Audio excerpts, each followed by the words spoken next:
Hello and welcome to today's broadcast of the DPC China Region Division 2. My name is Nomad, and joining me on the panel today, we've got John, Xfire, Fluke, and Lizard as we jump into today's games. But firstly, how's everybody doing? Starting with you, Fluke. How's it going in Old Oz? I'm feeling pretty good. It's a bloody hot day today. I went to the gym. I sweated pretty hard. Wanted to go for a swim, but had to come here and cast some Division 2 Dota. So I'm excited to be able to talk about Dota. A little disappointed I didn't get to swim. Can I see the guns? Come on, Fluke. Oh yeah, damn. There we go. Okay, let's go. All right, got some big boys on the panel today. Talking of which, I'm right next to Lizard, and he asked me to flex. I'm like, I feel pretty bad because I can't keep up to the massive men that it is, to my side right now. Yeah. Well, I mean, you did better than Ares. When we asked him to throw the guns out, Fair. he was like, he was like, nah, I'll do it in real life. All this stuff, yeah, excuses. he was like, oh, I would, but my camera is like, it's not the right resolution to really capture, my guns lighting's properly, kinda guys. bad, Also, my mom said I couldn't. You know how it is. John, how you doing, bud? You nice to see you on the panel? Yeah, it's good to be back. Always great to have a conversation with all of you. We have some great Dota lined up. Mike is a bit of a spoiler. We're not going to have him for the game, so I'm here on the panel because of my partner. But it is what it is. We're still set for a good time here. Feeling great. Come on, shave him. Where is he? What's he doing? Where did he just forget? I plead the fifth on why he's not here, but yes, there's a reason why. A very good reason, I'm sure. We'll hear from him when he's back, whenever that is. Yep. All right. Well, we'll ask him. But I'm sure he wouldn't miss a cast with his best bud John for anything in the world, unless it was very, very important. All right. I guess we take a look back. Oh, sorry, Lizard. How are you? It doesn't matter, man. You always forget me. I got used to it. I'm fine, I guess. I'm Good. looking forward to the games. Yep. Happy that MLP is not around as well. I'm joking. I love MLP. No, it's all good. It's all good. Looking forward to the Dots. Absolutely. I've got some great games coming out today, but of course we need to look back on what happened because that was 2 days ago. That was a really long time ago. I mean, I barely remember what happened 5 minutes ago, and we're expecting you guys to remember what happened 2 days ago? Absolutely not. So here's a little recap for you all. First up, it's LBZS versus Outsiders from China. And, this is one of those matches where we kind of expected to go in Outsiders' favor, and it did, unfortunately. LBZS just didn't really put much of a fight, especially in this first game. Game number 2 looked a little more, maybe, like there was some hope there, but overall, Outsiders just kind of outclassing them here. Yeah, the first game was... I actually thought LBZS had what it took. Like, they had the right draft to defeat this Glass Cannon Fury on carry, but it just never connected. Outsiders, they just proved that they're in a different class range completely, and LBZS, they just couldn't play against that. Like, their draft was supposed to be fast, it's supposed to be dominating, supposed to be controlling the game, but Outsiders were just running circles around them. So unfortunate. LBZS they lost the first game really quickly. The second one they put on a show, at least. I remember this Darkseer walls with Lash, with Spirit Breaker. Some team, they looked like they're gonna take it to game 3 at some points. But you know how it is. Like, you just push your boundaries a little bit too far, and then you get punished for that. You lose 2-0. Yep, it happens. But let's move on to the next series of the day. This one was Team Cloud versus Poke Gaming, Fluke. And in this one, a bit of a barn burner to start things off, as you can see when the highlight clip starts at 56 minutes. It's a long run.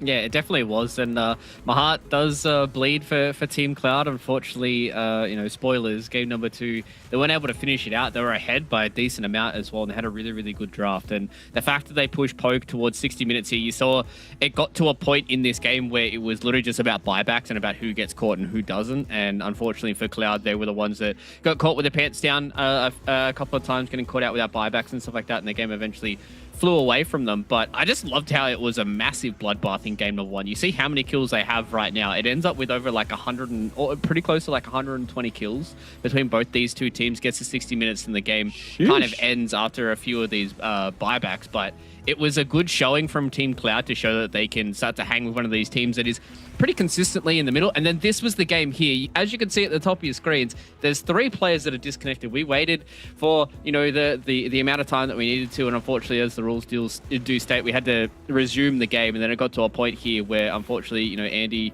wasn't able to solo carry the game, and they just GG'd out after, I believe they got, what, 2 or 3 kills after this? And then they GG'd out, and that was kind of the end of the series.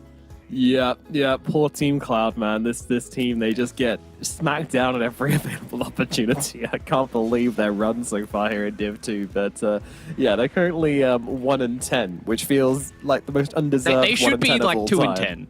minimum, I think. Yeah. They should have won that game number 2, but Yeah. it is what it is. It's a bit of a rip. John, final game of the day on the February 14th. This was Meteor versus YBB. And another bit of a smackdown. Game number 1, not too bad, but also, you know, 11k gold advantage with 23 minutes in with a Nature's Prophet, never looking too hot. Yeah, I think the big issues for Meteor highlighted here were almost really just draft. Like, they allowed us Nature's Prophet to slip through and a Ricky. And in game 2, which isn't showing here, but there's not going to be much highlights from that one because it was 15 minutes, 31 seconds. The fastest game in Div 2 so far across all regions. And for Meteor's sake, you know, with their match day up against outsiders from China, they need to really adjust what they allow through the draft. Because yes, there are some answers to Lena. It didn't really come true. And you're seeing already, like, just early curb stomping from YBB was pretty brutal. Yes, indeed, it certainly was. There didn't seem to be much of a response out from Meteor, and as you can see, the leaderboard's currently looking like this. VG Gaming and YBB, the top 2 spots, meanwhile sitting in the relegation zone, and we've got Mystique and Cloud, but it could be anyone else in Mystique's position at the moment. Still, a lot of dust to settle, a lot of time to come, and here's a match we've got coming up today. We've got Meteor versus Outsiders from China, we've got VG versus LBZS for our second game, and then third and finally, we've got Mystique versus YBB. So, a lot of series which I think we're expecting to go one way. It's going to be interesting to see if any of these small teams can shake things up. I think that's the main focus for today. Are there any upsets which are going to come out? And we're going to find out. Moving straight into game number 1 here, as we've got Meteor versus Outsiders from China on the board. Lizard, talk me through some heroes. Which of these openings do you like the most? I just have to say, this was the smoothest transition that I've ever seen from Nomad in my whole damn life. Like, that was He's getting good. He's improving. Meteor Gaming actually get the Lina. So, if there's any game that they should win, like this is the one, they also get the Lina into the DP. Not the worst matchup. Like, you get a lot of those right clicks going in. If you're laning against her, it's also decent. Like, you have this 3N to protect you, to fight with you. Yeah, That's I why like they it. call him that. I get it now. Shut up. No puns intended. You know, it's a problem. Like some of these things. Like I hear a lot of casters, analysts do it. Like, you don't really want to make a pun. It's just that his name is in your head, and then that's like association, right? Like, that's the closest word for you to use. The unavoidable puns. They're always the worst ones. Yeah. But I think this is an interesting start coming in from Outsiders, the fact that they wanted to go into this game number 1. Yesterday, Meteor got kind of dismantled pretty hardcore, so I think this is a good test for Outsiders to say, hey, this is game number 1 of a best of 3. Let's give them Lena Treant, which is something that has been proven time and time again, has been a very, very strong combination. Let's see if our ideas about, you know, Lena Treant are correct and see if we can try and pull this out. At the end of the day, it could end up just being like a skill difference that's going to come out on top, and maybe they might not be able to get too much information out of this, but I think this is a good test for them, especially because they have some very, very important series going on a little bit later on. They want to make sure that they take the wins against some of these mid-tier teams. So if they're able to prove that they can get rid of Lena Treant, then they can save themselves some bans in their later series. Yeah, and again, we saw Meteor have to play against the Lena Treant yesterday when they allowed it true up against YBB. So they shake things up in a big way. I do like that Outsiders' response is very different from what we saw from Meteor. And speaking of Lena Treant, we did see it lose in a different region. I want to say that was the Southeast Asian game on Pro Series 14, the one that did have like a 20-minute first blood. You did have a Lena Treant out there for Blacklist, along with, I think, an Enigma. It's like a lot of team fight. And there was an answer from Talon. So it's not completely undefeatable. I think considering that Talon and Blacklist are pretty close in skill level. And I'm keen to see if Outsiders are just that confident. You know, I mean, you are confident when you allow this true. But whether or not the Tusk DP, because of the weaknesses you guys pointed out in lane, whether it's enough, kind of want to see what else they build on top of it.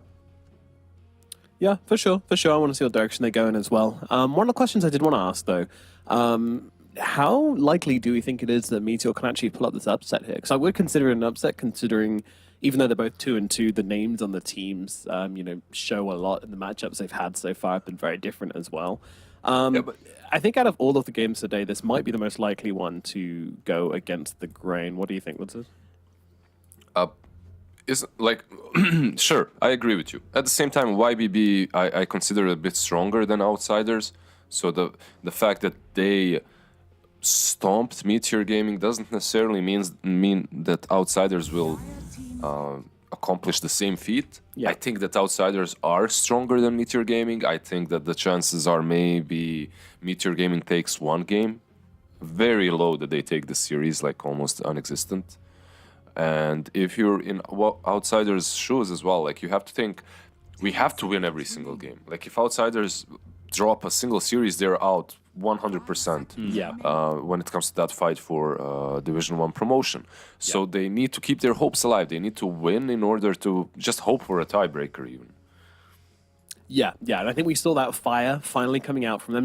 They've been good, but they haven't been, that scary, formidable team until they came against LBZS, where we started to see some really clean Dota. We started to see some, really controlling games where we were like, hold on, these are the players we know. These are the guys we know. So hopefully we see a bit of that today, and hopefully Meteor put up a good fight as well, because, Meteor, Fluke, they always look best when they're playing fast. Is this like a fast draft so far? Yeah, I think they've got themselves some good lanes. They've got heroes that are able to do stuff on the map. They can play certain parts if they want to take control of it as well. And I think it's very easy to execute what they've got so far. I like that they're going for more of these heroes. That just enables them to play on the map. The Riki has always been a hero that I was surprised when I looked at the pick rate of pick and ban rate of Riki when we came in here from Division 1 in China. The fact that they barely touch it, but a lot of these Div 2 teams really do like to use it, and I think they can just play really, really fast. I was going to say I would like them to have an offlaner that can start some fights for them. I wouldn't have hated to see something along the lines of like a Centaur, just for them to be able to get an early blink dagger and off they go. They have been leaning heavily on this Keeper of the Light. I haven't been sold on it, if I'm being perfectly honest. I feel like the best place for it probably is mid, and to play that really, really fast quarter where you farm super hard. But in the offlane, it can have some uses. I would like to see them try and abuse Chakra Magic a little bit more. Maybe that's what they're doing here with, like, the Blink Strike, etc. But I'm not super sold on this offlane. I'm not sold on it offlane. I'm not sold on it mid. In this particular game, I don't mind it. Like, I like Kotl. It's just that already the way their draft is setting up, like this Spectre is actually a perfect pick. It just feels so damn good. Like you have a Spectre into the Kotl, into the Lina. Unless you really get crushed in the laning stage, eventually you'll just pop off. Like once you get to that stage, Kotl can't really handle you, Lina as well. Yep, the game becomes hard. You can even hunt down the Treant through the trees. Meteor banning out the Zeus, just a lot of this global damage, and just a lot of damage overall that can get on top of Kotl and Lina is good. Like, I'd like the Zeus a lot. Yeah. I think they're also trying to cover themselves because they need like a tanky mid laner, right? Like they need somebody who stands in the front for them, because if you have a Riki, we've seen it, I think it was, I can't remember which team it was, but they played around this Riki, but they didn't really have anybody that was able to go in with the Riki. And they need to have somebody that's that kind of tanky frontliner that initiates for them. So I think something along the lines of like a DK now, with the Viper being banned as well from outsiders, you're definitely looking towards something like a Dragon Knight that can go in towards the mid. There are a few heroes that are still left in the pool that can deal with him in that mid lane and force him to have a pretty bad matchup. But I think right now Meteor need something along the lines of like is Tiny banned? Yeah, either Tiny or Dragon Knight. For Meteor, yeah, I agree. Yeah. I agree. Like if you're outsiders, you can even go for some Monkey King or something like that if they take the Dragon Knight. It's a bit on a greedier side, but I've seen them do it before and it worked. But they ban out the Doom, which is telling me that maybe they're expecting an offlaner and Kotl is mid, which is also an option. Like one good thing for Meteor is that their draft is pretty open with the Kotl, so whatever they, not whatever, but there are some picks here that they can pick, that they can draft and keep it open, so they can switch up lanes accordingly to Outsider's last pick. They get a Tiny. Okay, this just looks like mid Tiny, yeah. Yeah. I was also thinking as well, this is probably a question for both John and Lizard. With the Lina, they can still flex it in towards the mid, right? If they wanted to keep like their draft completely open, and then you can have like still Coddle offlane, and then they could have picked like a safe lane like Slark or something. I feel like would have been an can, option. 5 seconds remaining. It would have been, but John, like no one plays it mid, right? Yeah, no one does. It's been really just relegated to safe lane just because of how dominant it is with a dual lane, and I think the Tiny is all right. Like, it gives you another little bit of chakra magic returns there with Avalanche Toss spamming out. Tiny's mana pool's not the biggest. Whether or not you'll stick to the Tiny for these ganks is a different question. There's an issue of maybe timings, because your Kotl could end up farming unless he goes for a more aggressive playstyle with, say, an Urn early on, just runs around the map. That's one way to keep Outsiders down. I think Outsiders have a pretty good angle to just look for a flex in the DP. Like, you could run DP mid up against Tiny. It's not the worst lane in the world. It feels pretty all right. It will force like Avalanche Toss early on onto you, but you can just tank right through it and get something else perhaps to handle the Lina off lane. Like, the Lina versus DP is obviously not very good for the DP due to that range, so you've got room here on Outsiders to adjust, and that makes it a little bit harder for Meteor. Like, they didn't have many options, you know, like Primal Beast was in the pool, but up until Silencer it's not great, and they go for the DK on Outsiders. So take it themselves, could still be mid or off, and it works either way. Your lane matchups in either side are actually pretty okay for that hero. Yep, and they'll be running it in the middle lane on the DK, so that's going to give them that kind of jump in and catch you want. And yeah, it seems really simple from Outsiders, right? You've got your big carry hero, you've got your offlaner to take the objectives early, and the DK to kind of combo up with it, throw in those stuns and whatnot. So, yeah, Fluke, which way are you leaning for this draft of first draft? I think the Spectre's a really, really good pick. It deals with two of the cores straight away with the Kotl and the Lina. I think it's going to do a really good job. They're going to have some good lanes. I'm not 100% sold on this offlane Kotl just yet, so I think I'm going to have to be leaning towards Outsiders for this. But this Dragonite, he's not unkillable. They've got a lot of ways to kill him, so I think they can, you know, really kind of put the pain train on if they'd get it going early here for Meteor. All right, Lizard. Yeah, I'm going with Outsiders just because of the name. Like, the draft is also pretty solid. They got the Spectre into the Lina. They got the Dragonite into the Lina as well. Jump on top of her, stun her, finish her off with the Spectre. Like, overall, I think they have what it takes. I think they'll outplay the side of... which one was it? Meteor? Yeah. At the same time, like, Meteor have a really standard cookie cutter draft. Like, you have Kotl on offlane, he can buy that vessel that you guys were talking about. You have Tiny, like, if he has a good time, like, they can make stuff happen on the map. So I don't think that their draft is necessarily bad, and they do have Alina, so anything can happen. I'm interested. I think, yeah, I think you're right. There is things which could happen here. I think on paper, if this was just, well, if this was evenly matched team, I wouldn't be sure. I wouldn't be sure, honestly. So we'll find out what happens in this game at number one. Fluke, Lizard, we're going to be saying goodbye to you guys as we kick them off. Goodbye. Down there. There you go. Get yourselves out of here. It's going to be me and John for this first game, casting you through it. John, well, what do you think is going to happen as we get into game number one?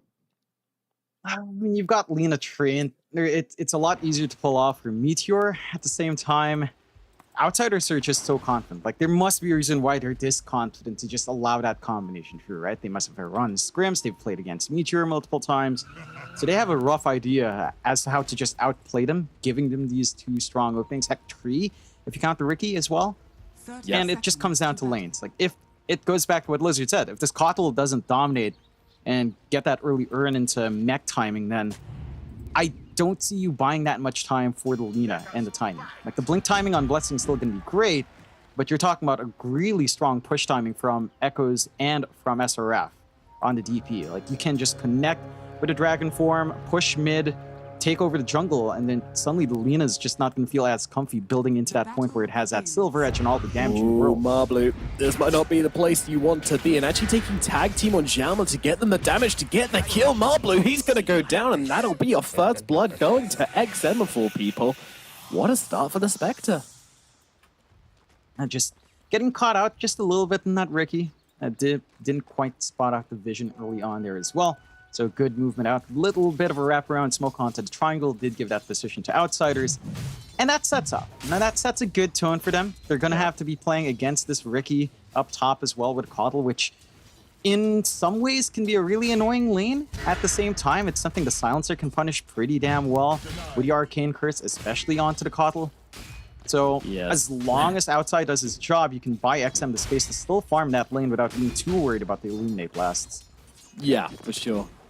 He's just got to stay in the trees, though, on the Coddle and make sure he doesn't really get caught out too much by the Arcane Cast. But of course, early on, he's not really casting enough spells for it to matter too much.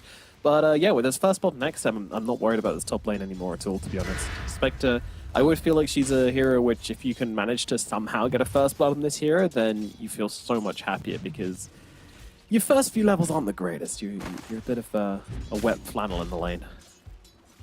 Yeah, it's really passive. That's why we used to see stuff like Warlock. You just kind of want to sustain and hold lane and farm, sack your pos 5. You can kind of do that with the Silencer as well. I'm sure Outside's more than willing to just trade all this mana away to get some space out. We are seeing a lot of aggression down bot, some very funky pulls from both sides. Yeah, a bit of Does shenanigans, still manage to but find a CS. they're losing. They've lost 2 creeps so far under the tower, and Tizzy will be able to come over and just make sure they secure that one. But it's the Silencer that dies up in the top lane. Marble and Molasses are able to hunt him down. Yeah. I mean, that's the one thing, right? Like, we just talked about, the Silencer will have to sack himself to get the Spectre up and running. You're not going to be able to sustain true, but you can dish damage, draw attention to yourself, as long as you sort of just prevent these side camps from being opened up as well. For the side of Meteor, not giving Kotal the option to just flash farm in that lane, and allowing your Spectre to just stand there, you're happy enough. And you don't want to bleed too much out to the Ricky, especially since that will just provide the foundation to build into that right on the mark 15-minute shard. But as long as you, again, get XM space, maybe get some room to stack up, you're going to feel pretty all right there. Yeah, absolutely. I'm surprised. I mean, that death was 650 damage dealt from Ricky and 90 damage dealt from Kothel, so it was very much just death by 1,000 cuts from the little blue rat. Yeah, Silencer doesn't have the best armor to trade once you are blink strike multiple times. There's good damage from our blue to pump out. At the same time, he doesn't want to stand for that too long as the levels go up there on our Silencer. Still, the last lane we haven't really looked at here, Nomad, is mid. Probably the most static lane for the most part, right? It's a DK versus Tiny. You're really just going to be farming level 3 on Echoes up, so Dragon Blood up at level 2. He's not going to get harassed out. You could look for support rotations. That is where Outsiders could shine a little bit better. With the Tusk, if Xiaoma finds a room to leave that DP alone, yeah, it's fairly easy to get some chain stuns going, just melt through Blessing early on. Yeah, I just want to point out here that this middle lane at the moment, we've got 0 armor on the Tiny. He didn't build any armor items versus the 14 armor of the Dragon Knights. So fun times here for Blessing. Fun times. Yeah, I mean, he's got the nuke damage with spells, if he can connect. Echoes has just been more than happy to get some weird angles in, not be too far forward for a toss back, and just, again, farming. So, yeah, you hold that lane. You don't have Breed Fire. You do have it now.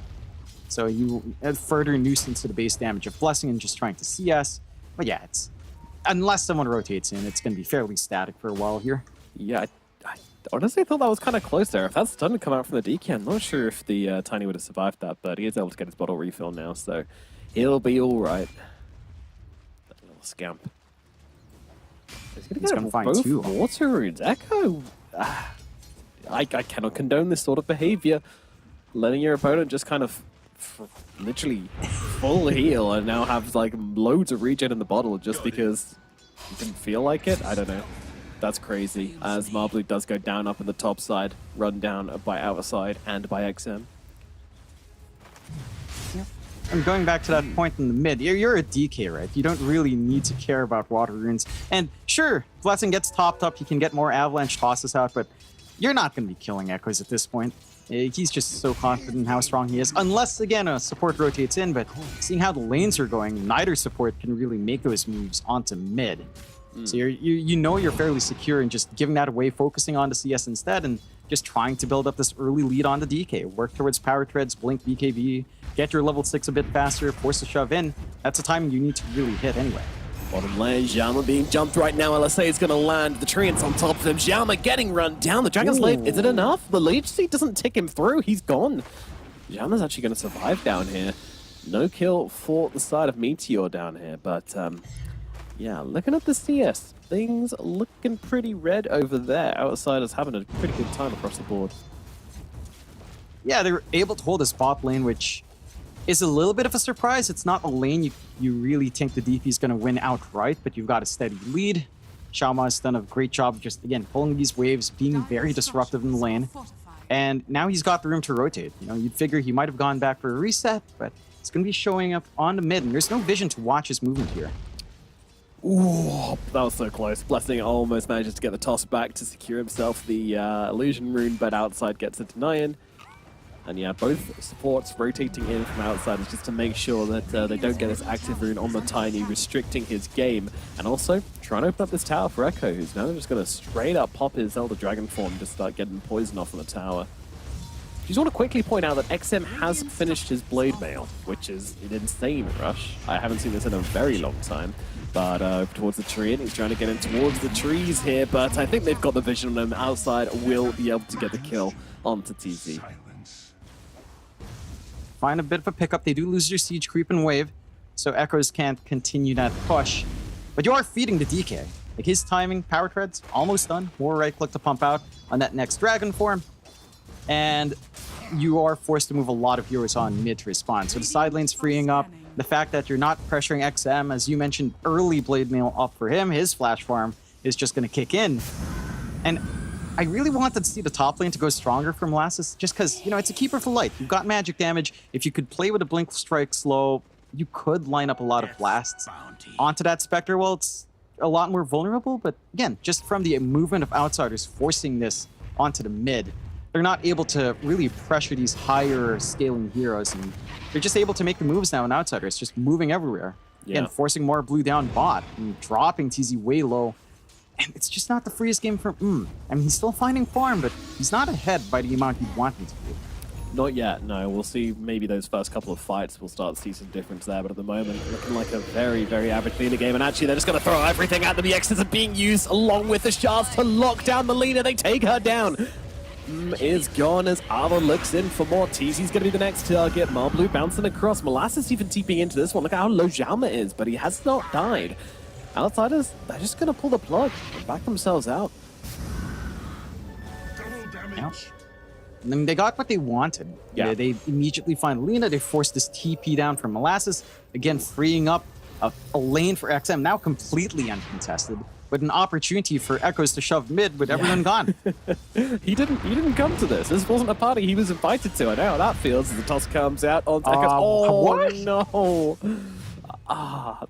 That's just a bit of an oof right there. The miscommunication between the two heroes, expecting the throwback, not getting it, and therefore the LSA just completely whiffs, but they protect the middle tower, I suppose.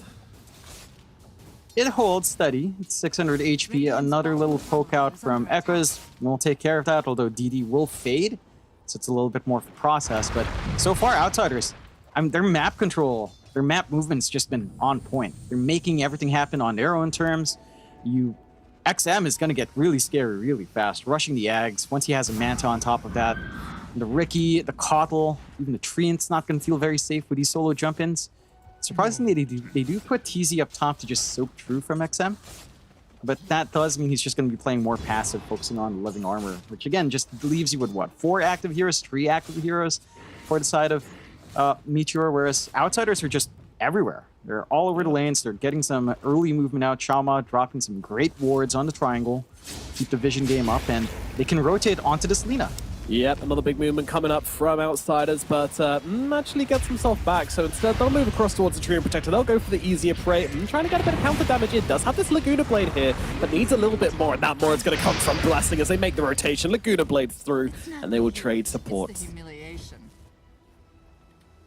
It's a lot bigger for Meteor in that kind of trade because you did get the kill on So it's much more important for Lina to get that kill. Xiaoma ended up getting the kill on himself before dying. So not as efficient overall for Outsiders, but you're not really hurting that bad. They are making moves on the mid here from Meteor. They have rotated Molasses out. He does have that Urn and Mech. Once he gets charges, he can run down here. Yeah, this is the thing, right? The stalling potential of Meteor needs to be huge, and it is pretty huge. You've got a Coddle and a Treant, but at the same time, the pressure coming out from outside is too much. They're trying to deal with this middle lane. Now they're like, oh crap, they've dropped Exo at bottom.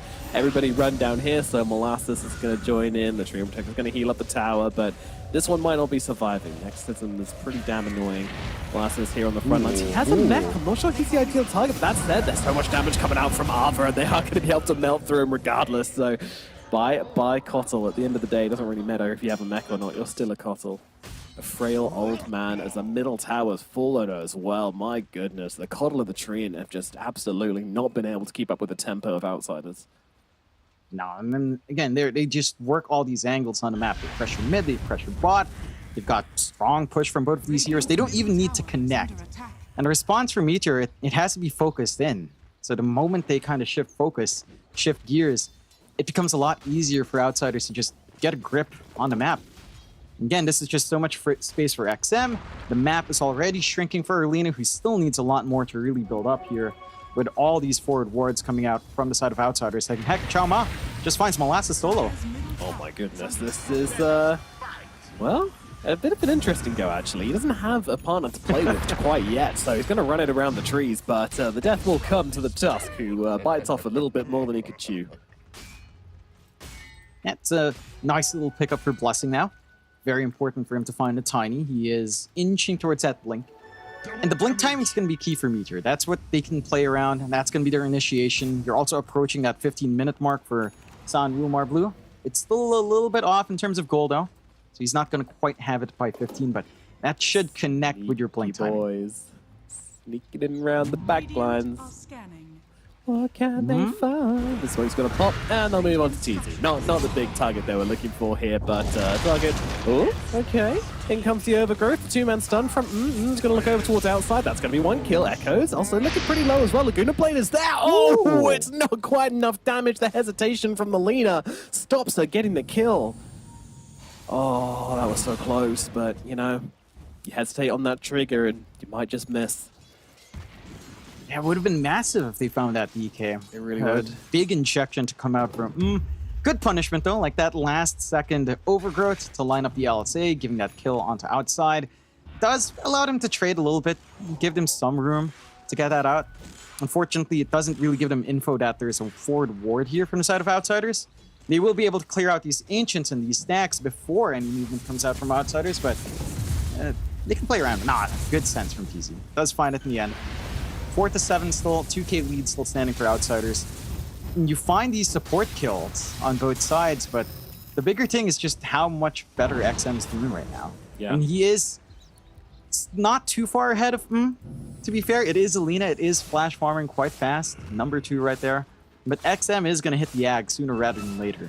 And we are approaching that blink timing for Echoes. You've got the full Guardian Greaves up for SRF. You have a lot of sustainability and team fight on Outsiders' end, and they'll just smoke up with it. Yeah, I like the secondary ward from the Sansa here behind the tower as well, as we see it go on to the Coddle, and Blessing's like, yeah, I don't know this guy. I don't know who that was. I'm out of here. See ya. Seen under the ward here. There's Outsiders furious about his ward being dewarded. Drops on the sentry. Get rid of the enemy sentry. Get out of here. Yeah, just, you know, regaining control, dropping, ensuring that they can just hold this triangle, and instantly just clearing out this top. It is just the DP. Living armor is high enough that it does slow down the push by quite a fair bit, but there's no response that can come out here from Meteor. And the rest of Outsiders, they're still grouped up. They still have this blink to play with from Echoes. Yeah. Yeah, we'll see that reveal in just a second here as Blessing tries to move forward onto Ava, but the global silence comes out. This is going to put the Tiny in a very awkward situation here. He needs to get himself out, but XM, he's in on the backlines here as Echoes come blinking on through. Overgrowth is there. Moves in from the sidelines here, trying to take down the DK. The snowball's going to buy him a little bit more time. There's too many targets for him, and he can't get through any of them. Laguna's out onto the DP, but she's still healing up. They'll move over towards Xiaoma, and he will go down. Echoes and Xiaoma now dead as they chase in for more. XM's going to be the next target here. Can the Spectre to get away. It's a huge target here for Meteor to bring down. Blade Mail's not going to do much to keep him alive, and there it comes. The damage is there, and gets himself the triple kill up in the top lane, and Outsiders get absolutely smashed in the first big team fight of the game. Oh man, that's a big win coming out for Meteor. Outsiders, it looked like they had a really good angle, but they just start dropping so low in Echoes. The magic damage comes through. They're still ready for a defense here, though. They're immediately TPing back. Yeah, the Ricky, though, he's probably going to live through this. The mech's there to help out. Echo's jumping in with the blink, with the stun. Snowball coming through as well. It's big commitment. Oh, they found the Lina! That's not ideal. It's going to be in trouble now as well. Oh, God, the Snowball wasn't even meant for her, but there we go. Immediately, Outsiders are able to fight their way back into it. And, yeah, sometimes you got to respect the respawns, guys. Yeah, and it's relatively quick at this point in game, so they have that opportunity to just TP back. And a couple of things just didn't quite line up earlier in that fight. The fact that SRF lived through, that Ava just didn't die, the Laguna timing as Exorcism came back in, ensure that he could just reset, come back into this fight earlier, and they're still hunting. Molasses, you're not safe here. Certainly is not, no. They are way deep under the tower, and it's going to be another death for the Cottle. TZ, probably the next target. Again, another overgrowth coming through. It's turns up to this one, but he's actually going to get silenced up by the last word. Is it going to matter, though? Look at the damage coming out from this Lina right now. 2 dead on the side of Outsiders once again. The brawl doth continue. Jama moving around the trees. Not going to get caught out. Neither is Ava. Or maybe... Oh, just off the mark there with the Avalanche. Blessing not quite able to connect with that one, so... Again, we press the reset button. Outsiders, they throw away the little advantage they gained. And it's back to being pretty much even. That's close to even, still a slight lead coming out for Outsiders. I think the farm differential we're seeing on Ava and Echo is actually pretty big in comparison to Blessing and Molasses. Like, your Cottle's just taking this back seat. You can be strong with minimal itemization, but this is a core Cottle. Like, you do still want some tempo to come out from this hero. Oh, they're at the 15-minute mark, though, and they've got that sleeping guard. Yeah. No backup.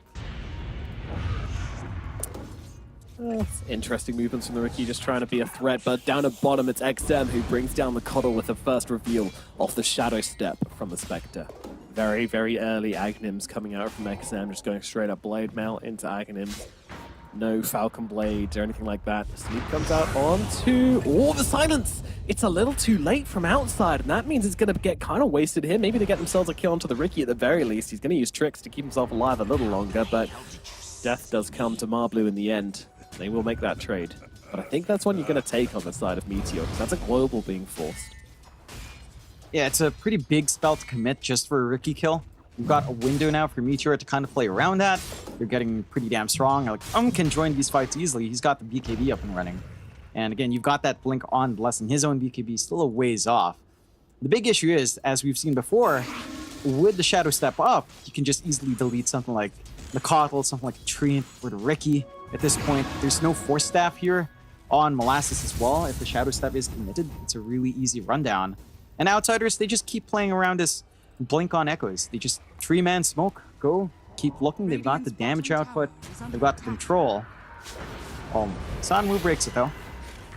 Yeah, the movement's forward though onto them. They're going to catch the kill on the side onto the Ricky. So Marblu kind of tanking the gank here, honestly. Like, sure, your Ricky goes down, but Lina gets away. Coddle gets out. TPing into this one. They want to try and make this defense happen, I think. See, TZ, still no blink on him, but he's just going to try and get to the trees and land another big overgrowth. That's what these fights have been about. It's about TZ landing the overgrowth, but the tower is getting very, very low, ticking close to midnight. No response out from Meteor. They will let the tower fall in the end. Couldn't find the point of entry, and Outsiders will back away. The final tier 1 off the Radiant team has now been taken. It's just showing Outsiders, they learned from their mistakes, right? Like, they kept forcing these fights in tight areas. Multiple person overgrowths coming out into the LSA has been really the big killer on Outsiders' end, at least until these BKBs come in. So they just play a little bit more staggered. They can just freely push and just take more control on the map. Again, you're not that far ahead here on XM in comparison to, like, this Lina still has a lot of bite in her. Going for the travels next into that Silver Edge, so you will have a steady answer for XM and for Echo's durability. Yeah, But- and if there's any hero that can kind of affect its butter, it's definitely Lina. But, I mean, they're going to get the kill here onto TZ, the Tusk, with the Snowball, buying himself a little bit of time here, but I don't think he's getting out of this one as Blessing turns it around, gets the toss, and gets the kill. So, again, all the trade just being made from outsiders, they seem to be very happy to make these support trades here. Ricky found on the side with the sleep darts there, which means that Marblue will just be able to tricks up to the high ground. He is now a ward. Yeah, you're stuck here for a little bit. You can blink out. There you go. Thank you, Fred. As it's tiny around the area. Does get bailed out, but again, the support trades are they're all right? You're not hurting from either side. Neither of these supports really need too much, although I guess it does impact TZ's blink timing a little bit more, and that does feel much more crucial for the side of Meteor. Because again, as you mentioned here, Nomad, they are relying on these overgrowths. The blink would simplify that process for TZ. Still a ways off from finding that. I think the one thing that I'd really like to see from Meteor now is just more pickoff gaming. And you've got Tiny Blink, you've got Ricky Sleeping Dart. Surely you can go hunting a lot more than you currently are, instead of allowing outsiders to just catch you off guard and jumping onto that afterwards, still taking trades. If they just initiate with their Tiny Ricky first and just hunt, they should be able to find some clean pickoffs on these supports over and over again. Yeah. Honestly, like, I kind of like the Coddle's backed away from mid now, and TZ's able to pick up a couple of these, because I'm more interested in this blink timing from the Treant than I am in the Spirit Vessel timing from the Keeper. How do you feel about that? Yeah, what was that? Like the blink timing on Treant? Sorry. Which timing? Which Do you is- feel like it's more important, the blink on the Treant or Yeah, the the blink, Spirit 100%. on the... Yeah. 100% blink. Like it's I It's their mean, your team fight. Coddle.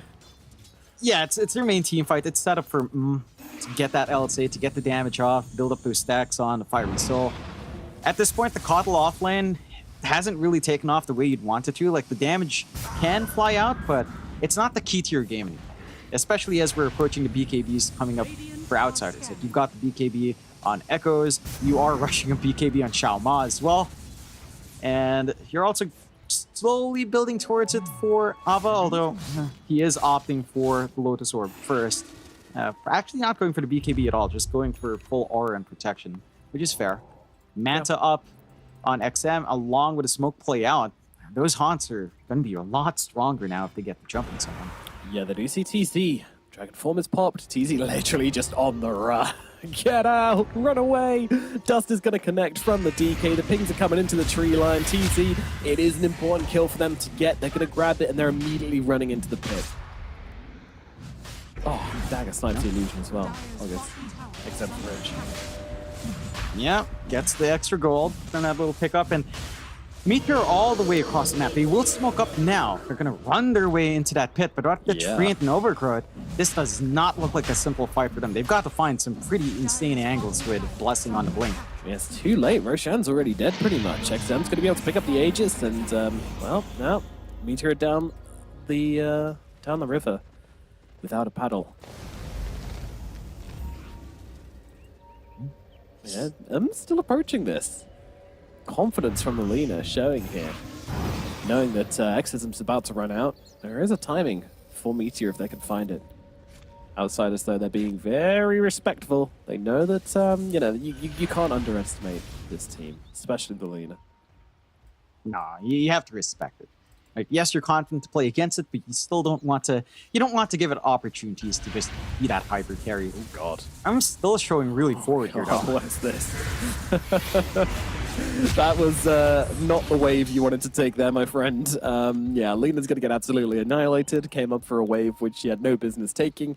And Outsiders will take the freebie.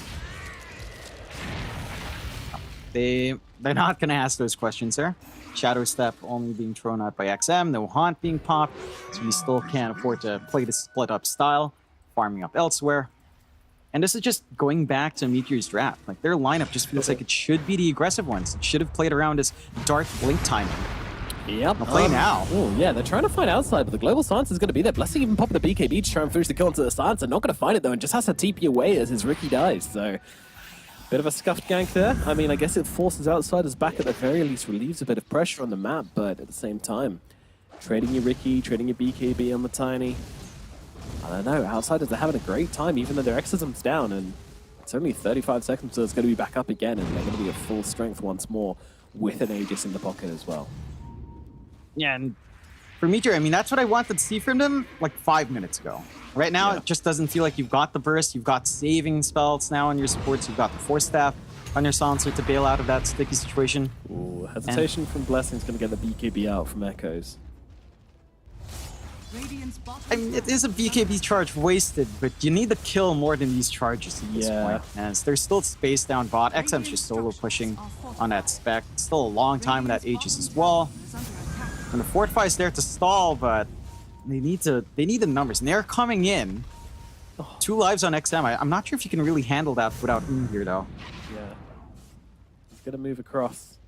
Shama in the trees, trying to do a little bit of scouting. The double wards are going to catch out the Death Prophet here. It's a great target if they can actually bring him down, but it's so hard. This big aura Death Prophet is just not going to go down easily. And now the tower falls. Meteor unable to mount a defense.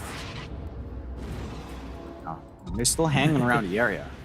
The matching wards, very cute, but we'll be getting rid of. Oh boy. Ricky. Oh, a toss back from Blessing, keeping him safe. Run, little Richard. Get out of here. It's too dangerous for you. And they were tempting the side of Outsiders, just hanging around that area under vision. And they back off now. Dragon form is popped by Echoes. He could find TZ if only he had some vision here. The sentry is right outside range. Okay, yeah, they're getting the sentry down. They're gonna get him. Shadow Step's there as well, just keep the vision down. The moment that Shadow Step's on him, it's so hard to get away. Yeah, you just can't bail out. Again, it just goes back to Outsiders very confidently picking up that Spectre, knowing that it's such a great solution to a lot of these heroes. And for Meteor now, I mean, this game is a game they can stall out. Like, you've got Kotl, you've got Lina, you've got Tree, you've got Tiny, you have Wave Clear, you can manage these lanes. Blessing? Is he gonna get away? He is. Easy. Never worried. He did manage to find a bounty though, so Hashtag value. He tried. You know, he tried. He forced some TPs out. That's some space. Oh, he didn't get the bounty. Oh, that's a shame. Yeah, he didn't. Damn, he didn't. That's not so, bad. He tried. It's the effort that counts. Yeah. You find outside.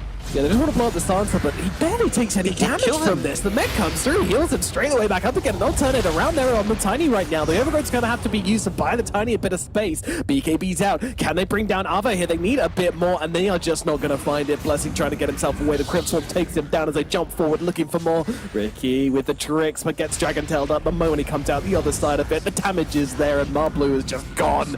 Ricky vaporized. 2 heroes dead on the side of Meteor.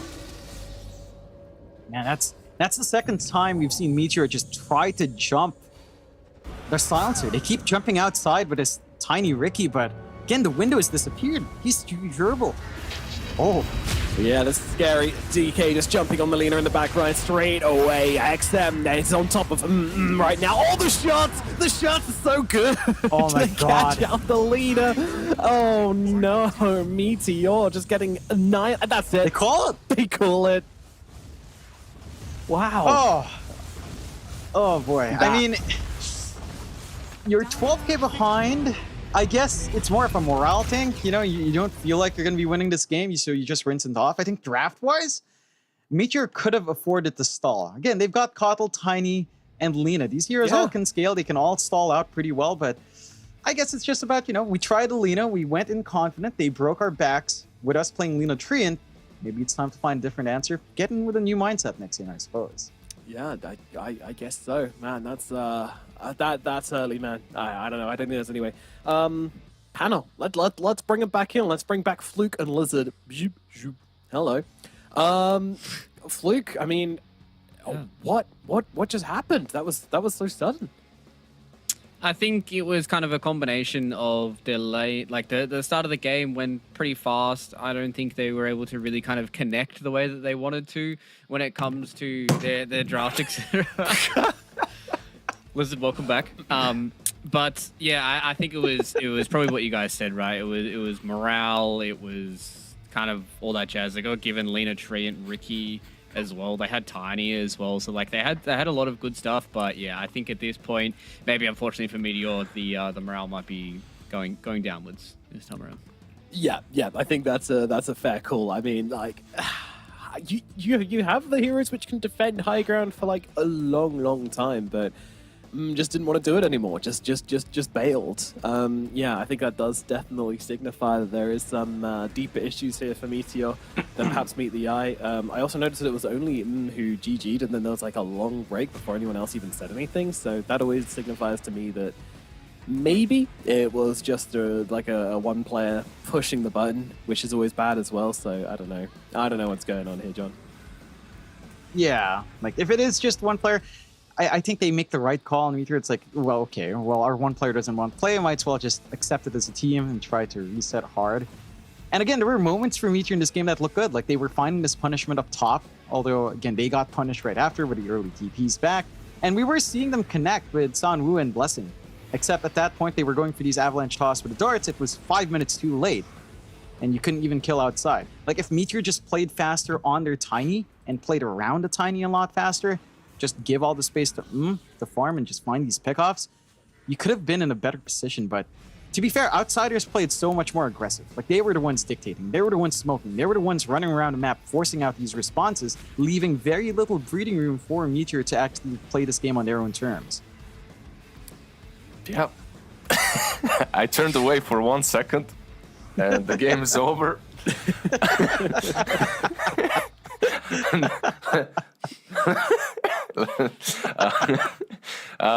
But a cool one, like you said that they were the ones being aggressive. They were too aggressive at times. Like when I was looking at the fight on top lane, when Lina got the triple kill, like when they dove the tier 1 tower, I thought, okay, maybe this lineup is gonna work. You have the Tiny, you have a ton of damage early on from Molasses, right? Like you can actually turn it, and they pushed the tier 1 on top. They killed the Spectre as well, but it's like what we were talking about. They have a good draft, but the ultimate win condition is on Outsiders. So it's kind of difficult to envision a future, envision a game in which Meteor is gonna play so cleanly that the Spectre won't pop off, because this is the hero that punishes mistakes, right? Like this is probably the easiest hero and always was the easiest hero to punish mistakes. Like if you guys remember when Spectre was broken, there were so many players spamming her to be like top 10 MMR, because yeah, pubs are chaotic. You just buy back, you use your ulti, suddenly you're back in the game, or you just are there alive and you use your ulti and you come back into the game. So overall, Dragonite plus Spectre, I think it's one of the first things that teams started experimenting into the Lina, and one of the first ways that I've seen Lina defeated. Yeah, I think Tundra used to run it in Western Europe. So who's your MVP for this first game? You guys take it. You guys decide. Oh, thank you. John, I kind of liked the silencer. You know, they kept trying to kill him. They didn't do a good job. He ended the game with 5 kills. Pretty cool. Ew. Yeah, it was cool. I want to hear what Fluke has to say, though. He gave a very big response here. What do you want, Fluke? I'm a massive silencer hater. I don't think I could ever, respectfully give an MVP to a silencer. I want to say Xiaoba. I think the way that the Tusk played, I think he played really, really well. Obviously, it is a Tusk, and a lot of these position 4 players have been playing the way they have been, but he had some really, really good shard placements as well to be able to set up a lot of these extra kills going forward. So I think the way that a lot of these Tusks do play, he had a very interesting moment where he was in the Radiant jungle by himself trying to get a kill on Molasses, and then he ended up realizing that there was like 4 members from the Radiant side out, directly on top of him, and he had no teammates anywhere near him. But I think for that just means that Xiaomo understands that, this series to them is a good show of dominance for them, and the way that they were in that game was they were playing really, really fast. They did get a lot of their mistakes kind of punished, but I do like the way that he was playing his Tusk. Yeah, definitely. Good Tusk gameplay coming out, and those shots at the end to secure the Lina kill and force out the GG. He basically won the game. Single-handedly. So, good MVP choice in the end. All right, closing thoughts on this game before we throw it to a break, John.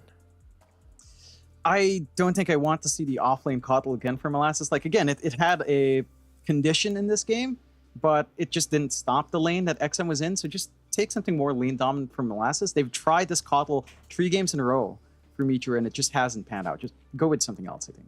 All right, time for a reset, and hopefully Meteor can get back on their game and come back fighting for game number 2. We're going to throw it over to a short break, and then we shall be back with the second match.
and welcome back to the China Division 2. My name is Nomad. Joining me is Fluke and Lizard as we jump into game number 2 of Outsiders from China versus Meteor Gaming. And game number 1 ended super suddenly. You know, you couldn't be blamed for not even noticing that game ended. It was so quick. I wouldn't blame anybody at all for that. Yeah. And we're straight into the draft for game number 2.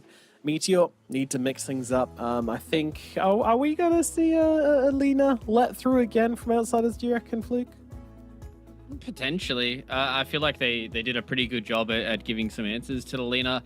I think the way that the game is going right now for Outsiders, they can get this one done relatively quick. They can either ban the Nature's Prophet or the Lena here, depending on which one they want to try and give away to Meteor, considering that the Primal Beast has been banned. You can almost guarantee that Meteor are going to be banning Broodmother in their ban here. So they're just going to get rid of the Lena and say, hey, we destroyed it game number 1. Let's just try and play this on a battlefield where we feel like that we're just going to be much stronger. Yeah, and you know, even though they did let the Lena through, it still had the second highest hero damage in the game at 15,700.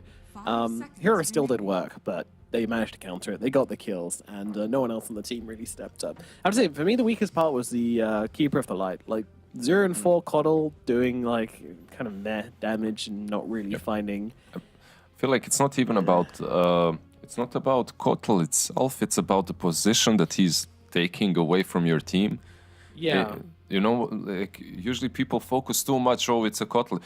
Yeah, it's a Kotal, but at the same time, it could have been, I don't know, a Beastmaster. It could have been a Primal Beast. It could have been something that a Death Prophet, something that goes in front, soaks in the damage, brings utility to your team. Instead, it was a Kotal that has to run around on the outskirts of the fight, same like your Lina. So it just makes your game much harder. Yeah, definitely does. I think kind of just following on from Lizard's point, to me, the reason why it felt so bad is what he said, right? The combination between it and the Lena, it just really doesn't feel like they have that much synergy together. Yes, maybe you could talk about the Solar Bind amplifying a lot of her magic damage, but, you know, in the later stages of the game, Lena's not worrying about her magic damage, so it's just kind of that combination. Maybe if you know, link it up with something more like a melee frontliner kind of position one, I could see it working out.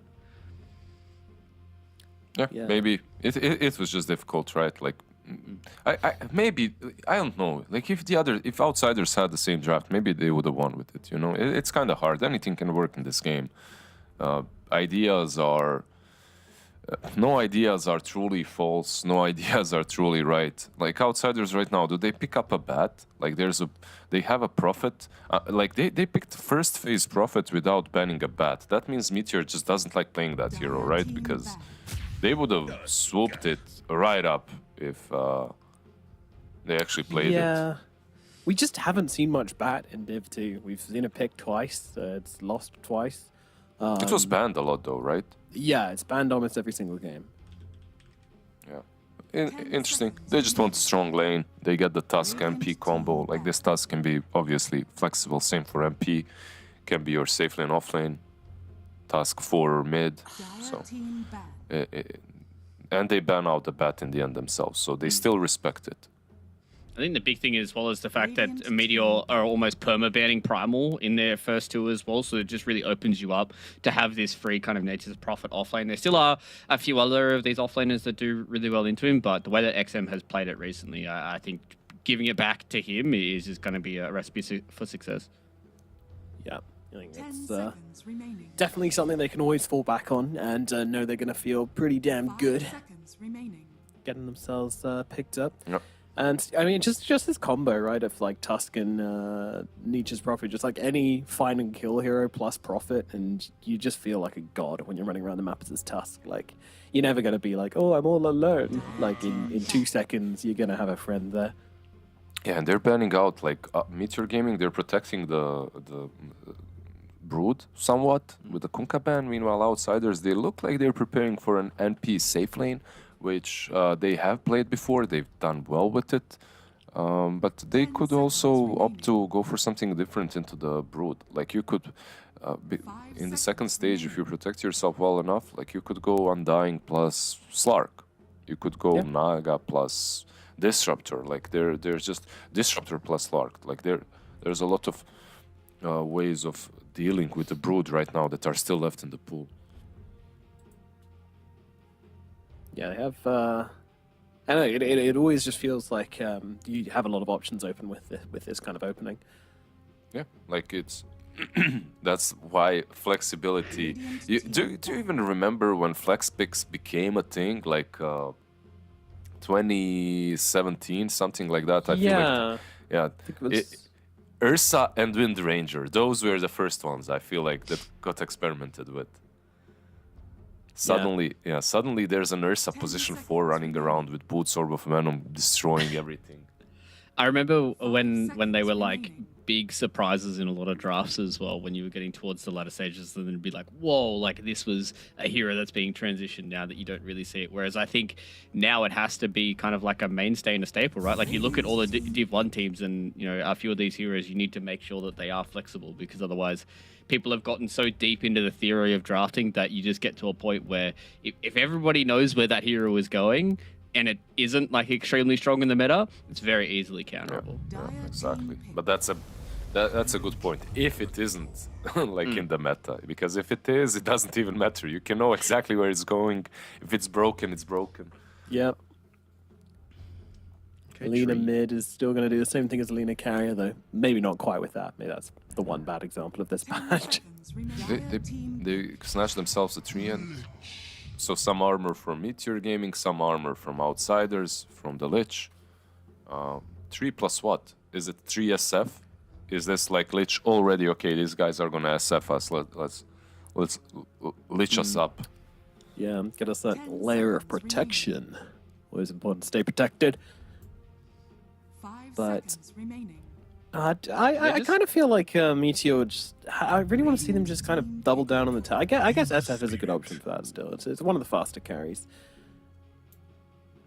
Yeah, I think that they could, you know, maybe go along the lines of like a Drow Ranger if they want to. Every time that I've seen a lot of these range carries, I feel like Drow has just looked better than what the Shadow Fiend has. I can understand the reasons behind the SF. Obviously, like Requiem's really good. Mixed damage carry feels pretty nice. So I wouldn't hate to see it. No, I agree with you. I actually like the draw better. It's just that these teams are picking SF more often. Yeah. So Which is a little weird. Arthur's background is always such a mystery to me. He's got the cages, no idea what that's about. There's a pink briefcase on the left-hand side. What's in there? Is that in the pink Could be a briefcase, keyboard. It was for a keyboard, maybe. Oh. And who And carries that? the cage is for you, Nomad. Hooray. I don't know, like Meteor Gaming right now, they could also pick up a Slark, I suppose. Wouldn't be that terrible. Like into the Prophet, into the Ember, you get that leash with you. Yeah, pretty valuable. I think this Ember has kind of thrown a little bit of a spanner in the works for Meteor. I think maybe they were leaning towards the SF, and from what we've seen from these Ember Spirits recently, especially with, you know, how fast it outside of him playing like pre-BKB, I think SF can run into some trouble with an Ember Spirit on top of him. Oh, okay. Okay, a hero we've been calling for a lot and seeing not very often, but in this game, you know, it does give them a stun and it gives them something to combo up with the Tree and Protector as well. I'm always looking at this hero when we're looking into kind of slower drafts, which won't be able to get out the Wukongs as easily and will kind of get chased down and feel the pressure of the Monkey King. I'm not sure if Outsiders have that, so, I mean, is it just a good profit counter, Lizard? I won't say it's like the amazing Prophet counter, but it has some decent things with him, like the Overgrowth combination with your ulti. Like Marcy is a good combo with you too. You can give a lot of vision early on with the Monkey, play around the Brood side of the map. So there are some positives. I don't really see the Monkey as the biggest counter here because he's slightly countered by Tusk. Like you can kick him out, right? There are some things here that work for Outsiders. That's still a thing, right? Like the kick. Yeah, It's still a thing. My mind sometimes just blanks out, like when it comes to spells. I believe it was. Was it? Yeah, it was Aaron that played it. Right? Yeah, Aaron did it to Andy the other day.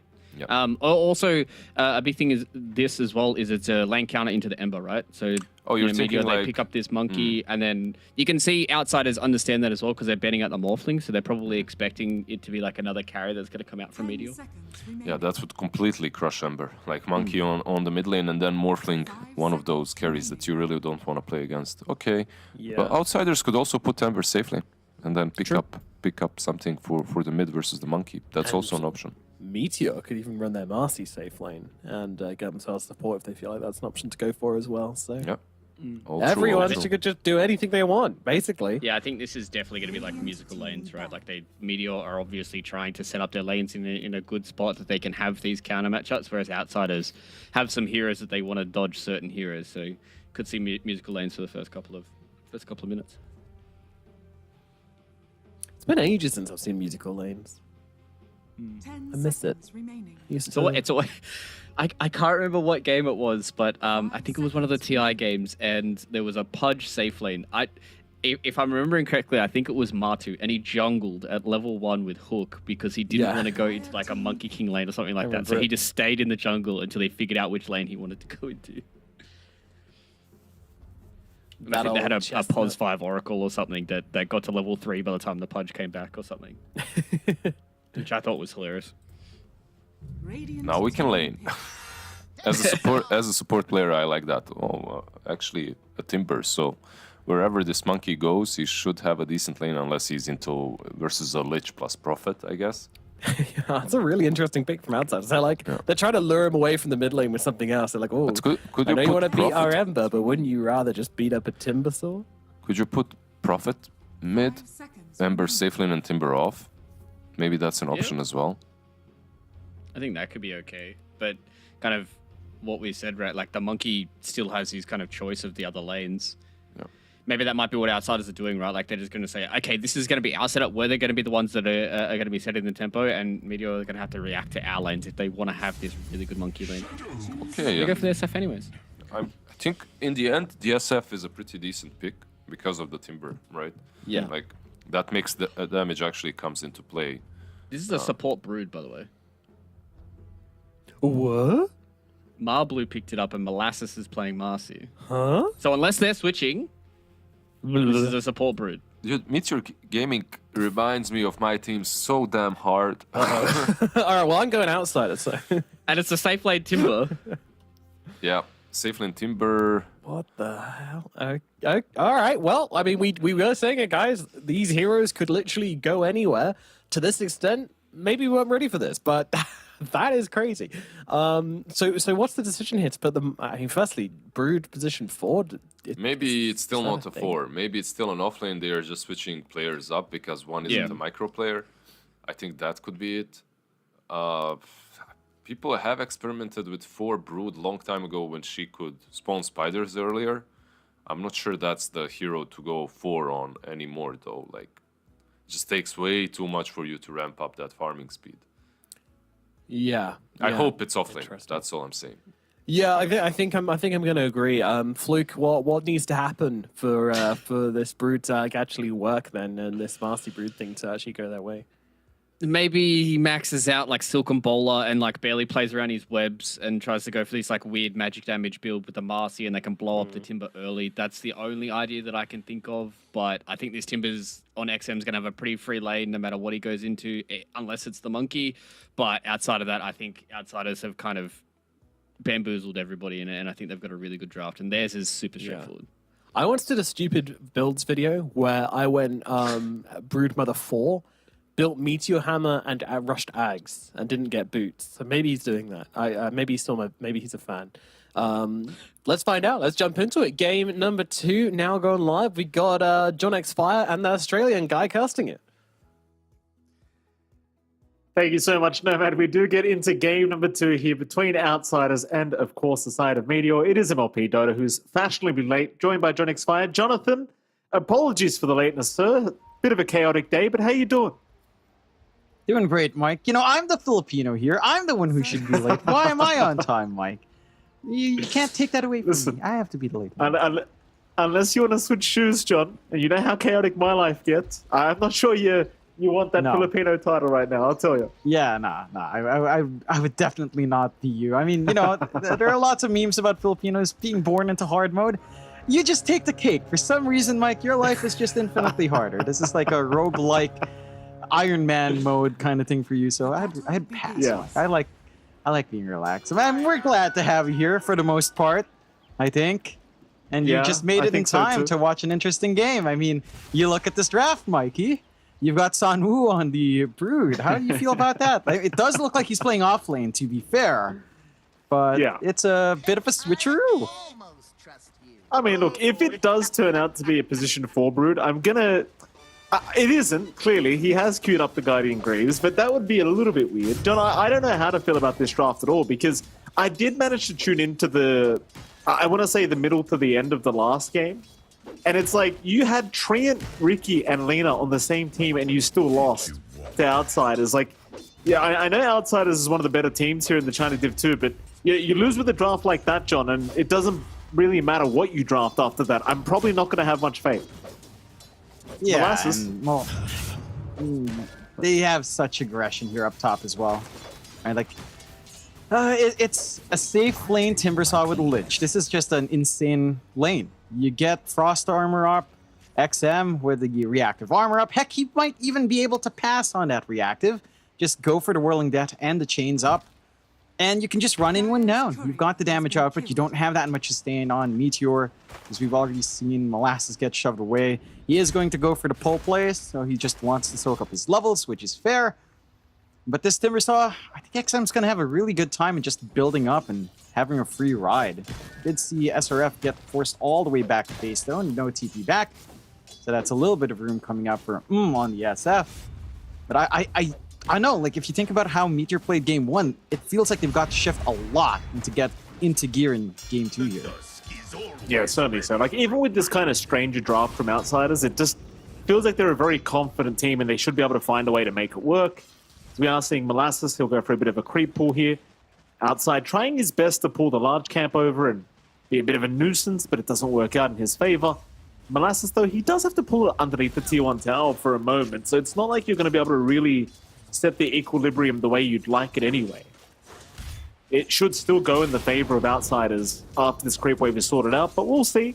For now, at the very least, Outside going to stick around Molasses, make sure he cannot just freely CS this creep wave. Just be as annoying as humanly possible. Of course, bottom lane, TZ in trouble again. Jama moving in with the shards and tag team. Not going to be quite enough to actually secure the kill on the Train Protector, but kind of just sends a message here from Jama and Ava. You know, it's just not going to be the safest lane either here for the Train SF. Yeah, and I like that you run an NP into the Treant lane. Just very easy to cut down the trees, ensure that TZ can't just walk up and get his right clicks off. And eventually with tag team, you can just run down heroes quite well with the NP on hand. Has to get as much as he can in this lane early on, and he is, to be fair. Again, with that movement out from SRF all the way back to his base with the TP a while ago, he had to walk back into lane. So he had a lot of room for to just get that farm going early on. Oh boy. Yeah, Marblu, he ends up going down here top lane, and it's one of the things, like, against the Timber, you kind of already brought this up, but you're with a Lich. He has the Frost Shield. So Timber's basically invincible at this top lane. And it's like, if you try to make a jump in and harass XM without the burst damage, at least without some magic damage like Spawn Spiderlings, there's just no chance of killing him. As long as the Frost Shield goes on him, he is fine. And another thing as well, Marblu's Courier got sniped a while ago. That did have his Blightstone, which could have made the lane a little bit easier to play. He respawns, his Courier's not up. It has to fly out again with that Blightstone. So you still have more room. Like, the timings just don't line up for the side of Meteor on that top lane. And XM is going to have a pretty fantastic time scaling up. He's up there in CS. To be fair, Meteor is having a great time on that last lane we haven't really talked about. The Blessing has just been controlling mid. That is to be expected for the Monkey versus Ember, but he doesn't expect this rotation. Yeah, I think you spoke a little bit too soon there, John. Blessing will be chased down just a little bit. Outside, he will land the Frost Blast. Needs one more, but does have the mangoes for it if he wants to go for a dive. Looks like Blessing will try to turn around. Outside, just one more will do it. A nice juke out with the Mischief. Outside still trying, but no, the fog. He's not going to be able to get it. Oh, so unfortunate for Outside. And now Molasses is going to try and punish the Lich for even attempting this rotation, but I don't think Molasses can actually hope for the kill. We have to let outside walk away from this. I suppose at the end, you still got some pretty decent impact from that rotation, because Blessing, he does still have to run back towards the fountain. And this is going to enable some space for Echoes, who was falling behind on the Ember. Meanwhile, top lane, Xiaoma, about to drop. Oh, Snowball is there in time. Shards out as well. They're going to try and trade those. Xiaoma, not really on target with the Shards, is forced to die. He's either want to take the kill on the Train Protector. Overall, not the worst start in the world so far here for Meteor. Not too bad. They're even getting aggressive onto XM without his Lich around. Drop him in a pretty good chunk of HP. It is still that Timbersaw with level 2 reactive. It's still fairly durable here. And really, this mid lane is the most troubling one for outsiders. With how far behind you are in Echoes, this kind of strong start for the Monkey. We've seen Monkeys do this before. You get Orb Corrosion into Echo Savior, you are set to go. And you can connect. You play with just this sidekick coming out from Molasses. He can enable you to get aggressive. They do eventually find TZ bot. But Oh, again, mid lane, with certain Blessing's in trouble conditions... again. Ooh, okay, never mind. Yeah. They get the rotation. Outside, he was just so patient on the right side of that middle lane, waiting underneath his own vision. And, well, sadly for Blessing, he had no vision to speak of in the mid lane, so outside, easily able to walk in and secure. And just nice timing from the Lich as well. Understanding you're at the 6-minute mark, he's going to want to try and contest power runes, and he probably won't have an Obs Ward ready. His bottom lane, Ava's going to get dived, but it looks like they've got the backup ready to go. Outside once again, from the outside, making sure they can not capitalize as Blessing's going to show up with the Boundless. Maybe they can at least find Xiaoma. They should surely, and they will with the last raise MMMM, or rather, will be able to secure the kill. But it just feels like it's costing you too much. Yeah, it takes a huge response to kind of find that kill. You only find a pause for Tusk. You're getting some room back for Echoes off the back of that movement. He's number 2 in net worth despite the slower start. XM is still here that you really don't have an answer for on this Timber. Level 6 up. Sanwu's not safe here. Yeah, he's not, John. He's being chased down. XM's got the Soul Ring for mana if he needs it. He won't go for the dive in. In fact, Molasses is going to show up with the sidekick, and they're going to try and make a bit of a play. Ooh. Rebound actually doesn't connect, so XM, he might be able to turn this one around, as he does get disposed of, but he goes for the chains. They are falling extremely low. One more chakram will do it. They need to run. They haven't got the spells. Oh my god. Oh, no. And Ava finds it at the bottom lane. In fact, he's even got TZ. Oh, disaster. It's one of the things with the Timber. You run out of spells for a Timber, John. You can't keep chasing. Yep, and he's solo. You know, he's all alone. If they managed to launch a rebound, it could have been a different story. Could have, would have, should have. As they are TP rotating down bot to punish. Xiaoma could be dead. Anyone else? I mean, they've got Xiaoma, but this is kind of the trend at the bottom lane. Like, Xiaoma's died all 3 times. Blessing shows up as well, looking for a Boundless, has found the primary target, but they can't get to dispose of. So he's okay to just walk back towards his own tier 1 tower. And my issue with this is, it's always costing you 3 to 4 heroes to find this Tusk kill. And at the end of the day, Xiaoma, we've seen him on this Tusk. He doesn't really care about dying. He's more than happy to tank the gank every single time and just make plays somewhere else after he sees that many rotations. His top lane, XM's again being chased, but he probably just won't die here. Blue has the spawn Spiderlings, will try for it. It won't be enough. XM, he'll just walk away. In the meantime, Blessing's gone down mid lane, and now Molasses has been caught out. The rune of regeneration. It's like, well, who do you aim for? You go bot lane, you kill a Tusk. You go top lane, you can't kill the Timber. And mid lane gets left alone, so Blessing just can't survive. Yeah, I mean, and yeah, you had such a strong start for Blessing here as well. We're so ahead in the CS. But since the movement down bot, Echoes is just completely taken over, and they're still looking to play aggressive. They find TZ. That they do. I mean, TZ is not the biggest kill in the world, but they'll take it. It's a free one. And it is going to go the way of Xiaoma, who could probably honestly use the gold right now on the Tusk. And it seems like they'll just rotate into the mid-tier 1 tower. Already very low thanks to the harassment of Echoes. And he'll just finish it off. And this is just another fantastic start for outsiders here in game number 2. And if you're Meteor Gaming, you are kind of between a rock and a hard place right now. Because this draft, it is going to take time to build up. Oh, But down to Ava, Blessing. but he's got help once again. This time Echo's going to rotate and Blessing's being caught out on the Monkey King. Dive in from Echoes. He has no fear. Shards will land. Blessing still trying to run. Has nowhere to go. Going to try and heal up, but he just can't do it. Not with the Jingu Mastery. Meanwhile, M's also been caught on the SF. He should just go down and probably will, as Echoes does take him out. TZ is still trying, but he has no damage. 3 down bottom lane. And this is probably just another bottom tier 1 tower that's about to drop here for the side of Meteor Gaming. Yeah, there's no defending this one. It's tricky. You don't have any of your teamfight spells up, no overgrowth ready, no Wukong's up yet on Blessing. Not that would be that impactful. At this point, it feels like, man, they got baited in so hard. They really wanted Ava. Echoes just comes in, cleans up, still has that TP point. They were so close to the tower, forcing that move out. And this kind of lead for outsiders, man. Every lane just going their way. 3 to 13. I'm trying to think of an angle back for Meteor, and there is an angle. Like, you do have 2 physical cores with a Marcy support. Sidekick can do a lot here. That's assuming if you can get the farm going, though, and there's just no room to sustain both a Monkey and an SF right now. There certainly is not. And it's the thing with these 2 heroes, like Monkey King probably arguably doesn't take as much farm as the SF does in this current meta. Because every SF player wants to go the right click build, and Magic build obviously not very good at the moment. And that kind of makes it so you just need to hit creeps forever. That's exactly what he'll have to do. Is you see Ma Blue kind of doing the exact same thing as the Broodmother, apparently being watched by Xiaoma.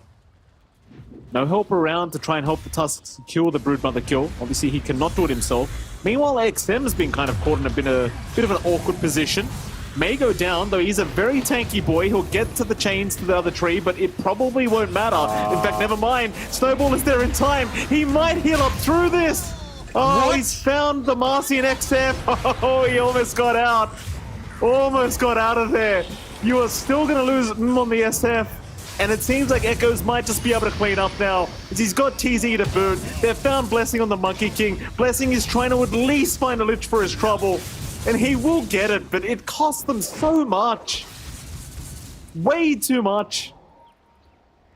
It's not looking that good for Meteor right now. I mean, they are finding some trades in these fights, but think about the 2 heroes that live from outsiders. Echoes lives through, Ava lives through. At KR, it's just going to get bigger and bigger. You don't even care too much if you lose XM. And speaking of XM, I'm liking this build he's going for. He's going full Bloodstone. So he just wants to spell life. So think about it. You have so many things to hit. You've got the Spiderlings to leech off of when you do damage onto them. Like, Right. XM is actually going to sustain himself really well in the middle of these fights. And for Meteor, they've got to find a way to make these fights work, but they're so far behind now. Like, look at the level difference. Echoes is 10. Oh. Blessing's still 8. He's going to be okay, but he's being watched by Xiaoma.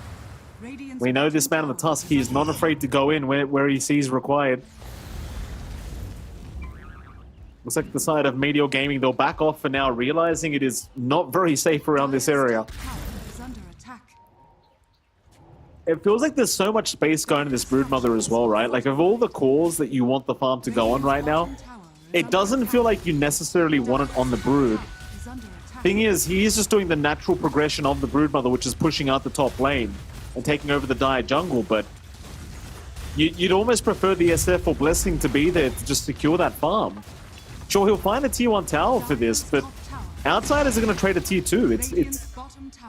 It's really almost messy. And it's just not allowing any farm to go the way of the MK or SF. Yeah, it's definitely messy. Like, they aren't distributing their gold the way they'd want to. I mean, you're number 1 on San Wu Mar Blue, but and Blessing are so far behind. And now they've got the full Bloodstone out in Outsiders for XM. They can just play with the smoke. They can just go hunting. It is broken by TZ, so he gets a good angle out. And they do have control of their triangle, but they've been confined to that triangle for a very long time. Oh. Jump in, Blessing, always the target. Shards on target as well. Blessing, the balance, it just connected on nothing. He just kind of whiffed it. Xiaoma, oh, he's going to walk out of there. The Frostblast is flying right through TZ. Will mean he gets slowed down and does melt. And XM, he can just keep going. Can they get the chains? Oh, you bet your Nelly they can. They've gotten down. This is it. Yeah, Okay. GG. This I is agree. the fastest game now. I Mike. agree. This is the fastest game. This is The fastest game. yesterday. Yeah, the last match Meteor had was 15:31. Now it's 14:38 for the GG call. Meteor, they're not having a great time. Outsiders have a great time though. You see how happy they are. They flex so hard in the Timbersaw safe. I'm glad you made it in time for this one, Mike. This was a lot quicker. You made it for this. This is amazing, Mike. It is amazing. I mean, I just got here and I'm already gone like 14 and a half minutes. What a day of work it's been for me. I'm going to be so tired tonight, Jonathan, let me tell you. Still, it was a pleasure, it was a pleasure to cast the game. Obviously, I don't blame them for the GG call, right? Like, it's kind of my gripe with some teams. It's like, it's a dead-end kind of game. Like, there's no way you're going to come back and... I suppose it's good to practice and just play it out. I suppose there is value in getting that experience, but there was certainly zero chance of coming back from that game. Like, that was just an absolute disaster. Nevertheless, what's not a disaster, John, is our panel who are currently on standby waiting, so I think we can throw to them to see what they have to think about this 14 and a half minutes. Let's see if Lizard's awake.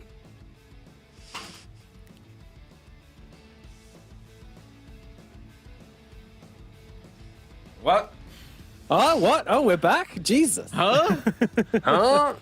Games can end in 14 minutes? Yep. Apparently so. Apparently so. Welty. That was a absolute smackdown. Jesus. From the late phase onwards, there was just no real chance for Meteor to get back into the game after that point. You go behind against this kind of draft, and it doesn't feel like there's any way you can play on the draft, on the map, sorry. But even then, it's still an early one, right, Fluke?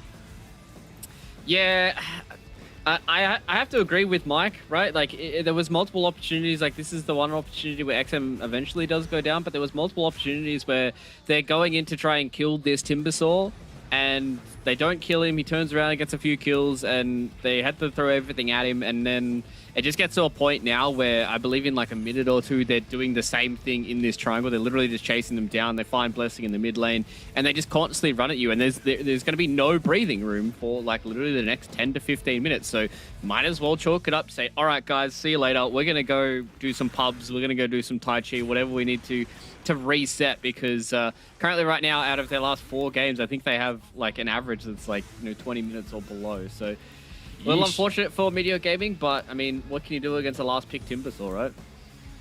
Yeah, not this. I don't know. But like when you're down against some heroes, it feels bad. When you're down against like these heroes, it just feels like you cannot exist anywhere on the map. The mobility, the catch, the just constantly staying on top of you is just too hard to play against.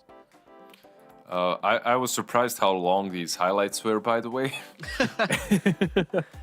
But yeah, like sometimes you lose all of your lanes. Like the mid lane kinda went decently, but then he got rotated on, so it didn't truly matter. It is what it is. You just suck it up. You go next. Like you got crushed. What can you do? Like no need to prolong the agony. Like especially Timber is probably one of those heroes that reels it in like real deep, because it's the sort of a hero that if you don't manage to deal with in the laning stage, like if you let him go loose a little bit too much, you won't be able to deal with him in the mid game, especially if you're losing a lot of lanes. Like he's just going to dominate. He'll be standing in front of your tier 2s. You won't, like, there are so many games that we've seen in which Timber is just standing there and everyone is like, okay, we can't do anything. Like you cannot. It's a different hero right now, but it still kinda is the same in a way that they killed him once around the Rosh pit, but that's it. Like, just go next. You won't be able to kill him. All right. Well, we do need an MVP from this game, Fluke. Who are you going to give the highest accolades to in this?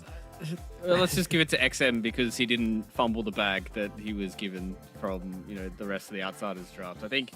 I mean, the way he played Timber, like as Lizard said, he's one of those heroes that can really take over a game, super hardcore, and if you allow him to get to this 12-minute Bloodstone or whatever he had with a cloak on top of it as well, like that's how you deal with Timber early on, is you get rid of him with magic damage. They had a little bit of magic damage, they didn't have a crazy amount, so it was super easy for him to just tank up, get the Bloodstone and look good. And I think XM has has looked really good for outsiders in a lot of their games that they have ruffle stomped. He has been somebody who has been looking very, very good and really being able to dominate. So it's a good showing of somebody like XM, who we know is a really, really good player, but now rotating in towards the carry role is really showing his lane prowess. Yeah, absolutely. I would agree. I think it's fair enough. You could have realistically given it to any of the 3 cores. Or 2 supports, honestly. This game was such a smackdown that it kind of just comes down to an absolute outplaying in just about every sense of the word. No real look in for Meteor, and this is working for them as well. With the standings, it also puts them in a very tricky situation. I mean, maybe not very tricky, but it's starting to look a little bit scary for the side of Meteors. They did have those 2 wins early on, but now they're kind of edging closer towards the scary no-no zone. I know you're trying to make it look very scary for them, but Mystique and Cloud, I think they're okay. Maybe Mystique can fight it off with Meteor. I'm not sure. We'll see. Didn't they play each other already? They did, right? Yeah, they did. They played in day 1. Yeah. So 2-1 for Meteor. Yeah. So I'm still thinking Meteor will hold on to Division 2. Hold, survive, live. Hold. Yeah. It's I mean, it's still not a comfortable position for them to be in by any stretch of the imagination. And Mystique, they haven't looked great either, so they should be okay. And poor old Cloud just not going to get a look in. All right, well, coming up today, we still have Vici Gaming versus LBZS to go. That will be our next series coming up in quite a while, actually. So I hope you guys are feeling nice and patient for that one. Then we have Mystique versus YBB as our final matchup of the day. Floyd, do you want to give me a quick prediction for the second series? Vici will spank LBZS and YBB will spank Mystique. I think this is going to be a pretty fast day. So brave with your predictions. Nothing coming out of the sidelines there.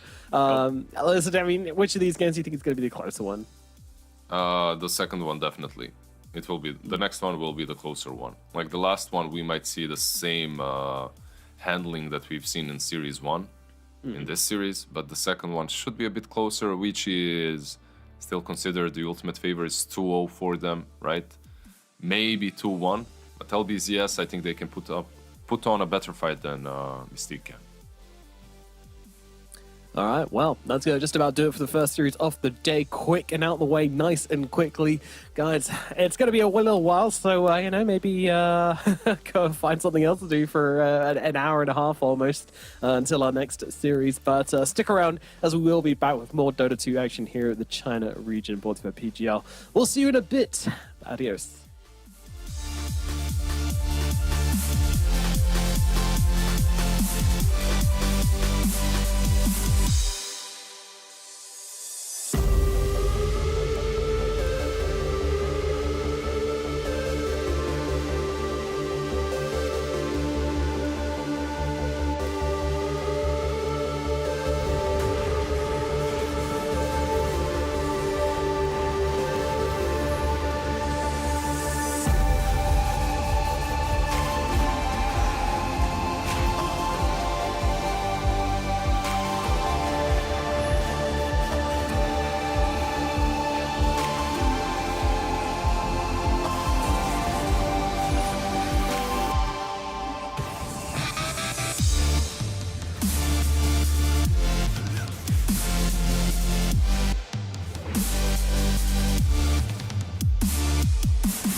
Hello and welcome back to the China Division 2. My name is Momo. Joining me is Fluke and Lizard as we get into the second series of the day, and it is Vici Gaming versus LBZS on the cards. Can LBZS beat the Goliath team of Vici Gaming?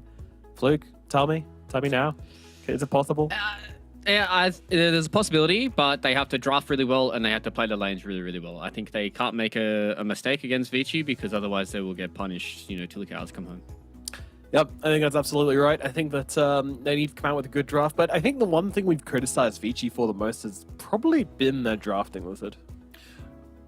Sometimes they have some crazy drafts. Which one was it? The last series that they played, the 23 games. I remember there was something wrong with it, but I wasn't working the series, Nomad. Can you remember? Yeah, the OD pick. That's what you guys didn't like, right? Like, I actually thought the OD pick wasn't that bad. It was just like, I think they had some problems with no playmaker or something like that. But OD on his own, there was a reason why it was picked. Like, they have some ideas, but they tunnel vision a lot when it comes to drafts, I guess. LBZS, on the other hand, like, this is a team that, okay, they might be not the strongest in the region, in Division 2. They might not be winning all the games, but their drafts are really damn solid. Like, every game so far that I've watched from them, their drafting has been on point. It's not like it's crazy because it's not only that it's not like they're only picking meta heroes. They're picking meta heroes that synergize well together, and at the same time, they're kind of countering the enemy team, having like this general game plan in mind. It's something that I don't even see from Division 1 teams. So from LBZS, I don't know who's taking the drafting role this time around, but good job. Like, he's doing a great work.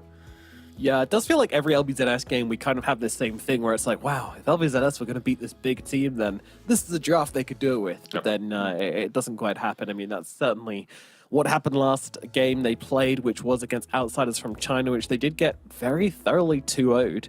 The second game was a little bit closer than the first, but at the same time, in both games, it kind of just felt like they didn't really set themselves up for success when it comes to actually how they're playing the game.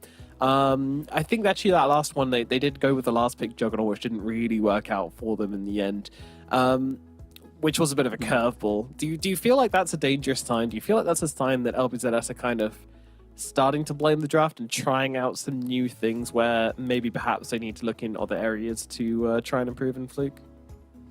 I think that the last pick, Juggernaut, it's not like it was the worst hero they could have picked. I think that the biggest issue they had is Juggernaut just as a hero right now isn't that good. He fulfilled the roles that they needed, right? Like, they needed a hero that had, BKB in build. They needed a hero that was able to play a bit of pace with them, albeit the Omni Slash was a little bit how you're going. And I think Fonte played it relatively good. So I think on the back of it, maybe that might be a little bit of an outlier for them in regards to the rest of their drafts. But I think the fact that these guys are probably, I would say, the gatekeepers here in Division 2, for them to go up against, as you've already said, the Juggernauts in Vici, I think not only do they have to keep their really, really good drafters, they just need to tighten up a lot of their execution in their lanes and what their decisions go for the next couple of games and stuff, and see how it does go. Vici, as we did say, can have some holes in their drafts, and I think that one draft that they did lose up against Outsiders, that was when they had to support Naga as well, I believe, after it got counterpicked a few times. So they do have some issues themselves that Vici can exploit, and I think that's probably the big leg up that LBZF have is they can really draft themselves into a solid position.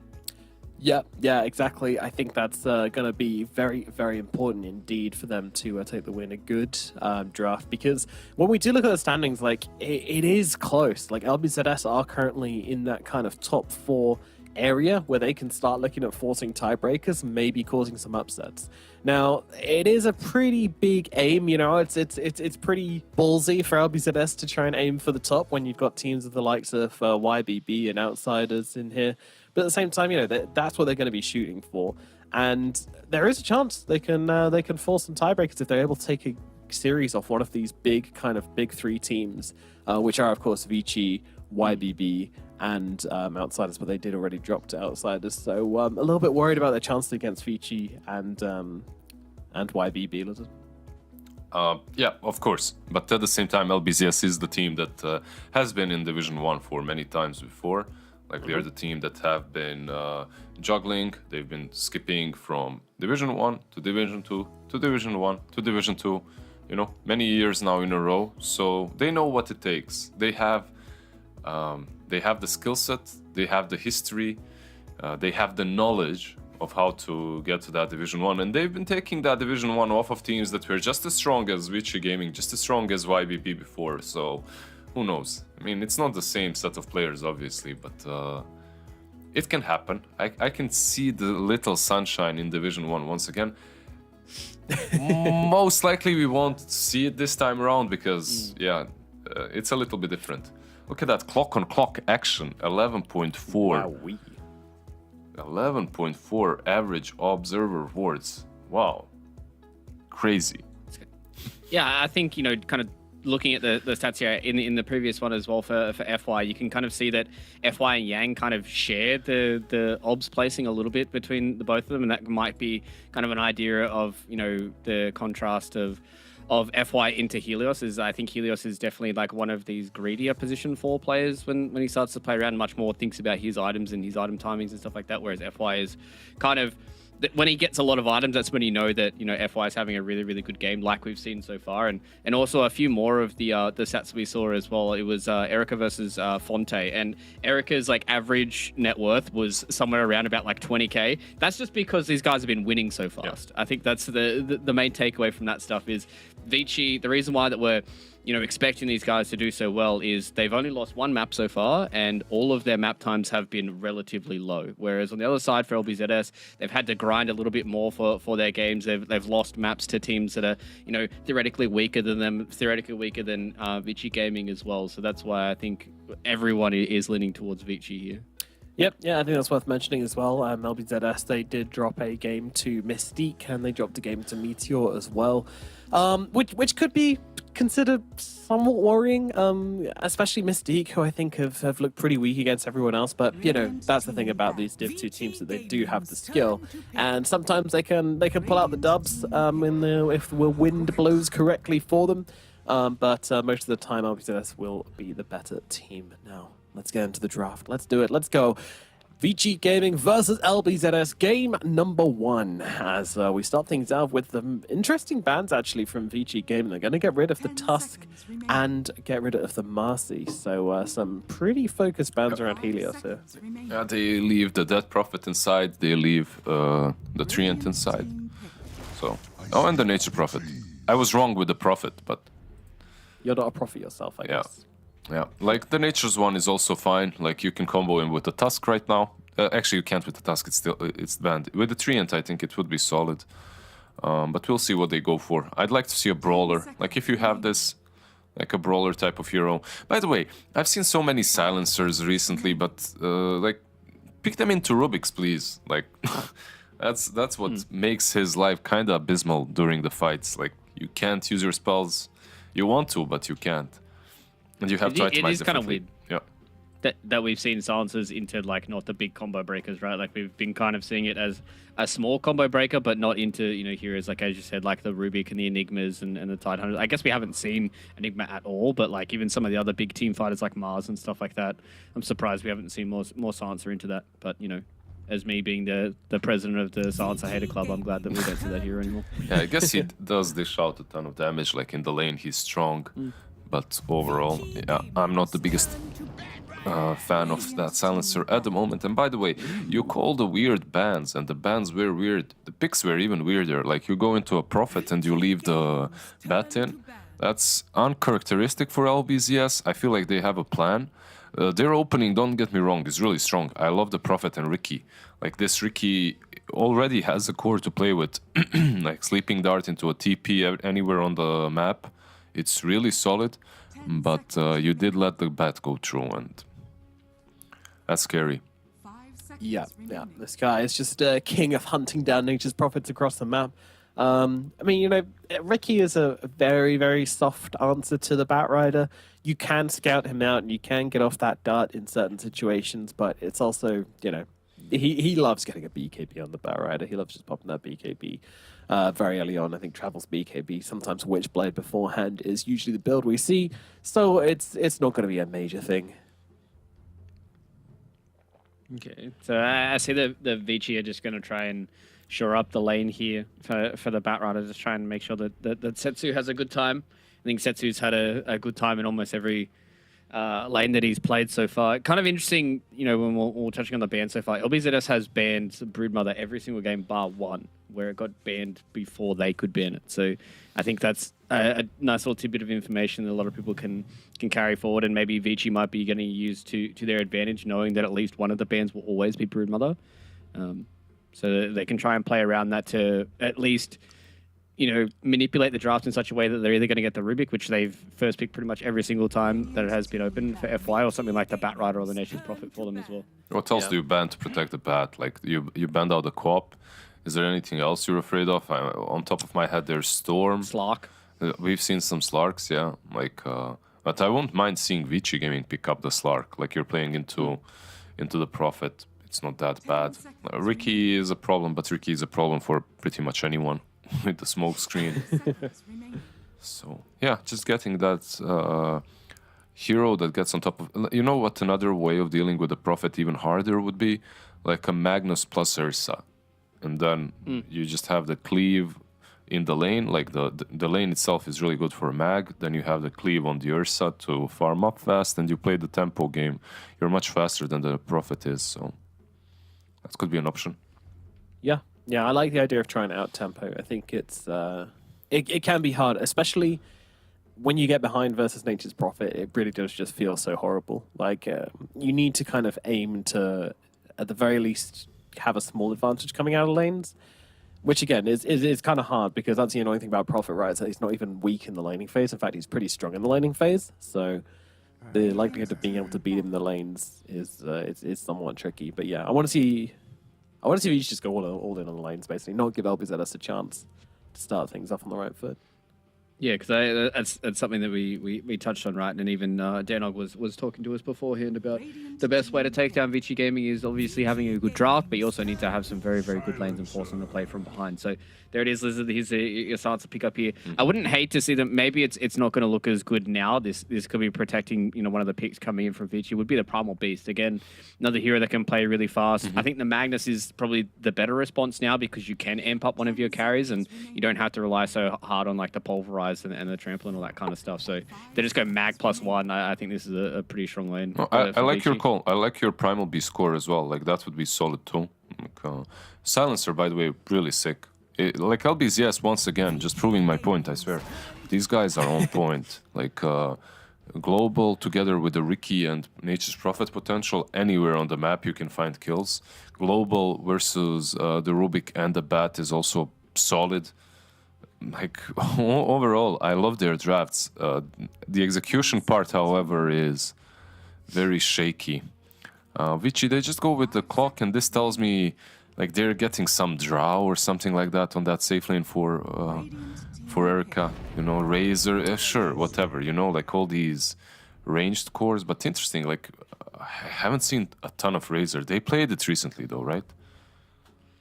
Have they? Yeah, I believe sure they. if I've seen it. I believe No, they. 0 picks, 0 bans, 0% win rate. So this is the first time. I'm just trying to think, is this them understanding that LBZS is going to go for like one of these just straight up strength melee offlaners? Like Mars is probably the one that I'm looking at. Last time they did lose out. They did lose to a Silencer and a Nature's Prophet and a Mars. They had a Tusk instead of a Ricky. So that would be very similar kind of draft to the last time that Vici Gaming fell to Outsiders. So yeah, but don't you like morphling here? You put the Prophet on offlane and you morphling here if you're LBZS. Sounds solid into the Razor. Clock, you don't care about him. Oh, okay, you Puck instead. Alright, I mean, just a hero to deal with the Bat Rider on the mid lane. They banned out the co-op. There were still Puck, Viper. What else was there?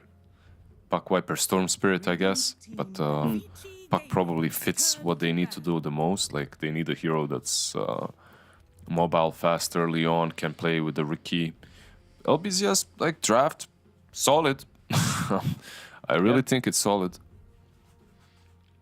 I think a big thing for them right now is trying to deal with this Razor BKB, right? Like, as soon as Vici are going to get up to that timing where they've got BKB both on the Bat Rider and on the Razor, it's going to be relatively hard for them to not only deal a bit of damage, but also kind of just play around with them. So maybe the idea for LBZS here is kind of play fast with their final offlaner, just try and get something that gives them a bit of auras, gives them a bit of blink initiation so they can start a team fight and try and, catch out a lot of these other heroes. Because one way of kind of dealing with a BKB is if you instantly make a fight 4v5 or even make it disadvantageous. Oh, okay. Okay, never All mind. Yeah, that's Yeah, all right. that's a curveball. I guess you can pick a Tide or something like that, right? Fenrir, the Chad, in his bright jump. He's wearing a jumper the same color as LBZS as he destroys them with them. What a Chad. I think the best thing about that as well is as soon as it kind of flicked over to Federer's camera, he literally just stood up. He'd pressed the button and he stood up. He knew Drop what was the going bomb, on. left. Yeah, I'm they're outta here. drafting differently than all the other Division 2 teams. Like they're still going for this is like the meta from a month and a half ago or something like that. This is definitely January meta, like with the Lycan last pick. It's true. Yeah. If you're LBZS, I don't know what your options are. You have Kunkka, you have Tidehunter, you have Mars still that you I mentioned. think they Like need Mars. it's They all feel so bad into the Razor lane though, so you'd have to make the transition with the Nature's Prophet going into the Razor lane, right? yeah, I think that's doable. That's the thing, right? Like I talked a lot early on in the draft about how I wanted to see the Monsters Prophet with good lanes, and I really think Vici have good lanes here. I think they've got phenomenal lanes, and I think that's going to make it hard for LBZS to play this game they want to play straight out of the bat. So whatever they pick here, it has to be something which can do well, and I'm wondering what that is. Pangolier. Okay. Pretty Okay. damn solid. Like Yeah, solid yeah, answer. yeah. I do like it. It doesn't give them the blink stun and the natural aura builder like a Tidehunter or a Mars would have been, but I do like it, especially TZY's Pango. I think he's been playing really, really well in a lot of the games here for LBZS. It gives them that Chaos Creator. They've got a bit of team fight as well. You can really screw around with like the Clockwork because he doesn't really want to ever get on top of you, and you've got a lot of mobility as well on the Pango. Yeah. I would say that Vichi's draft is solid, but at the same time, I feel like they have a couple of wasted bans, like a Mirana ban, Pango and Puck on the same team. Like, you can control the Lycan. You have Dream Coil, you have ways of rolling over him. You can defend the tower with the Pango as well. Not as well as with a Tide or something, but still it's solid. Like, overall, I would say LBZS won the draft once again, but the Lycan is going to run them over. I have a feeling they won't find ways of dealing with them. Luke. Yeah, I agree with Lizard. I think this Lycan's going to have a pretty free time. He's going to get really, really fast Helmet the Overlord, and it's going to be very, very hard for them to deal with this kind of death ball that they've got going. If they have good lanes on the Pango and the Puck, I think they can start to come out on top, but I'm fairly fearful here. Well, it looks like Vici wants to take it fast and hard, and I feel like LBZS, all they can do is try and hold on and wait until the mid-game, see if they can stop themselves from being flooded by this Vici gaming draft. Will they be able to do so? Let's find out with our casting duo. We've got Danok and Ares for game number 1. Yep, thank you, Nomad. Here we go, Danok. It's a exciting series between the two. VG Gaming still currently undefeated, and well, for LBZS, they're also on top of the table as well. The big thing for them is that they've faced a lot of the more easier opponents, so to say, still yet to verse Vici and still yet to verse YBB. But in regards to at least taking a look at the series count, LBZS off to a good start, but they're up against some difficult opponents in Vici. Do we feel like they've got a solid draft, though, to enable them here? I don't hate it, Like, I feel like they had, like Lizard's saying, a really solid answer to things at many stages. They run the threat of having this Nature's Prophet being moved to potentially the position 3. So there's a bug going on. We're not talking about a Weaver in the game. Looks like, well, look at all them Iron Branches. Actually, these guys are going to be setting up for a lot of trades. The thing that I really feel like LBZS can look to exploit this game is the lack of BKBs that Vici Gaming are going to have. Like, I know Lycan, Razor, and Batrider can all go them, but to me, this seems like a classic position 1 Razor win into the Bloodstone style build that Erica's going to be going for, because immediately after they picked it up, they banned the Death Prophet, who, in my opinion, is the best hero against that Bloodstone style Razor, because the Exorcism Spirits actually don't trigger any of those Storm Surge procs coming through from that. So you're going to be having a good time in a lot of these team fights, considering you've got, Treants hitting you, lots of little hits coming through from the Pangolier, and you'll be basically unkillable. The issue is, though, you're going to be running into a Dream Coil, holding 3 heroes that want to run at you in place. You're going to have a Pango rolling through you. You're going to be sprouted, and Ricky's going to get Sleep Dart as well at level 50. At the 15-minute mark. So it might even be the call that, all right, no one touch Lycan from 15-minute onwards. Helios, it's your job just to dart him and waste a big part of that shapeshift cooldown. Oh, Well, we'll see how that one's able to play out once we get to that Agdam Shard timing, of course, for Helios. So we'll have to wait and see. We've got the creeps meeting the mid lane for the first time this series. Of course, a counter that we've spoken a lot about so far through the China Div 2, being this Bat Rider against the Nature's Prophet. So we'll see how Setsu's going to be able to perform on this, of course, against Dolphin on the Puck. Do you feel like this is a matchup that's maybe a little bit more one-sided than the other? I feel like Batrider should have just as fine a time against this in the lane, right? Like, ever since Sticky Napalm applied the attack damage, this became so much more favorable for Bat, right? You might think, oh, well, Puck's just going to get into the magic wand and then use that to be able to shove out the lane constantly if Setsu ever does make rotations, but Puck still has very low armor to be able to start this game out with it. He's not going to be getting too much more in the next little bit. You know, he's going to be going into the bottle, the boots, and eventually the Witchblade, but until then, Setsu's going to be able to bully him fairly effectively.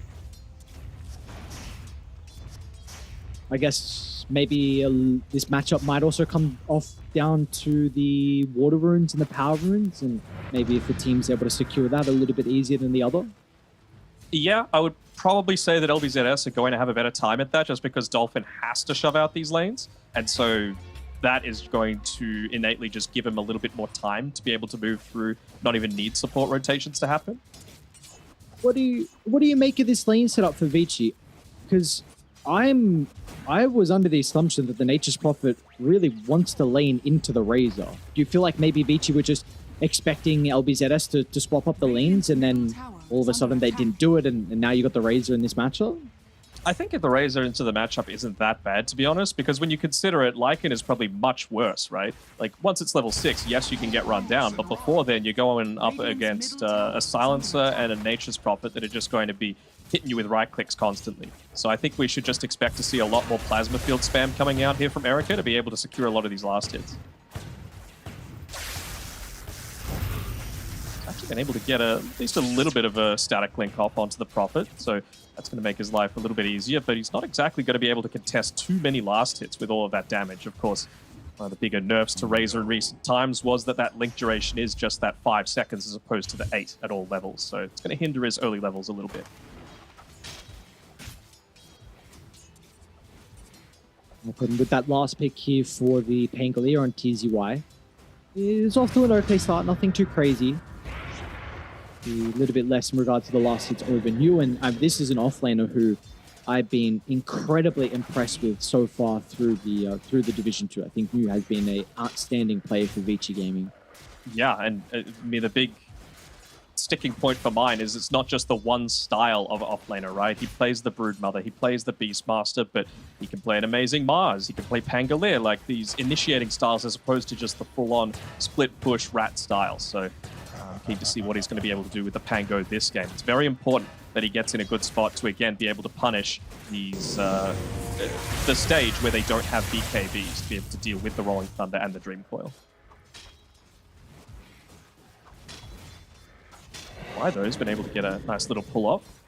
He's doing his best to be able to make life a little bit more challenging for this Pango. He's using the shield crash in just to get that 40% damage reduction, but it's really all that he can do, and then immediately just gets harassed back.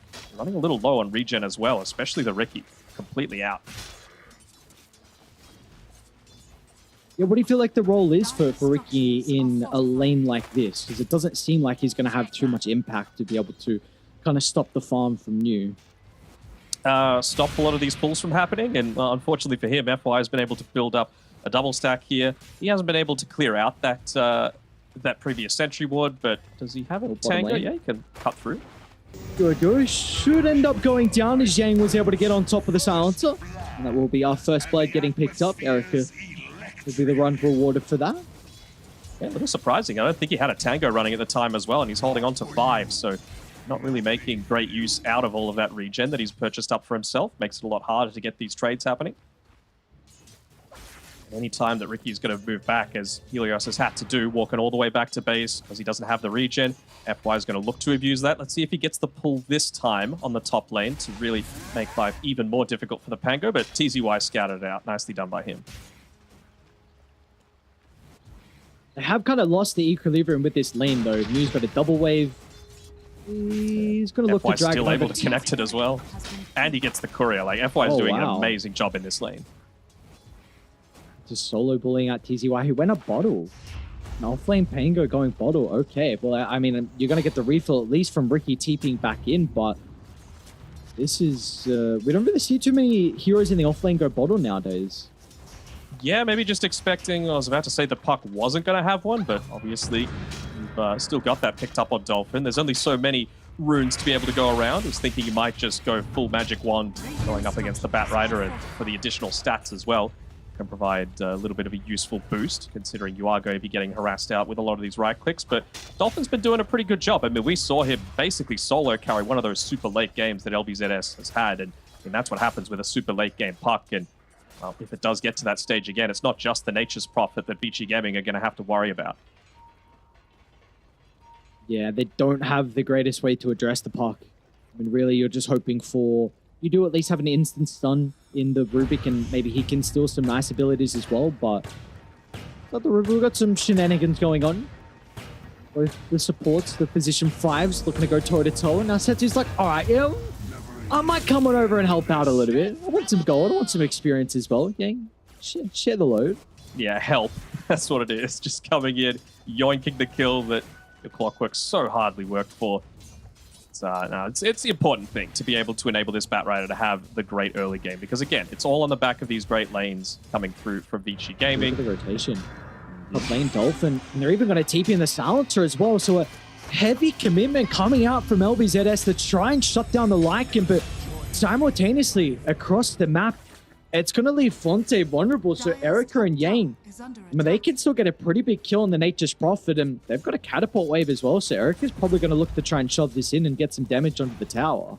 Oh, wow. Didn't even realize that they still had that Siege Creep available on the bottom side. I was thinking maybe if just the Nature's Prophet doesn't die, you've committed all these heroes up towards the top side. Bat Rider, especially with that Siege Creep there in the mid lane, isn't going to be able to shove it in too quickly, and they might have gone for a TP up top, get Nature's Prophet with the Blightstone to be able to push out the tower, but now with him going down, he's not going to be able to accomplish that. Yeah, you can even see him starting to TP up towards top still.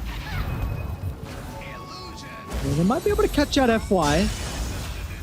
It looks like they definitely will be able to catch out FY, but... That's a deep dive coming through from Dolphin and not working out, clearly. Okay. Setsu and bottom forced to tower use is the being lasso. completely uncontested as well. Oh, it seems like it's just Vici Gaming stuff. I don't know what else to say. This team, they're just always able to edge out a victory off the back of the lanes. Yeah, I mean, unless it's completely disastrous, you always expect for them to be in a good spot. At least LBZS have been able to take this tower, and they haven't yet lost the bottom tower, actually. And so this rotation from Dolphin, not even needing TZY to be able to pick up the kill, is going to stem the bleeding a little bit. I mean, they haven't lost any tower yet at this stage, so I feel like Nature's Prophet might feel confident just to be able to stand up on this top side, have Silencer soak up a few of his ganks for him, and really only have to be a little bit concerned once Setsu has the Boots of Travel, but the downside is he's got it coming out on the Courier. 8.5 minutes already picked up. Great game so far from Setsu once again. And I haven't even seen any of Vici Gaming supports try and put the priority on making stacks for Setsu, so the fact that he has a Boots of Travel at this stage of the game is just props to his farming pattern. I mean, it's what happens, right, when the Puck's making all these rotations. He's basically farming uncontested a lot of the time, and he did yoink away that kill, but still very, very good at the trading in lane to be able to set all of that up. We'll see what they look to do now with the Boots of Travel online here for Setsu. Yang, meanwhile, is going to try and soak a little bit of experience mid. Is pretty high level as well for the Clockwork. What's FY at? FY's level 5 as well, so they'll probably keep the tome over the Rubik, and I wouldn't be surprised if we see Vici look to try and make a play very shortly when that tome gets delivered. Yeah, you would imagine that they're going to try and just beeline towards the Silencer, especially prior to him having this global silence, because they're going to feel very confident that he just doesn't have any defensive mechanisms at this stage and really frees up the Rubik for the following team fight that's going to ensue after that. He's running into multiple members of LBZS, so looks like they're going to be able to find a kill at a pretty good timing as well before the power room will spawn. RathanH is going to tick him out. Even TZY is going to look to rotate as well to get full usage out of the coil. They can catch up to FY's Rubik. and secure the double kill. Setsu's considering about stepping in. He's going to be cautious about the Rolling Thunder. Even Erica with a beautiful sidestep as well will help them chase down the Silencer and make sure they don't get clipped from the Rolling Thunder to stop that. So in the end, the 2-for-1, Helios was able to pick up the regen, so unfortunately not going to anyone with a bottle. I mean, the big winner for that, for all of mine, is New. I mean, he just gets to sit up on this top side. He's already got a Helm of the Dominator, starting to work towards that Vlad's, very close to being able to pick it up. And I mean, once you get that Helm of the Overlord, you're going to be able to combine that together with the Batrider going into an early BKB like that on Setsu, not prioritizing the Blink Dagger. They don't need it. They've already got 3 heroes that are going to be running at you that you essentially don't need that additional layer of pickup. It's all just about the survivability and being able to properly fight as opposed to just being held in place. Finally, we'll have that first tower going down, at least for Vici Gaming. We need to use second catapult to be able to find it.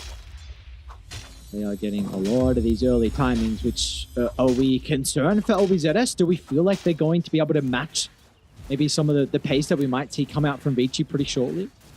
Little concerned. I mean, they're giving Helios a bit of farm on this top side, but it's 11.5 minutes, and he is 1,100 gold away from the Aghanim Shard. So pretty much not going to get it right on that 15-minute mark. And every minute that I feel that he doesn't have it is just more and more avenues for Vici Gaming to run at you completely unopposed, especially on this Lycan. He's The getting Vlad's close. picked up as well. 1,200 gold and away now for that recipe, and he's even going to look to rotate over, just maybe to help secure one of the power runes. We've got some of the other boys starting to make their way to mid, so they're soon going to try and connect into an attempt to get some damage onto the T1 tower, and it doesn't look like LBZS want anything to do with this push. I want to see FY go into a Guardian Greaves as well. Oh. Chasing Fonte down. They're going to use the Global Silence just to cover the TP, but that means Global Silence is now not available to defend the T1 tower mid, so this should be really free for Vici. They're at least able to get rid of the Helm of the Dominator creep, but Wolves plus the Razor should be perfectly capable of being able to take this one out. And I mean, until what, the next 10, maybe a little bit more than that minutes, you're really not dealing that much right-click damage on LBZS. So this choice of the Hood of Defiance on Erica is going to be a nice little stopgap to be able to get him to the next stages. And well, he's nearly got an Eternal Shroud for himself as well.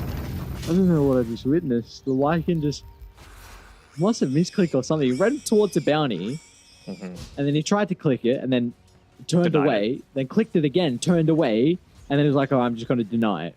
He did see the boys Frustrated. coming. It was just, it was funny. He had like definitely multiple times where he could have just picked it up instead, but It's a bugged bounty route. Maybe you thought it was a Monkey King and just wanted to get out of there, you know? yeah, bad luck. He doesn't want the juju. He's making sure that nothing can plague Vici. Maybe the coil might be a bit of an issue for the moment. It's relatively close to the T2 tower. Let's see if the Batrider's going to be healthy enough. They'll still get the kill, but at what cost? As Fonte, that was an aggressive TP into the tree line. TZY, well, he thinks he can turn it back around. They're going to try and target down FY at the moment here for the Rubik. And do they want to go back towards Erica afterwards? With the Razor stealing a crap load of damage off the back of the Static Link. So they've got to be cautious about taking head-on fight against the Erica's Razor. And they're going to do just that. They'll back off. In the end, it will be a 2-for-1. Yes, it will, but I would have to say the Nature's Prophet going down is even more influential, right? The Lycan continuing to farm. He's 100. Nope, never mind. He's got the Helm of the Overlord coming out to him in 1 second. So pace is about to pick up. Sure, Batrider dying delays that BKB timing a little bit, but you're not overly concerned, right? Erica's got the Eternal Shroud. He's just 600 gold away from the Aghanim Shard. So really, that's all that they're waiting for.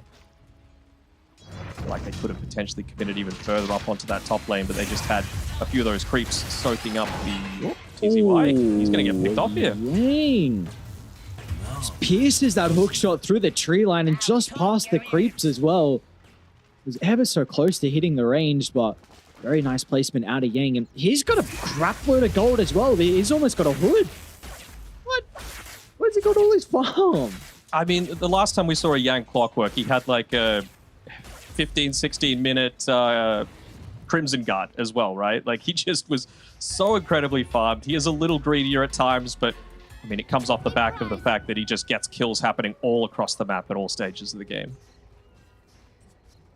There we go. 15 minutes. How close is Ricky to the Ag Shard? Not that far away, so could certainly be worse. He's been spending his time being a little greedier. That's why they've been able to pick up a few more of these kills onto the cores at this stage, because it's kind of like the Earthshaker, right? You have to enable a little bit of space for your support to be able to get this item, because after that, you really just don't need anything. And I'm sure he might even be saying that to Dolphin, like, I need 200 gold. Just let me get that, and then everything after that is yours. But then, you know, Dolphin says, man, I need the Blink Dagger. So it's kind of that double-edged sword, isn't it? Smoke pops, Vici. Need detection, Elias. Beautifully done. He's going to be able to scout this out. FY should know someone's nearby. Yeah, there we go. There's the detection. Stole the Blink Strike as well, so he's easily able to get onto the Ricky. Would love to get the smoke. Actually, no, he's going to hold the Blink. Okay. I like that movement a lot from Vici Gaming. You look to make a smoke attempt down to bottom when you're already getting the lane shoved out, just prepping it for they're going to kill. Then you're going to be able to combine it with this catapult wave, so this 2-2 tower will end up going down without a glyph to protect it. Yep, no glyph. Helm of the Overlord creeps there. All the boys are nearby. You've still got Erica farming. They're holding TPs as well. That's the purpose of making just a smoke and run attempt across the map as opposed to using any kind of TPs. So yeah, they're just doing things very efficiently on Vici Gaming right now, and that's why they're able to build up this net worth lead that's continuing to grow. It's a steady growth here from Vici, isn't it? 7,000 now, right at this stage. And the cores on Radiant, the Pango's not having a great time. Some of the issues here with an off-lane Pango's. Speak about him, he could be really vital to this team fight in the river with the Rolling Thunder, but they're not going to be able to unlock him as Yang. He'll start the fight out to the left. Still, LBZS will be able to assassinate FY, so they intercept him, but meanwhile, New, he caught up to Fonte the triangle, so Vici flying too, and they're even going to look to try and take Roshan off the back of that engagement. Why not? You've still got a little bit left on the shapeshift. You've got the strongest point at this game right now, where you can just look to play off the back of these heroes that have been able to take out the big snowballing styles, and they know that they're not quite ready yet on LBZS. They've targeted the Rolling Thunder. Really? Easy White. Roche is still at half though, so they're not going to be able to scout it out and have the perfect timing of potentially stealing Roche, so that's Thunder completely wasted. Now they do still have Coil along with Global Silence. Maybe they're just trying to delay it for the Nature's Prophet. He's coming in now. And we'll see if he's going to be able to join fast enough, because Roche is falling the AWP to scout, but Helios, he's too late to jump in. And meanwhile, up to the left, Yang, pretty aggressive position, but the hood will protect him for the moment. So Setsu can fly over the top, finding the lasso onto Dolphin. They'll drag him back, creating his own grave. TZY tried to anticipate Yang's pathing away, but the swashbuckle wasn't on the mark, so Yang will survive and Vici reap the rewards and give the Aegis over to Erica. And it just did feel like they were on the same page. I mean, I saw Fonte using his teleport, but he was actually to the bottom lane. He didn't want any part of that, and so they just continued to commit these 4 heroes around the pit. And even if Puck lands a 5-man Dream Coil, without the Rolling Thunder, without the Nature's Prophet there, I think they just stand there and shrug their shoulders and say, all right, we're coiled. We'll just wait things out for a few seconds as well. They might have found Fonte again. Oh, no. Oh, Fonte. I mean, this is the Batrider counter, Denog. This is what the panel has been asking for. When we're on the panel, we're asking for it. Everyone's been asking for it. Everyone has been saying that this Batrider is a great way to deal with the Nature's Prophet. We've seen the Nature's Prophet be such a difficult hero for people to answer so far in Division 2, and we just haven't really seen the Batrider. But finally, I mean, Vici, they pick it up, and that's why it's not a good matchup at all. Not at all. I mean, if you've got the... Ooh, sorry, there's making another aggressive attempt. If you're going up against the Primal Beast, at least you've got some answers to it, right? Because once you've got that BKB... I don't know if this is good.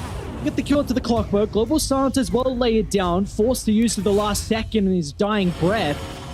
LBZS will get another kill onto a support, but they're in trouble now as Dolphin. No more abilities available to get that leap away as Vici will easily chase him down. And this is the other thing as well. Like, you've got these heroes that are super capable of pushing in lanes, and Leica just picks up the pace. And, you know, you and me, we see like these heroes like the Ricky, the Nyx Assassin, the Silencer, they do not deal with lane push at all. And so you could just look to run them over. So the fact that Vici Gaming decided to pivot into this Lycan, honestly, the lane went probably a little bit better than I was expecting, and that's almost purely on the back of FY. It's just a recipe for sustained success coming through from Vici Gaming. Who would have thought? I was should be. Erica doesn't care actually. Nope. He's not there go. TZ White, prime player under the Rolling Thunder, won't be able to steal it on FY. He's gonna try and get some distance away from really shortly. TZ White. TZ White. Erica's got ages. Erica's just gonna charge him. Look at the madman go. He doesn't care. There's no response. Erica's onto Fonte with the Nature's Prophet, trying to do whatever That's a damage GG he call. can, but it's not enough. And now Erica will catch up to the last remaining member to put him in the grave along with the 4 other boys. As VT can look to walk up the higher ground, and like you said, this might be the GG call coming shortly. They have no glyph, so it very well might be, even if they look to use it on this next wave. You know, bottom lane's shoving in as well with the siege creep, so how are you going to be able to deal with this? I just don't think you can, and it's all on the back of Erica just putting his body in the way. It was a 4-man Dream Coil coming through from Dolphin, but again, just no damage to be able to follow up onto it, so this should almost certainly be 2 lanes of racks again. No global for 10 seconds, no Dream Coil for 30, Wrath of Nature 10 seconds. Yeah. Not the play. Not the play.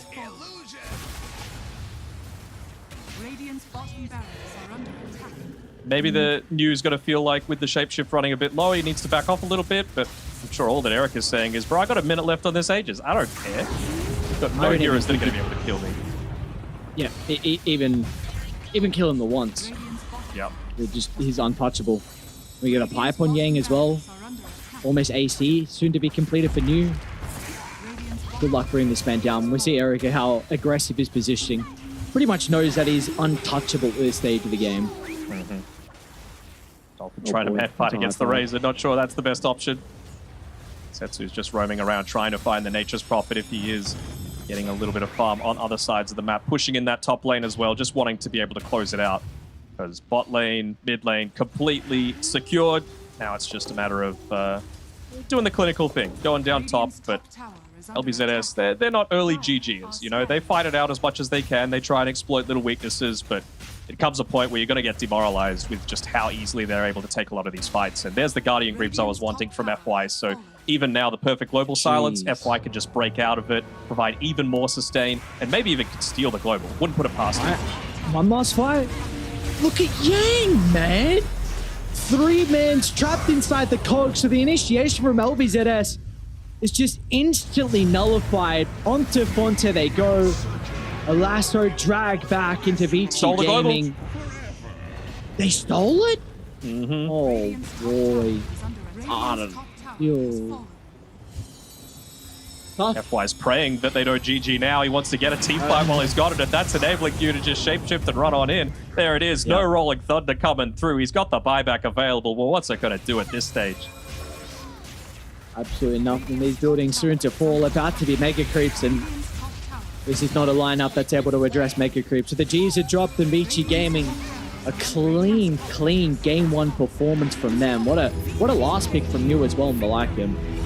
Yeah, really, really fantastic. We were casted a couple of games yesterday where, you know, the Lycan was the call, didn't end up working out, but this time around, it was perfect. You know, addressed all of the issues that they might have had. Runs down the Nature's Prophet. Silencer and Ricky really can't deal with it. Ricky didn't get the farm that he needed to get that early dart to be able to make plays around. And, well, Vici Gaming, it just put together another solid performance. Nomad was talking about how he loves it hard and fast, and Vici Gaming certainly gave that to us. Look like a clinical showing as well from Vici in regards to the play cams. Not a whole lot of emotions at the end. They know one, the job's not done, just also just the classic and what we've seen so far from them. Of course, Division 2. So Vici Gaming, they are looking on a tear.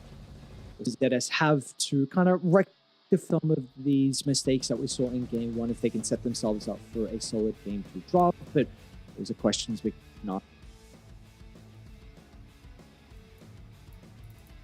Thank you very much, Aries and Danog. Yes, indeed, it is LBZS who go down in game number 1. You know, even the sun shines right until the end of the day. But unfortunately, they did. Even though they did fight until the very last moment, they end up losing the game. It just looked so good from Vici as well. You know, we talked about how if they won the lanes, then it'd be very hard. And man, they absolutely crushed the lanes. Anything in the laning phase actually go like worse than you expected for LBZS, or was it all pretty much on script, Blizzard? Pretty much all on script, really. Like, maybe not every single lane went as well as it could have. Well, none of the lanes went as well as they could have. Like, the bottom lane with the Prophet, I believe, versus, what was it, like the Razor Clock? They switched things up a little bit. Like, that could have went better. Like, the top lane could have went better. It just didn't. And it comes down to the same thing once again. Vici Gaming and YBB, they just outplay LBZS. They're a little bit faster at everything they do. Like the draft, like usually we analysts, we like to harp on all the drafts and what was wrong about the drafts, even though we were saying the drafts were great before the game started, right? Like hindsight heroes. But like the draft from LBZS, I liked it again. Maybe the Prophet into the bat isn't amazing, but it was very playable. It's just that Vici Gaming perform on a much different pace. Yeah, absolutely. And Fluke, talk to me about this Razor carry, because that was a little different. No Bloodstone as well. Yeah, it was a little different. I think the way that Erica played it, I believe he went Eternal Shroud and like a Kaya and Sanj. So he understood that there's still a lot of magic damage and a lot of spell lifesteal that he can get from the shard and stuff like that. And we saw in that last little bit of the clip that he was pretty much untouchable in that fight. Just all the right clicks really just meant that he was sitting back and healing and dealing more damage than he was getting dealt to him. So I liked it. I liked that it also gave LBZS a very kind of awkward conundrum for them to solve for their final pick. They needed to make sure that it wasn't a hero they were completely demolished by the Razor in lane, but still also gave them enough team fight that they could play around with. I like the Pangolier, but you know, as Lizard said, like I think the drafts are still really good, but I mean, Vici Gaming, they look so clean, they look so fast, and I'm not even sure how teams are supposed to beat them at this point. Outsiders did it with a pretty big outdraft, so maybe you force Vici Gaming to go down a weird rabbit hole. Maybe, but who's going to be your MVP for this game number 1? FY Sol Global. That was pretty nice. 0513. Get that MVP, boy. Get yeah, that the global bread. steal. At that point, I don't think it even mattered, right? Like it was like, he had Greaves. Okay, never mind. Yeah. Fluke, come on, bruh. Like it's easy then. You pop the Greaves, you steal that global. I'm trying to give one back to Mr. Danog. You know, I riffed on him earlier today, so I'll give him this one. I could also say special mention to Nu. I think Nu probably should be the MVP. I think the way that he played and how fast that he played and how well that he farmed in his lane was really good. But, you know, I mean, come on, man. He's still global. I don't know. Like, I'm so sad about all of these Twitch channels deleting their clips. Because there was some player, you know, back in the day, he pre-channeled Oracle's Purge to get rid of Global so that he can ulti the hero that gets lassoed. I remember that player, like he was really damn good back in the day, but too bad they deleted all the goddamn clips. What a shame! What a shame! You'll have your justice one day, Lizard, and hopefully LBZS will have their justice one day today. But will it be today? Well, I guess we'll have to find out in game number 2. We're going to throw it over to a quick break, and then we'll be back with the second match of this series of LBZS versus Vici Gaming.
Vici Gaming smashed down LBZS in game number 1. Can they make it 2 out of 2? We think so, Yes, but yes, we're going to have to find please, out. tell me more. Tell me more with your soothing, muted voice. We really need Smartest to hear thing you said all more. day, Nomad. You're so smart today. Wow. Thank you guys, thank you. You know, I was only muted for you guys. The stream could hear me just fine. That was between me and them. You guys weren't actually a part of that, so you know, keep your nose out of business where it doesn't belong. But you can get your noses into this draft as we're soaring through it. We got 2 bands, 2 picks apiece and 3 bands apiece. So Fluke, go mad, buddy, go crazy. Really enjoying this Earth Spirit pick. We've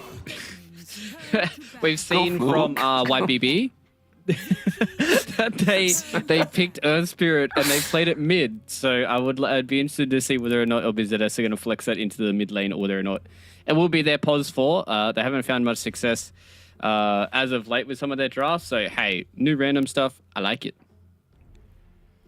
New stuff. New stuff. New me. New heroes. New LBZS. I'm not Just sure. shaking Like, it up a little, you know, yeah, just having some fun with it. Just dudes being guys. yeah, like Earth Spirit right in there with the Lina.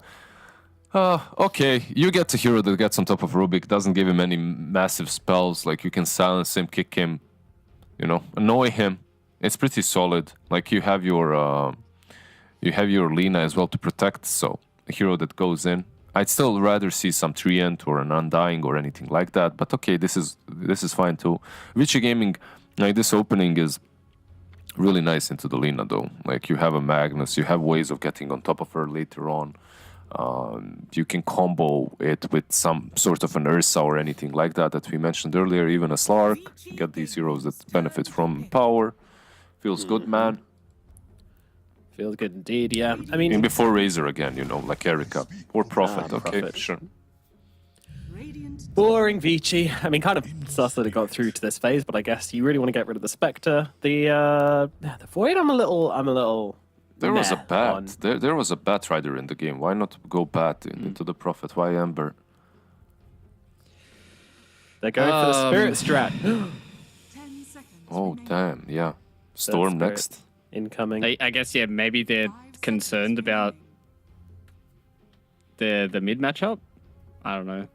I don't think there's that many heroes that can really Yeah, there was obliterate the bat. Look at that They- posture from Earth Spirit in that model in the top right. Oh god, Jesus. I need some help. That's a gamer posture right there. that's solid. Yeah, get her out of it. That's better. That's what we like to see. Look at that. Yeah, nice straight backs. Yep. You Shoulders were right, square. by the way, about the bans. Maybe that's the reason. Because if you pick the bat, Quap is still in the pool. You haven't really prepared for that pick, so would make sense. But man, Vici Gaming are just getting everything they want. It feels like. And this- Seriously. yeah. They get the This is DP. like their I'm trying to think. When was the last time they played the mag? Oh, it was in game 1 versus Team Cloud. They played the mag, and Nu played so insanely well on the Magnus that I'm kind of scared for the rest of these Div 2 teams if Nu just starts going, hey, by the way, can you guys just pick me Magnus every game? And it's really good against a lot of these meta heroes and stuff like that. And the skill expression from that hero is really, really good to watch. And I think that's a big thing for Vici Gaming is they know that they're mechanically better than a lot of these players. So if they can just outplay them on heroes like the Magnus that still are good in general, then it really just, allows them to have these super fast games. And this is 100% like you're seeing it the same way, right? Mag off, mid DP, safely in Prophet. Yeah. Yeah, Yeah. sure. I like it. LBZS with an offlane axe in the end. Ooh. Ooh. Is this hero still a hero? I love Axe, by the way. Axe is probably like one of my favorite heroes to play in the game. So No, it's like one of those heroes that can punish over aggression. Like it can punish these teams that feel that they're the shit, that they can beat you down, and then comes the axe. He calls you with some random blink dagger that he farmed out of some stacks and turns the game around, brings the Selena back to life. I can see it happening. Is there a support that completely crushes him though?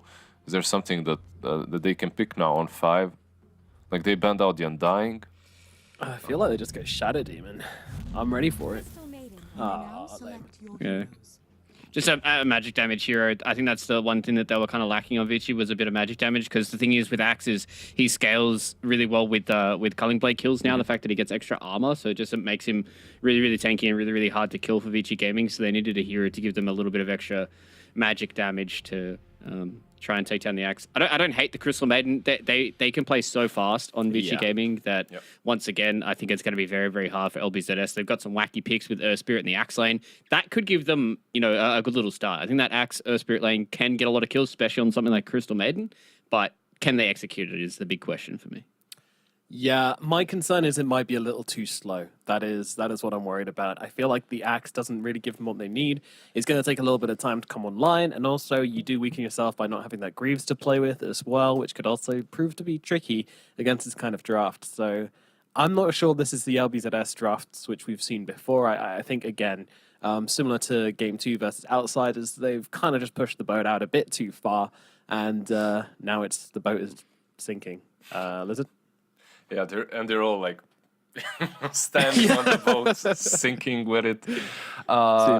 Yeah, I don't know. Like I like the Crystal Maiden quite a lot. Like with the Rubik, it gives him a lot of mana to work with. Like we've seen this combo many times before.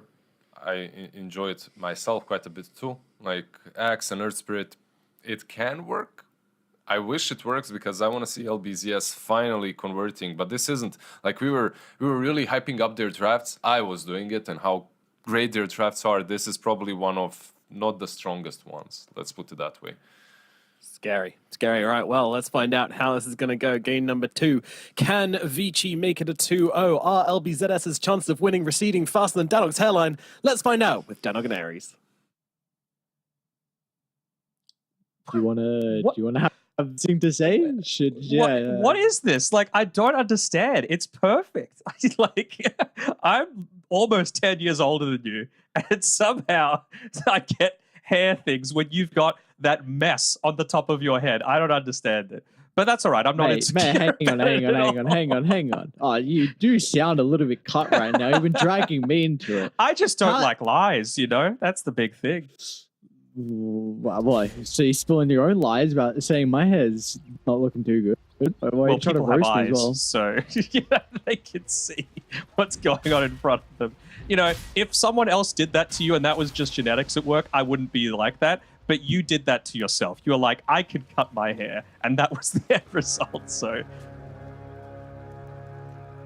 I've had enough of this shit. I don't know.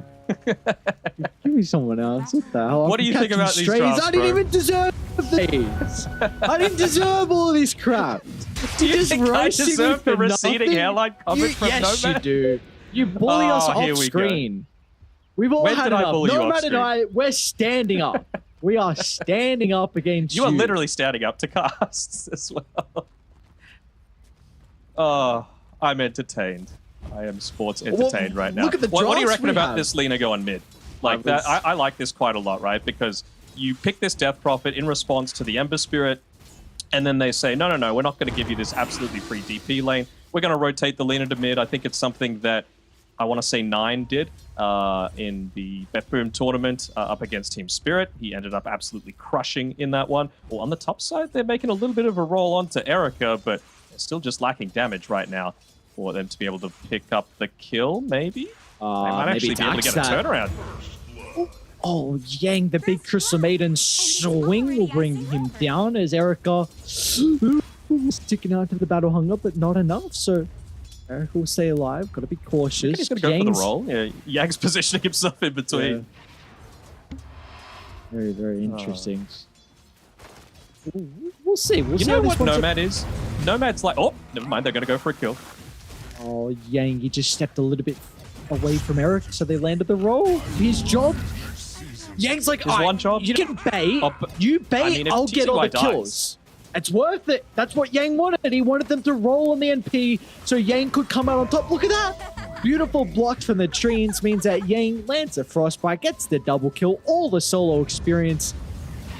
And he's going to make sure he can bring some extra little items to help out Erica's lane. It's all Yang. He's never forgotten how to play a core. And more importantly, TZY has to buy a smoke just to get back to the lane. Like, he's still got 30 seconds left on his TP. So he's having this walk of shame back to the lane. This is exactly what you want when you're ever playing as a Crystal Maiden, right? You just want to absolutely dumpster the lane, couple of kills in a row. Basically, the only heroes that can do it are CM and maybe a Disruptor, where you get a single kill and then you glimpse them back after they have to TP back into the lane. So mission accomplished for Yang up on this top side. Without a doubt. Without a doubt. Great start for them, as we should have an opportunity to take a look at how some of the other lanes are going at the moment. So, like Fluke brought up in the panel, he's already paid the Magnus once in the game versus Cloud. I believe that was game one actually versus Cloud. He demolished. One of the best Magnus performances I've seen in quite some time. Is we're going to see him actually coming into play now against Guo. Not enough actually to bring him down, but FY's got a big ol' right click as well, so it's all the supports, that's what they need. You wouldn't expect to see him and a Rubik to have some right click damage, but you've been able to find a couple kills off the back of that. See, the issue that I had with LBZS's draft in this game was probably just the first phase, right? You see this Magnus, we know that he's a player that if you give him the opportunity to, he will solo carry games for you from the offlane, which there are very few people in the world that can do that. Like 33 plus a small handful of others are the only ones that I can think of off the top of my head. And you didn't pick the Undying into the Magnus. That's my big issue, right? Like, Lich is fine enough in the lane, but when you've got a Lina paired together with it already, I feel like they had an option to be able to make this a great lane, and they just missed that big possibility for themselves. In that game as well, they mag and a Death Prophet too, which is very important for VG Gaming. This is maybe something that we might continue to see them look to favor in regards to the drafts. We do know flexible. Which is the important thing, and also it can free up kind of the item build for the Death Prophet. We've seen a lot of DPs in the offlane Ghost build, but now that you have the mag, maybe you don't feel as forced to. Yeah, I would say so. I mean, you just have that freedom of being able to vary up the lanes a little bit. Oh, you might be able to get another one of these skewers back. Of course, we know that the Lich just TP'd back to the lane recently. Monte, he's going to have to put himself in a little bit more of an aggressive position. We can see that he's only keeping level with you in terms of the last hits and the overall CS, and the main person suffering is still TZY, a good 500 net worth behind any of the other cores. And it doesn't seem like that's going to... Sorry, go. It's not going to change. Sorry, I was saying Yang instead has been able to get pulls off while that's all happening. He's forcing the Earth Spirit to move away, so even getting kills down on the bottom side. So things going absolutely horribly. And it's not like Helios rotating at this time is really going to result in too much, right? There's no power runes to be able to play around. He doesn't have any deep wards that he could potentially get through, and Lina's not quite yet level 6, so you can't even go for like a lucky roll that connects into Lightstrike Array and Laguna Blade. He hasn't even leveled Lightstrike Array actually on Dolphin, really just wanting to keep these lanes as pressured out and keep range away from this Death Prophet as much as possible. They're actually going to look to try and TP Helios down to bottom, so Fonte does have a point in the chain to be able to set up. They're actually going to look over at FY's Rubik instead, and with a Frost Blast from downtown will help secure them their second kill of the game. It's a timing rotation as well, because he can now look to make his way back to mid to help secure this for Dolphin. Yeah, but again, the big issue for mine is what is this Axe going to do this game? Like, if you just hinder him completely, he's not going to be able to set himself up wherever the Nature's Prophet is trying to push, either with a Vanguard or that Blink Dagger. He's going for Phase Boots into the Vanguard for right now, but I mean, it's going to be a fair amount of time until we really see this Axe's impact, unless he gets really lucky and is able to pick up something like that Tumbler's Toy from himself and like jumps across the tree line or something like that. Yeah, it's unfortunate. You'd love to be able to make some stacks here for the Axe for TZY, but it's Helios has so much to do in a game like this. You're not going the greatest. You would want to try and secure mid as well, because of course Dolphin on the Lina is kind of that win condition. So you've always got the thought in the back of your mind of this first EXO you see, because we're seeing kind of VG Gaming start to gear themselves up with the observable that LBZS have placed down. They are able to sniff out FY making across, so very nicely done. They had to use the Laguna Blade though, so I wonder if that leads Setsu to feel very confident to perhaps make a push attempt happen. Still yet to be able to pop the Exo. You've got the Siege creep. You have Rubik coming back on full health and mana if you want. Might even be able to use all of those bottle charges, but right now for Yang, He's really just trying to keep tabs on TZY. At least for the Axe, he's been able to pick up that Ring of Health. Using some trouble, looking for the RP target with the Wrath of Nature damage. Maybe thinking it was a turnaround potential. Eric is actually submit with the TP. 2 right clicks needed to get the kill, and now they'll turn their attention to Spirit as well. Up in a couple of seconds, Yu's going to try distance away to dodge the attempt. Goes back in for the long-range shockwave, and that will enable Erica to find the double kill and simultaneously. Time to tier 2 tower. Look at Setsu and Yang Exo. They get gigantic kill onto Dolphin's Lina, and now they can get a little bit of damage into the tier 1 as well. No glyph. I mean, this tower's going to die. Rios is coming to try and make sure that doesn't happen, but man, you really can't do too much solo as this Urskrit. Maybe he gets the perfect roll into the kickback. He's going to need someone else helping him out, and look at that sidestep.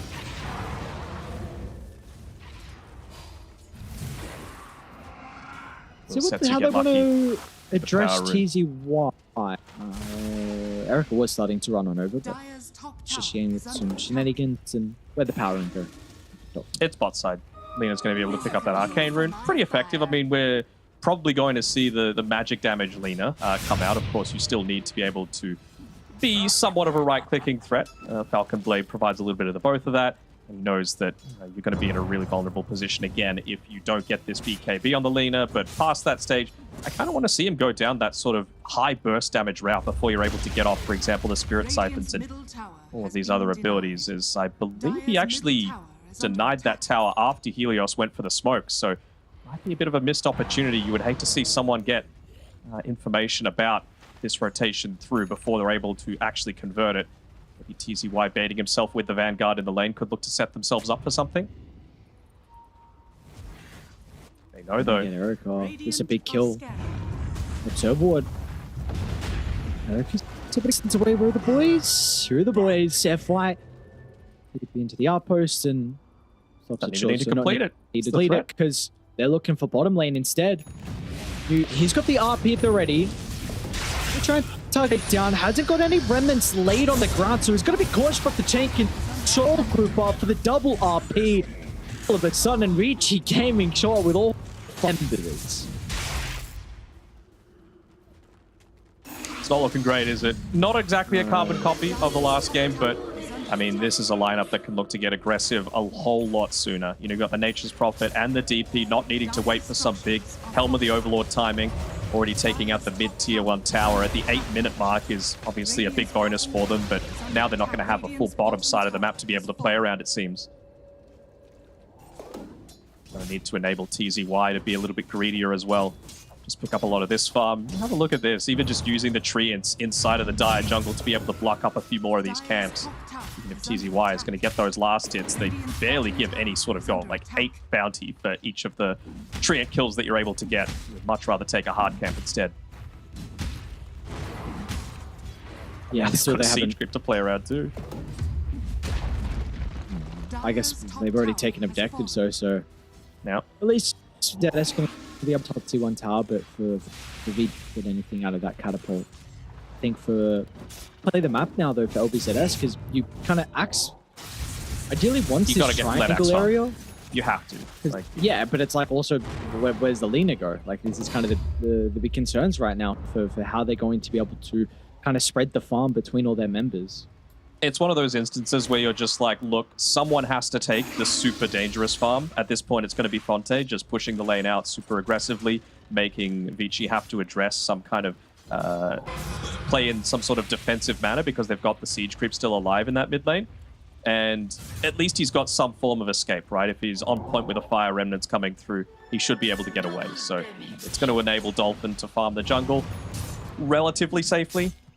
And the axe as well, to be able to get into that Blink Dagger. He's also been able to pick up that Tumbler's Toy, so luck favoring LBZS for the next little bit. But they're going to have to try and dodge out a few more of these kills. And in the meantime, Erica, I believe, has finished up that, almost finished up the Rod of Atos.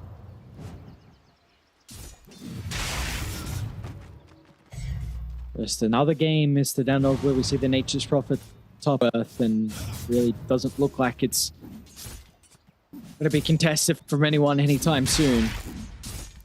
And this was picked with the Batrider available as well, and we saw what happened. Oh, okay, at least the smoke catches out this movement coming through from Setsu and Yang, so the Observer Ward placed down there previously by Helios is going to enable him to be in the right position to be able to protect the Axis farm. They even popped the scan for it, and yeah, very nice positioning coming through there from Helios. He's even going to get away on his own.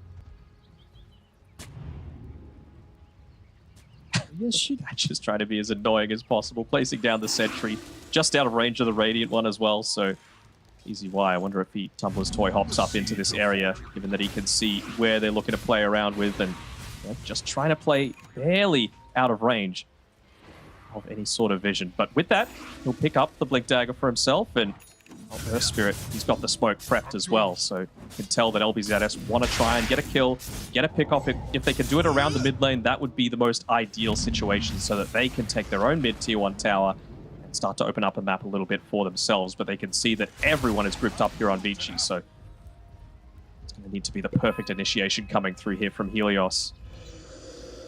no mag with them. So no mech, no RP. They might not expect this. They're kind of grouped up a little bit too close here. Big And we'll creep see, wave. there's the call. TZY onto the Death Prophet with a greed. It's going to be able to blow up.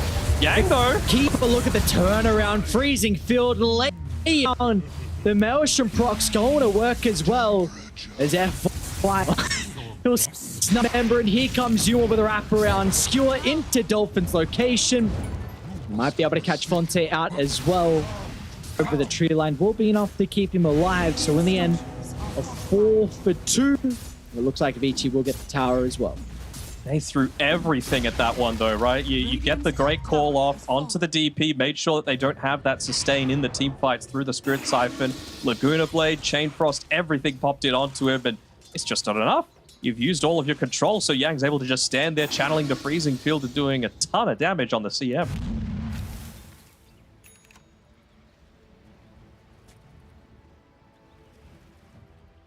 Even just placing down that sentry ward, trying to scout out any sort of vision that they had placed up. He knew that, of course, the Helios was able to read that smoke previously. Of course, Yang doesn't know that's because they have this observer ward inside of the dire jungle, but he's doing the right things, going in the safe spaces, putting wards that are going to potentially clip multiple avenues of vision for LBZF.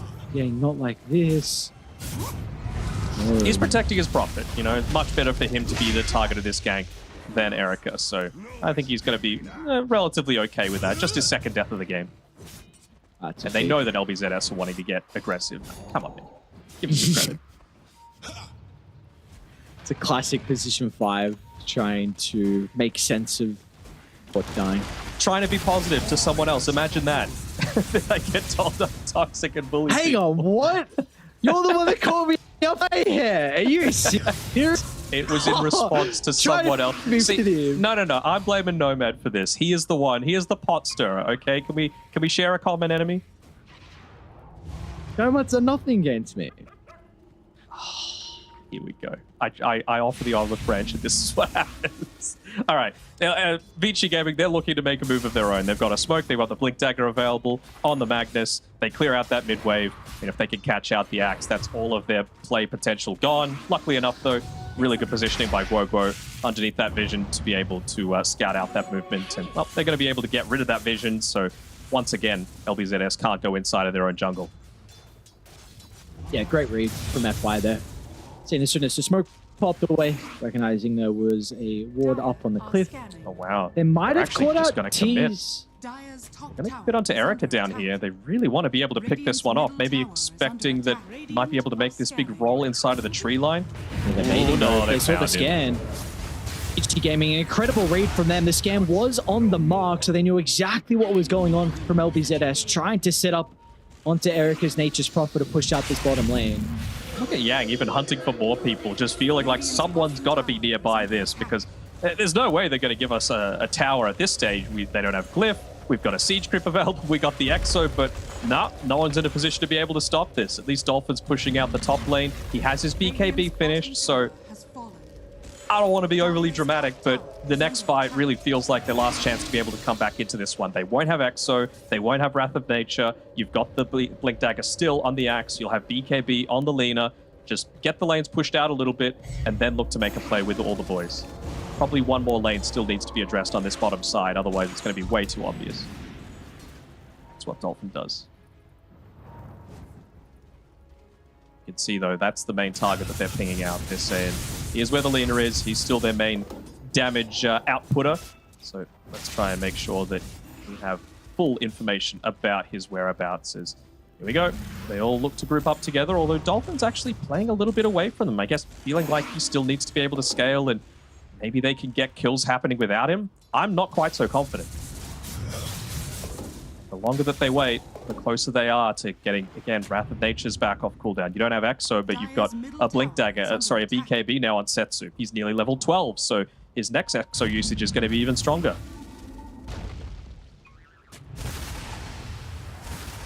Yes, running into a couple of members. We'll be...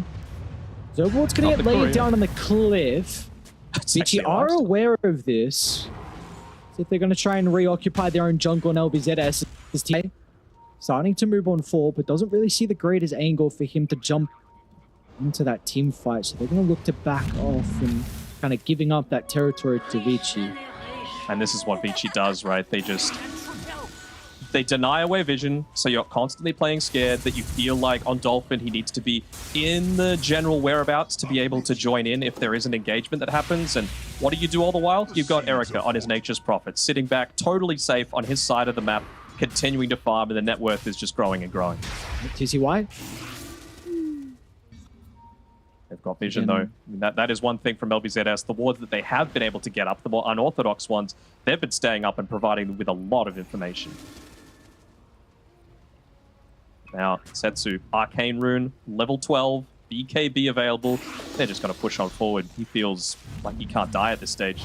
We've got a mech on the mag sitting behind you. Just let Setsu do it all. Maybe don't stand on the creep wave this time.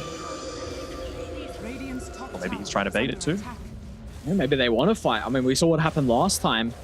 Even though Setsu did go down, it was still Vici Gaming that were able to on top, and it's like LBZS, they just want nothing to do with this defense. Even just the little things, like if you had a look at the Radiant Vision before the tower goes down, probably a little bit late now, but you were standing right on the edge of that Fog of War, just in perfect position to be able to get the maximum deep dive range of the Blink Dagger without revealing his positioning. So it's just the little things that Vici do so perfectly, understanding exactly where the tier 2 tower vision is going to provide that level of information and control. They will see, though, no Exo, and they walked inside the pit. So this is an area that an Axe and a Chain Frost really wants to be fighting into, even the Magnetize. See your best work, brother. What can you put out? They're going to see Dolphin starting to move on over to mid. I like that he wasn't part of it, though. Like, he needs to be the one to kind of take attention away from a bit of an obvious move. But he ends up just walking left towards the pit, kind of gives away a little bit of information about that.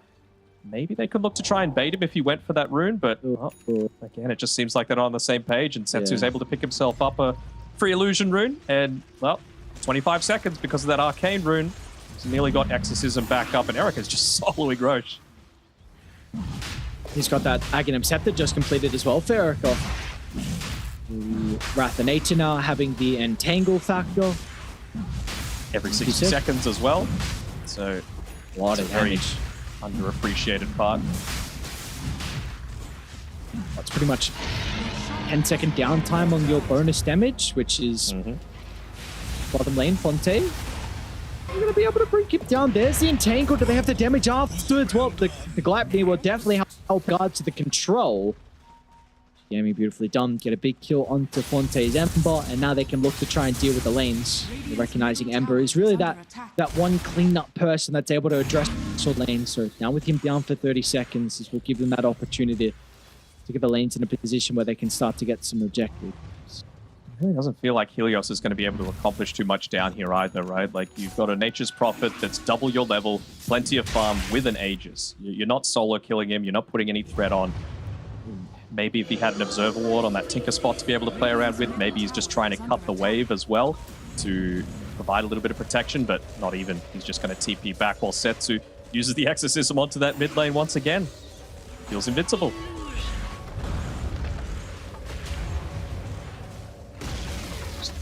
More and more of your map melting away 13k net worth lead 22 minutes in. Radiant's middle tower is under attack. Bombing they go. Erica's like, all right, let's just go chill towards the triangle. Happy with what we've got him. We still need to try and get that top lane shoved out. Still going high ground is a bit of a concern. Like Radiant have OK defense, Frost Shield, it is maxed out. We've got the Lena spam, the Ember spam with Maywell. They're actually going to come outside the base. See who they're going to be able to catch out. TZY actually got it from the illusion. Now New finds an angle in. What an RP. This guy always does it, man.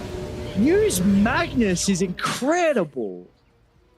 You got to make sure you address it in lane so he doesn't get to this stage where he's not even uber farmed, but just what he's able to do with so little is kind of nutty. Radiant's New middle hero is tower like, is under attack. 25 seconds. all right, well, New's like, thank you. See you later, Helios. Put your own life on a dolphin. That's a CM. Dropping a Laguna Blade for just CM, and Yang might not even die. One more right click in the end gets the kill, but Alina had to travel so fast outside the base Radiant's to find that kill, and it's just not worth it. And this is, yeah, that's a GG. Put the last fight, VG Gaming. Continue with their flawless run here in Division 2. I don't think we saw it that game, but we saw it at the very end. You know, the Rubik lift onto the Magnus. I wonder if we'll see eventually any combinations come out like that from New and FY. You know, aggressive telekinesis lift into blink, into skewer back. It's certainly a possibility, but man, Vici Gaming, they're just on another level. Like, this is a squad that is hungry to be able to get up into what they feel is their rightful position in that Division 1, and rightly so. I mean, we haven't really seen any hiccups come through from them up to this stage, and well, LBZS, they started out the tour 3-0, and now they're down to 3-2, so they're starting to feel a little bit shaky. Yeah, that they are, and their road as well home is not easy. They still have to verse YBB on the side of LBZS, so not an easy opponent for them to go up later on, but this is just our second series of the night. A very top performance from Vici Gaming. They're going to be able to continue on with their run so far. They will move up to a 4-0 series count. And after this, we'll send it back to the panel.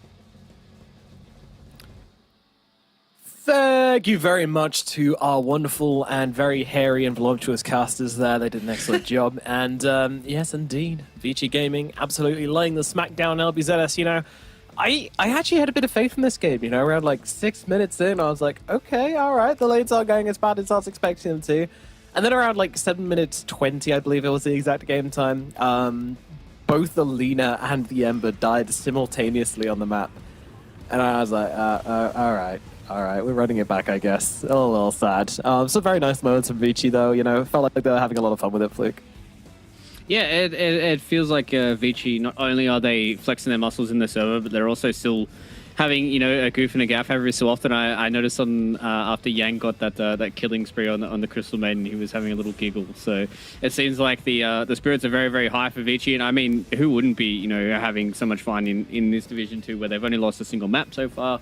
They've been able to lay the smackdown on literally everybody so far. They still have a very, very important series up against YBB in a few days, so they're going to be looking forward to that to really bring their A game. But I mean, these guys are showing different heroes. These guys are playing stuff in different positions and really just kind of proving why that they deserve to be in Div 1. And unfortunately for LBZS, didn't work out for them, being a little bit weird and wacky with like an Axe pick and an early Earth Spirit, but they have shown that they've been able to beat some of the lower tier teams. So I think right now they can hold their heads high that they're the gatekeepers of Div 2, but I don't think they're making it out of the division. I think that's could be an accurate statement in the end. Yeah, LBZS just failing to really kind of connect up with some of these drafts, turning them into kind of gameplay. I mean, what would you like to have seen them do differently, Lizard? It's hard, man. Like, the easiest answer to this is always the same. Just work on your drafts a little bit, clean it up, you know, but it's not the drafts for them. Up to this game, the drafts were solid. They need to clean up their actual playstyle. And when I say playstyle, why am I saying this is hard? It's not like they don't have a general idea about what they should be doing. It's just that they aren't clicking fast enough. What they should do is go back home and play 1,000,000 pubs. That's how I feel like. Just play 100 pubs, each one of you. because there are just some things that are happening on the map that shouldn't be happening. They're getting outplayed in team fights. They're getting outplayed when they're in front. Okay, in the previous series, when they would have like a good chance of taking it, like that Darkseer series, like they would overstep their boundaries, they would get punished. That's strategical. Like there are definitely things that they have to clean up when it comes to strategy. But honestly, for this team, if they want to be in Division 1, they just need to play a little bit faster. They need to be a bit quicker on everything that they do. Well, our MVP for this game, I think, is going to be Setsu. I just think the Death Prophet kind of played the tempo super well, finding kills, getting into the faces of LBZS, and just being annoying. Just being super, super annoying. Great Death Prophet stuff. I love the Blink Dagger pickup as well, and this whole build was a little bit interesting. They all had interesting builds. We had this on the Death Prophet, we had the Ags on the Nature's Prophet as well, which is something we don't see too often, but it makes a lot of sense versus the Ember Spirit. And again, you know, Vici, they say when you're mastering something, you know, first you have to master the fundamentals, then you have to master the advanced stuff, and then once you've done all of that, you have to start innovating, right? And I feel like Vici are doing a bit of innovating here in Div 2. They've mastered the Division 2, and now they're kind of pushing the boundaries, trying out some different things here, some different builds, and it's working because there's always a thought behind what they do. So I'm really liking what they're doing so far, Fluke. Yeah, and, you know, I said it after their first series here in Div 2. I don't think these guys are going to lose the series. I said I don't think they're going to lose a map. They have lost a map to Outsiders, so I guess that's kind of an interesting tale for us to... I mean, I can't be 100% correct all the time, no matter. Even the top of us has to fall down eventually. But I think just the way that they're kind of dismantling all these other teams as well that are in the division, to be fair, they still have to play up against YBB, who I think is probably the closest team to them. So if Vici can do what they've done to all these other teams to YBB, then yeah, 100% they deserve to be out of Div 1.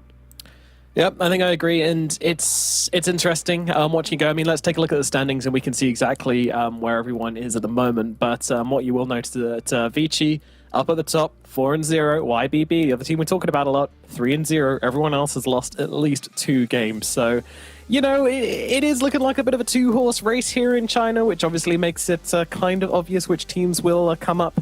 Again, I was kind of stressing the fact that if LBZS were able to win this series, it would kind of throw the whole thing into a bit of disarray, but that didn't happen. They just weren't good enough on the day. And since Outsiders have dropped too many series now, it is looking really hard for them to come back. Like, looking at this, it doesn't even look like tiebreakers are very probable, right? Like Vici and YBB just going through. Yeah, I mean, if YBB loses series... They lose 2 series, pardon me. Yeah, so they're gonna have to but their lose games coming up are Vici Gaming, so like, okay, they could lose that. I think that's a 50-50. And then they have Poke, and then they have LBZS. So I mean, they're gonna have one of them is gonna have one loss at the end, and that's gonna be it because they have to play each other. Yeah, I think so. Right? Yeah. That's it. Like, I don't really see them dropping any other games. Meanwhile, when it comes to the bottom 2, like Mystique and who else is there? Mystique and Cloud. Yeah, I don't see them. Maybe for the bottom 2, right? Like that's more probable than for the top 2, in my opinion. Yep. I don't know. Poor old Cloud. I was rooting for them so hard in the first few weeks, and here we are, where they're like 0 and 1 and 10, 0 and 5, 0 and 5. Yeah, overall, gosh, feels bad, man. They don't deserve it. But it is what it is. Let's have a look towards our next series, which of course is going to be Mystique versus YBB. We've been talking a lot about this YBB gaming team, and you might be looking at the players and the players from Outsiders and going, are these guys really the second place team? But trust me, they are. They absolutely turned Outsiders inside out in their series, and they are just on a wrecking ball run here in Division 2. Can they keep it up against Team Mystique? I think so, but we're going to have to find out again in about an hour and a half. So, you know, sit still, go and maybe do some stretching. Don't sit still, actually. Do some stretching. Go for a run. Yeah, that's it. Oh, look at our big boys stretching on the panel. Let's go, Fluke. Let's go. We could just do this for an hour and a half. Just lead a yoga An hour and a class. half of Lizard and I Fitness stretching. with Fluke and Lizard. Let's go. Fuck yeah. Right. I'm down. Do I'm some down. hand stretches. That's one thing I will say. Every gamer, go do hand stretches, please. Oh, yeah. Bad hands. Dude, I climb. I know all about the hand stretch. Just give it a little bit of the whoop, all that sort of stuff. Yeah, important. Alrighty, you guys go do that. We're going to go do our own thing, and we'll meet back here in about an hour and a half. Don't be late. We'll see you for YBB versus Mystique as the next series of the day.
Hello and welcome back to the Chat Division 2, where we are into our final series of the day. I hope everybody who watched that last series was just waiting, staring at their screens for the full hour and a half, waiting for us to come back. And if you weren't, then get out of here. We don't want you here anyway. But for everybody else, hello and welcome. It's YBB versus Mystique in a best of 3, which, we'll be honest, probably going to be a pretty convincing series. I think YBB looking pretty hot. I've got T-Gov and I've got Kazu who are also looking pretty hot to guide us through this. Damn. okay. Start things off, you know. I thought we were keeping this in private, bro. T, how's it going? And what's your expectations for this series? I think if Mystique can get the game to last longer than like 30 minutes, they'll take that as a win. I think YBB are heavy favorites in this series. And I think this is going to be a true underdog story if Mystique is able to take this series. Yeah, it's kind of felt like YBB and Vici have kind of taken it in turns to just smash the other smaller teams. And they're both, like, none of them are holding punches because I think they both want to kind of prove to the other, use these small teams as like a kind of send a message to the other about who's stronger. So I don't think there's going to be any mercy here shown from YBB, Kazi.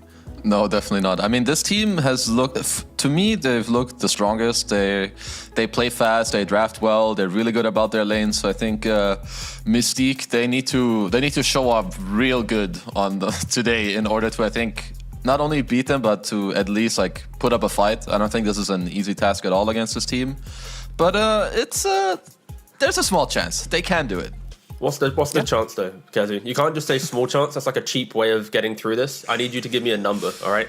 Okay, of them winning the series, a game, or doing well? Which one of the three? Oh my god, there's so many options. I wasn't ready for that one. Winning the series. Winning the series. Give me a generic number, you know? 3.7%. Okay, back to you, Nomad. Okay, that's very, very specific. Okay, I know it's not looking particularly great for Mystique. They haven't had the best run so far. They're currently 1-3. Only Team Cloud is below them, but they were able to take one series at the very least. They were able to beat out Team Cloud, who are now below them, but it did go all 3 games. I mean, yeah, it's these guys might be one of our bottom 2 teams, along with Poke and. Maybe Meteor a little bit better. Oh, look at that! We're straight into the draft. I'm not messing around today. Yeah. All right. So draft-wise, it's already a little bit hard for teams to go up against YBB just because they respect this Nature's Prophet a lot. And now that they're having to first phase ban the Nature's Prophet, heroes like Lina potentially could get through. Then there's Brood that can get through, and it's like, it's a little bit difficult now, right? So I just think the fact that YBB started so strong with this Nature's Prophet really did set a scene for the later portions of DPC, and I'm excited to see how like the Vici Gamings and those teams actually deal with these big meta heroes. And see, Lena's through. Does Mystique just take it? Are they going to give it away? Most teams don't, so yeah, they take it themselves. There we go. The Lena. Is that going to be enough? Is the power of the Lena enough to swing them a win? But now YBB have 2 chances to really answer this pick. Of course. What heroes are you looking at as the opening here, Kazi? Well, first of all, Mystique's win rate popped up by like 0.5%. I think they're up to like 4% to win the series now with the Lina pick. So 4.2, that's incredible. That's good for them. I think for YBB, like I would have said like a very common response is like these Rubik +1 openings with like heroes that can get on top of you. So Marcy kind of fits the, I can jump you at any point in the game. I'm just going to have like a BKB basher later and just kind of punch you to death. So I like the Marcy opening. Also, we are in China, so every team, they just love this hero. I'm a bit surprised that other regions haven't caught onto the Marcy core as much yet as them, but there could just be some casual Rubik or any range support, I think, following up on this pick. JK. Yep. I see Marcy, especially in China. It's so much fun to watch because they put it off lane. You already know the build. It's going to be either phase Armored BKB, phase BKB, Basher after that, and you just prevent these range cores from actually standing their ground because you have to think about some like pos 3 Marcy that if they jump you, you're half HP, right? Throughout the entire game. It's like so hard to play. And just reacting to a pos 3 that much it's difficult. And now think about the active nature of a mid laner, the scaling of a carry. If you get to the items, it just breaks the game, in my opinion. So I think for Mystic at least, they need to pick up some strong laners here to prevent this Marcy Riki from actually being annoying in lane. I still think like Clockwork is probably the best 5 in this position, just to prevent these 2 heroes from bouncing around the lane, getting on top of Lina, and there it is. Damn, this T-Governor guy is good. Boys. In the heads of Mystic, yeah, what can I say? Yeah. Thank you. Is that good? every move. Is that good, T-Governor? 2 days ago it was. Okay. What happened in the last 2 days? They started picking Clockwork. Okay, good. Yeah, I was wondering if they were going to do the same thing to the Lina like they did versus Cloud, because they did the exact same thing where they held out that carrot for Team Cloud. They said, hey, you want to go for Lina? And Cloud like, yeah, sure. And then they picked up Marcy, and Phoenix actually was their opening in that one before. But not this time around. This time around, they mixed it up a little bit with the Riki. That seems to be a hero they've started favoring more and more recently. So, yeah. I mean, of course, we only see like a glimpse of what's actually going on. They're kind of moving through the meta faster than what we really see, because obviously there's scrims going on, there's other stuff going on, and yeah, they seem to move towards the Riki rather than the Phoenix as of recent, which I think is fair enough. I don't think Phoenix was ever that good for YBB, and Riki has always seemed absolutely silly at the moment. He is a silly Billy, yeah. Yeah, like Riki is just.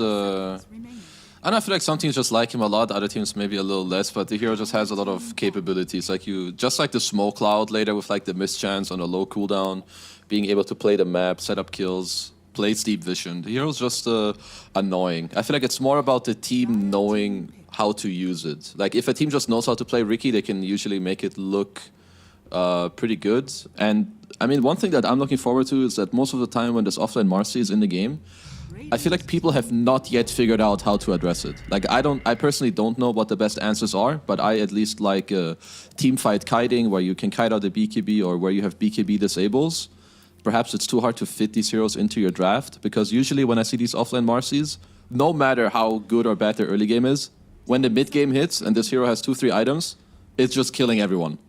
Yeah, I think it leans more on map play and your positioning, because I feel like Marcy is like identical to Lina in how you play out the game, right? It's like if you have BKB up, you want to be in the middle of the fight, clicking everyone, trying to get the kills. So if you're the ones being the aggressors, jumping, BKBing, you're going to feel great. So that's where like Mystic, they need to have heroes that can body a little bit for Lina, force the Marcy to jump them, or just get agitated in the fight. So then you actually get to take the fight cleanly, and you don't allow Marcy this free reign of, haha, I've jumped Lina every single time. But they're not really drafting that way right now. I think, Clock's really good for lane. Of course, snap into Phoenix, it's a given. Helps a little bit with repositioning. If someone's stuck in the smoke screen, you can throw out the cookie. But I'd love to see them pick up some, maybe later down the line, but like I need to see like the Tides, the Centaurs, I want to see Centaurs actually banging here. I don't know if it's not banned out. Just, you press Stampede, you'll always be able to run away from Marcy. You run away from Egg. Guess what? You also run away from Riki. Like there aren't any stuns on YBB right now, so I think just a value Centaur pick, especially with Snapfire, is insanely good. Damn it! Like it. Oh, it's China. They can't resist. The call of the Mars is too strong. I'm 50-50 with this hero. It's like, I think Mars against Lina is insanely good. I don't think enough teams have even tried picking this hero. But yeah, I mean, Mars in China, it's a whole different story. Actually, I have no idea how many games this is, but it's enough, I think, to warrant the POG stats. The POG stats. It's for like 10 games. I mean, it can't be 10. Never mind. You know what, boss? I'll just check. around this number. I don't know why I'm Math's teasing hard, us. guys. Right. Mars, it's 7 games. There you go. There you go. My first guess would have been 7 or 8. See, I'm just a dumbass. Yeah, what can you do? What can you do, guys? Good morning, Kazu. Early in the morning, guys. Don't flame. Is it like 12 for you? Yeah, early for me. Okay, that's gamer hours right there. Thanks for waking up early to cast this to handle this series, Kazu. Appreciate it. You guys are welcome. I'm blessing everyone. T, you're not allowed to speak yet. I'm very sorry. No worries. I've muted myself. Okay, I like that. I like how YBB picked their mid laners. In the previous series where we looked at them, it was also Tusk, and in the other game it was Earth Spirit. I feel like this team is a lot about just enabling what they have. I mean, Tusk doesn't really care that much about what he lanes against. Of course, you're gonna ban accordingly, but I just really like how they're emphasizing on their own draft and own lineups. Like this Tusk, again, he's going to be able to help out on the map. It gives you another hero that can get on top of the Lina. You have potential snowball saves later against the Mars Arena and the Snapfire. It's going to help your Marcy. So I'm just a big fan of how YBB like structure their drafts.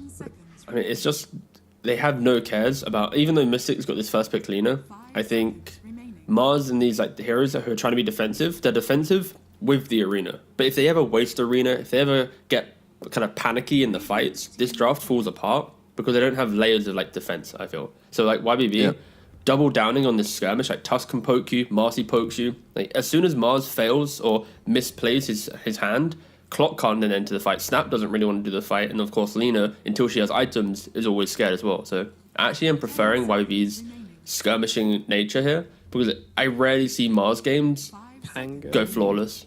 You mean for mid lane? Yeah, for Mystique in the mid. Sorry, I'm just thinking out loud. I think they need a hero that can deter the Tusk a bit in regards to aggression. I like the bans already from YBB.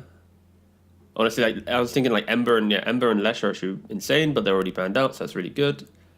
Yeah, they could Puck then.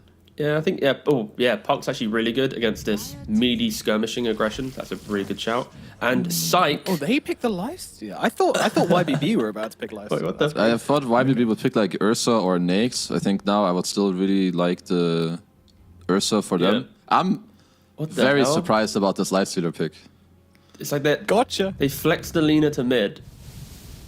Sure, that's a I'm okay goat with that morph too. game. That's a pretty goated pick. God. Like morph. Oh, you picked me Lifestealer. Thank you.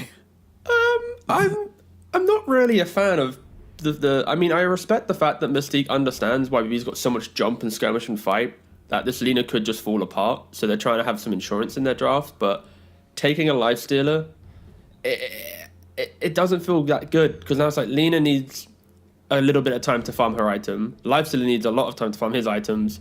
Are you really going to rely on Snap Mars to beat all your damage in the first 15 minutes when YBB wants to destroy the entire map at 15 minutes with all their heroes bar Morphling? Yeah, I think I really like YBB's lineup. It's Morph. Yeah. If Morph dies in this game, I'll be... Actually, there's a Lina, to be fair. He will die maybe once, but he's gonna win this game. I'm pretty damn sure. Like I feel like they did not address like this overarching like run at you style with the Marcy. There's a free morph later down the road. There's a Ricky that's gonna be annoying. A Tusk. Yeah, I'm not a fan of this last pick Lifestealer, boys. I'm sorry. I agree. I think I loved what Mystique were actually doing with the first 4 heroes there. I was so ready to drop the Mystique prediction right now. I was going to be like, boom, I think they're going to do it, game number 1. But I can't do it anymore. This Lifestealer was a bit poo. And the Morphling was very pog. And yeah, I don't know. I hope I'm wrong. I hope Mystique are going to put up a good fight, but let's find out how it goes down. We got game number 1 ready for you guys with our casters of Danok and Ares. Take it away.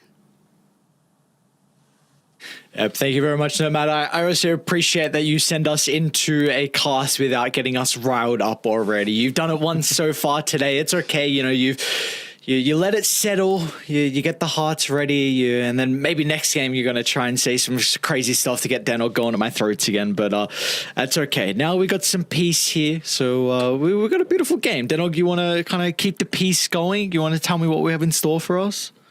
I mean, it really feels like Mystique were just basically saying with this lifesteal, like, okay, well, we obviously appreciate that you really love this Marcy pick. Beyond's had a lot of success playing it in the off lane. So let's try and combat that somehow. You know, you're either going to have 2 strength heroes into it in the Phoenix and the Marcy, or you're going to have 2 melee heroes in the Marcy and the Ricky. So Lifesteal is going to have a good time. And then we're just going to be able to flex the Lina to mid. It's still fine in the mid lane. You might go a little bit more of that magic style, but they just completely throw them off with this Morphling pick. I think it's an outstanding last pick coming through from Blue. Completely in agreement with the panel, and yeah, that is going to be the thing that secures the game for them in my eyes. Run, NJ! Oh no, we got both of them! DQQ wants to slip one past, but they're not going to forget about the Snapfire. They'll catch up to these. The morph gets both of them. God. I mean, the panel was saying, and you just said, this is probably one of the best Morphling games you could ever hope for, and now Lou he just got a double kill.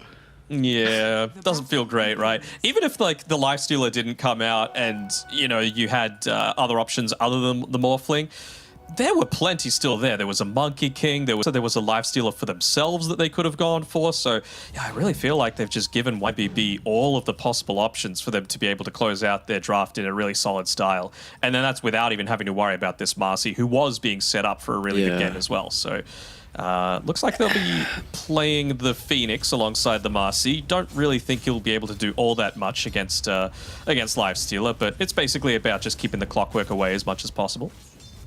Of course, I really wonder how this bottom lane is actually going to shape up versus the Lifestealer, because I don't think you would pick it with the reasoning of it addressing the Phoenix, because you already have the Lina to do that, and also you pick the Snapfire as a response as well. So like, you dodge the Lina into the Marcy, but I feel like that's more of a game counter. Like, Beyond's still going to have a pretty good time into that matchup in general, so you still have this Lina Marcy game counter, and I just wonder if maybe they feel like the Lifestealer is going to be able to kind of help slow down Beyond's game. But the panel even spoke about, like, this is a hero, it doesn't matter. Mid-game, you get 2 items, you're still going to have impact. It doesn't matter if you have a rough lane. Sure, but I think the argument for that is that they just want to make sure that the Lifestealer has enough of an impact on this game that Beyond's going to have a little bit of a slower time, and then that enables not only himself to be able to get a lot of farm, but also the Lina, so that if Marcy makes that dive, even though you might have that magic immunity in the armlet, you run the risk of dying just through the risk of pretty high burst damage coming back the other way. But again, then it always comes back to the Morphling though, man. This Morphling just ruins it completely. Ugh. Yeah, that it does, and it's a great matchup versus the Mars. Used to be a lot better when the E-Blade was kind of a build on the Morphling, because you weren't as worried about the Bulwark to be able to protect him in some of the fights. Of course, you could shotgun him down with ease, but you're able to get out of the arena without a care in the world. I will say, though, I think this is one of NJ's best heroes, the Mars. Of course, back when he was crushing in Southeast Asia, playing on like Summit Gaming, some other squads. He's very, very comfortable on the Mars. So we'll see what route he wants to go down to try and set himself up for a successful lane. As bottom, looks like Ray's going to be in some trouble. ZZQ, along with Beyond, will be able to leap on forward, closing the distance onto the Clockwork and securing the 3rd kill for the boys on YBB. Nearly hitting up onto that level 3 as well on the Phoenix, so lane becomes a whole lot more challenging, a lot of extra damage per second coming through. I wonder if he... Yeah, okay, that's good. At least the Clockwork's been able to purchase up another set of tangos. He's got a Wraith Band as well, just for this Lifestealer. He's already got 1 Wraith Band on his inventory, actually, just to be able to, again, man fight into this Marcy. You want to trade against this hero as much as possible, not only just to prevent the amount that Marcy's able to farm, but also dissuade her from going for those dives onto the Clockwork. Yeah. I think... So we see Lifestealer taking a little bit of damage at the moment. Got to be a little careful about these battery assaults, though, right? Like, we know that it's kind of a good change that the battery assault now does double damage to creeps, but it also can end up pushing the wave a fair bit, which is not what Lifestealer wants, right? Even with that feast, you're going to have a rough time if you're having to farm right next to a tower. We know Marcy, of course, has that movement spell, I guess you could call it, in the Dispose, just to be able to bring them back potentially under the tower. So at least he's leveled up a point in the Rage now on the Lifestealer, so if he chooses to man fight, even the Fiery Spirits aren't going to prevent them from doing so. Are we expecting a different build to come out from this position to Lina, or is it still going to be that kind of Falcon Blade Maelstrom and then your stock standard build we're seeing at the moment from the position 1 Linas? Not sure you would go into the Maelstrom or not. I think the Falcon Blade is still necessary just because it provides everything that you could possibly want, right? A little bit of damage, it also gives you some mana regen to allow you to stay out on the map for a little bit longer. But I wonder if he's just going to like rush a BKB, considering you're going up against the Fiery Spirits to be able to prevent you from getting the egg, going up against the smoke screen to be able to prevent yourself from dying to like that Morphling waveform shotgun if the good team fights start to become more present for themselves. So I could certainly see him going down that route. Okay. Well, so far, at least, the Lina's having the best lane out of everyone. I mean, to be expected this year is a incredible laner. 33 and 4 compared to the 23 and 3 from 70. Off to a pretty good start. Can we see maybe some supports look to influence this lane as actually top blue? There's a waveform on over, but they're not going to have the damage to bring DQQ down. I wonder if around now is the time to be able to do so. I mean, you've got a very juicy creep wave here. Unfortunately, this double stack small camp from the Ricky is going to bring the equilibrium all the way back onto the Dire side. Won't be able to get the full wave, but that's generally okay as well as they get another kill onto the poor Clockwork. Won't even be giving up ZZQ's life for it. Lifesteal might be in some trouble. He wants to man Toss fight. back. Did they actually toss him into ZZQ? No, it looks like the Phoenix is going to be okay. 2 points in the fire. The Fire Spirit's already helping a lot with the attack speed slow, and he's going to secure himself the double kill. Well, mid lane might be a bait back and forth. Tiaming playing with 7-8 at the moment. Zone doesn't have the greatest mana pool. In fact, he's already used the Laguna Blade. Looking to try and protect that power rune as much as possible. It's bot anyway, and it's a haste rune as well. And, well, that is a Lina with not much mana. Basically only has one spell. Cookie. Oh, never mind, two. See if it's going to be enough. 7-8 tries to play with the shards, but Zone still has the damage. It's going to have the Dragon Slave up in a couple of seconds, just lacking the mana with a high ground miss. Won't matter, Tiam. Oh, okay. Scatterblast point blank. DQQ is able to get the kill, and it looks like Zone will he tick out. Very activated, and with the last spirit, ZCQ. And he's going to be able to find it. All right, this Phoenix dude, he's so rich.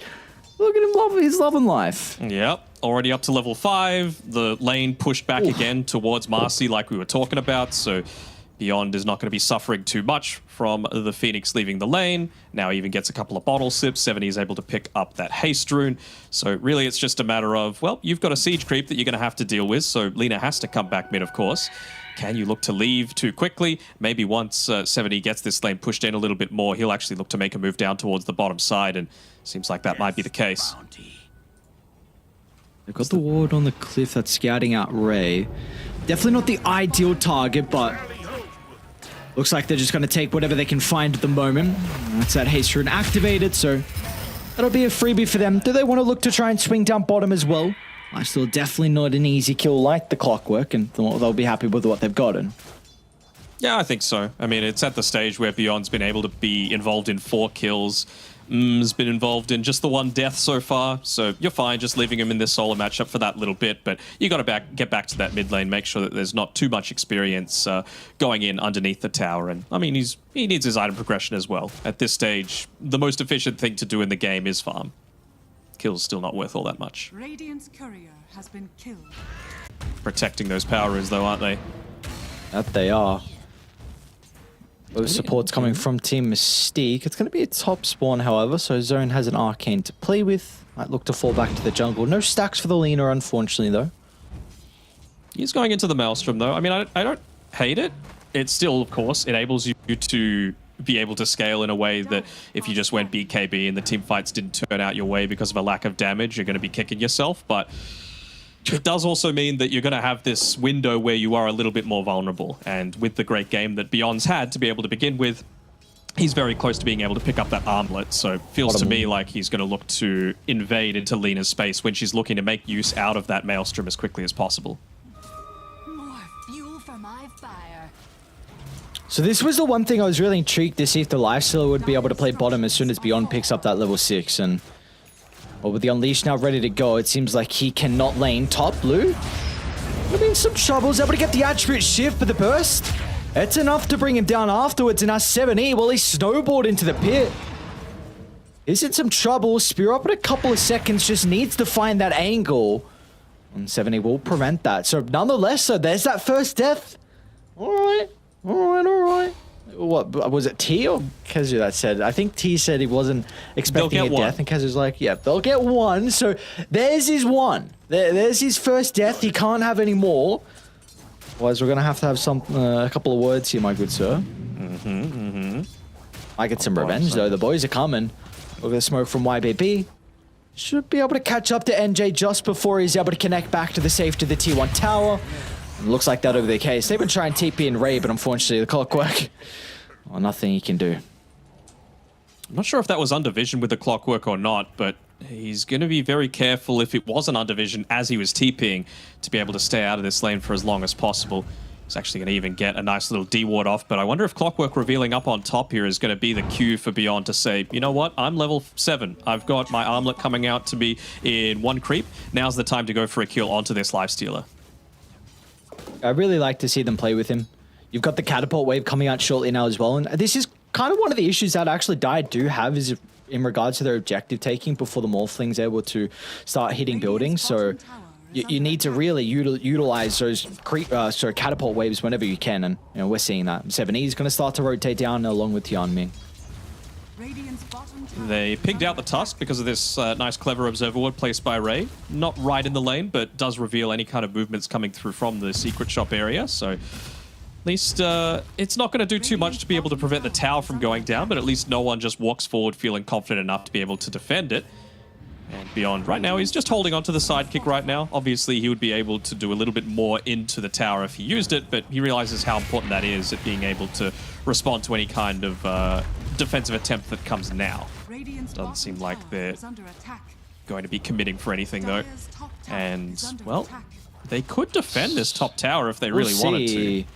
They've got Arena and the Mortimer Kisses as well here from Team Mystique, so they do have all their ultimates at the ready. Boys they are just want coming to get to a smoke defend. screen onto the Mars, I think. That's the main role. They see the Observer Ward as well. Great position from Tianming. Vital person to shut down is NJ. It's going to be Ray that actually starts. NJ's going to be able to pogo stick over a lot of attention put onto the Phoenix. 2 and make it 3 ultimates actually committed to bring down the position 5. So that means Tower will be defended without any more ultimates available to kind of threaten YBB away from the area. They got a good amount of damage into it, though. I mean, Beyond was forced to stay in the tree line for quite a long time, so he was just there soaking up a little bit of experience without actually getting that net worth. And yeah, Tower's almost down, so I wonder if one of those ultimates come back up. They'll look to try and make a movement up there, only commit something like the Arena of Blood, for example, and then use that to be able to try and extend this, because this is a true dual core lineup, right? The Lina and the Lifesteal are both super capable once this game starts to break open, but they're still in the stage where they're in their farming state right now. So really heavily on the back of Mars and Snapfire to be able to make a lot of the magic happen. Really nice read from Zone's going to be able to avoid that smoke gank. YBB were trying to set up onto the Lina. So they might look to try and back off and now connect with Tianming. They want to jump Ray. Well, yep, looks like they're going to be able to. 70 more snowball over the tree line. They've got a DD also to work with, so plenty of damage to bring him down and now also get a little bit of chip damage into the T1 tower. In fact, with Lou even in the neighborhood, they might be able to bring it down. And Beyond is just dealing with this solo defense on his own. He's just standing under here, feeling way too threatening to be able to make any kind of dives happen. So it's just another one of these things that the let's say higher tier teams are able to do, in that they just are able to get an objective without something being traded in return, just because of how they position their heroes around the map. Right now it feels like Marcy is the most threatening at this point, hitting up onto all the timings that she could possibly hope for.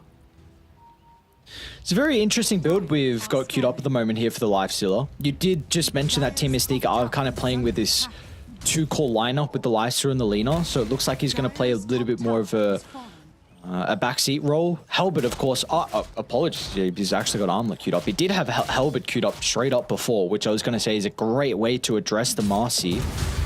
But of course, needing that one item beforehand, I imagine we'll go for the Helbert afterwards. Mm-hmm.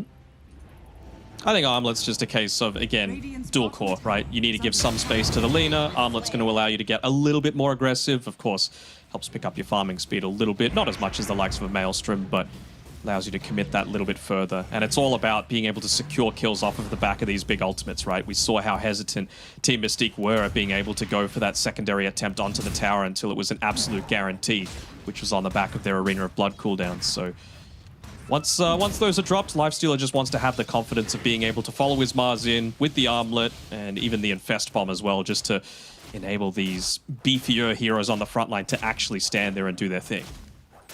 Do we feel like there could be some damage issues for Team Mystique once his pipe is picked up for a ZZQ? I don't think so. I mean, Lena's still going pretty heavy right click, right? Actually, she pivoted. She went back into the BKB instead of going the Maelstrom. So, yeah, maybe a little bit now. I was thinking that she was still going a little bit more down that right clicking route. Radiant's bottom tower is under attack. Maybe feeling like the earlier BKB is going to be vital here. We've seen what can happen with these really strong teams where they're just able to win a couple of the early game team fights thanks to their kind of mechanics, and all of a sudden the game is just too far out of reach to be able to come back from. Man, Beyond is so patient up on this top lane. Like previously with the attempt on the tower, Mystique was set up well to be able to read it, and he's just spent so much time right underneath this tower. They're going to eventually make the move. They should be able to bring him down with ease, but the Mortimer Kiss is committed, but the boys have started to rotate to get some revenge. As Lou, the only exchange they'll find is the clockwork. They might catch up the zone, but Tianming is a little bit too far away to find that sleeping dart to cancel the TP. 7E though, he has caught up to DQQ in the river, and that's where the dart's going to be able to come into play, so at least they'll get some value out of it in that skirmish. 2 for 1, but it's the ports for the core. You know, it always happens, right? You talk about a player doing all the right things, and he still was, right? He dragged the creeps all the way under the tower, so he was a little bit tankier, but chain control was good, and their burst potential was as well, so weren't able to fully convert on that one, as Mars just able to blink away in response to the dart. Does have a sentry ward in his inventory if you wanted to place it behind the tower, but I feel like they've just conceded that objective at this stage. Not wanting to be farming too far forward. It's always the threat whenever you're going up against a Riki. There's only so many sentries that you can have throughout the map, so it's just a question of you have to ration your space, essentially.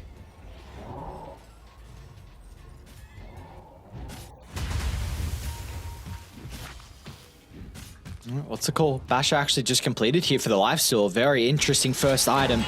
Got the blink as well from NJ, but it's going to be ready to start. But the hookshot off the mark. They'll turn to Beyond instead. But the Marcy being the first casualty of war, but they're going to be cautious about taking the fight into the potential supernova. As EZQ's actually going to commit towards the river. DQQ's going to try and get a range with a little shredder, and they will be able to find it. So, all right, Team Mystique find 2 kills, and they're all grouped, so they might be able to get a little bit of damage into this T1 tower as well. They probably didn't need to commit the supernova. He was out, but really feeling that they were in a state to be able to follow up. But, I mean, no arena, no hookshot. Probably shouldn't have been feeling so anxious about having to drop that to enable his team to run away. But, well, little things going right for Mystique, right? The lead is continuing to get farmed. She hasn't really been threatened all that much for 1-1 so far. And she's really just going to go for a little bit more of this pick-off style, right? Can look to perhaps make plays with the Infest plus the Shadow Blade on the Lina, find the Morphling while he's morphed into the Agi, and well, if you can find a pick-off like that, that's a big portion of damage that YBB won't have for any kind of TP responses. So I wonder if that means that... Sorry, go ahead. No, go. Sorry, I was going on a different train. You keep going. Oh, I was basically saying I wonder if that's only allowed to happen once, essentially. And then after that happens, if Tianming starts to adjust his play a little bit. Actually, they can play on the lifesteal nearby here. to try and... Oh, the cookie, they weren't able to use it thanks to the punch holding him into place. So the lifesteal won't have an opportunity to get the rage off, and our Ray as well. He jumped in to try and act as the bodyguard, but he too will be killed off. It was even a nice attempt with a cookie, right? But it was just flung up in the air at the time, so was stunned, not able to move, and a little bit unfortunate. So, and they didn't even commit too heavily either. That's the big thing, and that's kind of what I want to bring up, is the fact that it really does feel like Radiant, they are very team fight heavy. Arena, really Mortimer Kisses is the big one, and whenever the hookshot's on cooldown, you might have some difficulties, whereas Dire, like, you're not really reliant in any key abilities. We're going to see like this Sleeping Dart, very, very low cooldown. Tusk is a low cooldown hero as well. It can be super active. So I think that could be something that YBB can continue to penalize if Team Mystique, if they win a fight but don't get an objectives, and YBB, they'll be happy. And the fact that they didn't need to commit too much for a couple of those kills there means that Marcy, she's still got the Unleash. She's just picked up the BKB. Is the smoke for the Infest bomb? They're even going to catch the Phoenix inside the arena. So once again, Team Mystique, when they've got the ultimate, they look incredibly strong, but it really just comes down to how much can they get out of this skirmish. And well, it looks like the call for them is going to try and take... It's a good call, though. I mean, they've got the damage for it for sure, with that little Shredder as well, providing a bit of the extra minus armor. Fortunately for Zone, he just doesn't have those fiery soul stacks. He's trying to get a couple from the neutral camp there. Will they be able to pick this one up, though? 5 seconds away. They're well aware. Phoenix is spawning as well, pretty short. Nice. And great speed timing means Beyond won't be able to jump into the middle, so they can turn to the Rick instead. Beyond activates the BKB. He's going to try and turn towards Zone, but Zone, he's standing strong. Look at the man fight. Beyond, he can't do it by himself. Zone, with the help of the double damage rune, will come out on top. YBB, can you still take this skirmish? It's a 4-on-4. The Ricky was able to buy back. You still have the Supernova as a threat. They want to try and target him with the life steal. Lou's going to look to enter off the back of the Rage. And off to the side, NJ, he's going to miss on the Spear as well. So now they've got the opportunity in the middle of the team fight. Trying to turn, controlling up the Lina for the moment. And now Lou, he can lock onto his target. The Supernova even lay it down, but they should be able to find it or no. DQQ, he doesn't have attacks with the little Shredder. They'll send him packing. Doing an incredible job to act as that bodyguard, preventing the Supernova from going down. And now they might be the ones to actually get Roche. I mean, it's all going to be on the back of this arena coming through. NJ, he's in a good position It's so an far. incredible one. It's a great arena, but look at the snowball. Buys them some time, and now they can turn it back around. Great cogs. NJ will try and moonwalk away, but meanwhile with the cogs, they'll drag back the live stealer, holding him into place. And Lou with the waveform damage will look to clean up, as in the YBB will finally reap the rewards. It just puts so much pressure on NJ, though, doesn't he? Basically, up until that stage, he'd been getting a lot out of the lane. Every single rotation that he'd made, he'd been able to get a couple of kills off the back of his arenas. Spear's always on point, but it just comes to the stage where he had to get infested just to have more than 200 HP to be able to join into that fight. I'm not sure what happened with the little Shredder. I guess maybe the smoke cloud was up previously, and that's why they weren't able to kill the egg, but I mean, again, what a great use of the snowball there by 70 on his Tusk to be able to break up that initiation a little bit, allow them to get into the perfect position so that Beyond's actually able to give a solid contribution to the team fight. Zone? Oh no, he tried to solo kill Lou with the reveal of the Shadow Blade, and now Lou's like, no sir, not gonna work out. Replicate stolen. Still Zone will be okay. A BKB's gonna be forced, and he'll look to TP. Can't do it solo, my guy. Not without at least, I would say, that Silver Edge and the fiery soul stacks to be able to play around with. Fortunately for Ray, just shy with there with the hook shot. Almost catching up to Beyond. They might know there's a ward up on the high ground, so YBB gonna try and protect Tian Ming as he looks for the D ward. They might even get a kill as well. Beyond no hesitation with jumping inside the cogs. Even actually pops the unleash for that. Farming cogs. Yeah, that's... Got to take every opportunity, man. Of course, of course. Much gold as you can get. It's looking scary. Armlet BKB pretty much means that there is one hero that will always be killed off inside the fight. It's not going to be easy to kite him now. I mean, Cookie Force has to be perfect from DQQ, but he also needs to keep tabs on addressing the Supernova. So there's a lot that the Snapfire needs to be focusing on in these fights. Yeah, I mean, in place for Mechanism, in place to be able to get Force Staffs off, in place to be able to get the little Shredder, and in place to be able to land the Mortimer's Kisses when you get that initiation, right? It's a lot for one guy to have to try and contribute here. Look at Tian Ming. He's scouting out NJ inside their own jungle, but they might look for Zone instead. But the BKB's still on cooldown for 5 seconds. Got him. And you'll hold the punch, so there's going to be no way that the Lina can escape off the back of a BKB TP, so... an easy kill for them to find, and this was all set up thanks to Tian Ming's Ricky and Denok. This was a hero that I believe we gave the MVP to as well in their previous series against Meteor. They picked it up in both those games. First game was first phase, second game was second phase. He looked incredible, and it's looking no different in this game. I was about to call it versatile, but it's not really. NJ? Okay, they got the Tusk. The Arena, decent amount of damage, but look at the Sunray. Just instantly repairs the health pool of 70. Now he's going to stand strong with Lou nearby. NJ does have the life still infested him, so a lot of... Oh, all right, great timing. Will force out the Supernova in an unfortunate position. Now YBB have to commit onto the high ground. They'll get the kill onto the Mars, but there's just no more damage. No one else can follow up onto YBB, even though they went past the tier 2 and onto a tier 3. There's just nothing that team Misty penalized that. Yeah, they don't make that dive if Lena's alive, but she was still in the grave for about 10 or so seconds, so if they felt confident to be able to go in, they're just going to do the exact same thing that they've been doing. You know, they're going to move back towards their side of the map. Lou's actually going into the Aghanim Scepter, so making himself even tankier, hard to burst down if he's able to get that morph off onto, well, you would assume the Lifestealer, just take away some of that status resistance, make the stuns even more impactful. Pretty goddamn farmed, and it feels like every single game we see Lou at the top. 7-1 and 3, of course, was really set up for success off the back of that double kill to start the game. So we are seeing Tianming and Beyond in combination. That they've got a lot of information to work with, and the outpost to TP into as well. And the silence on the ground, they couldn't do anything to him.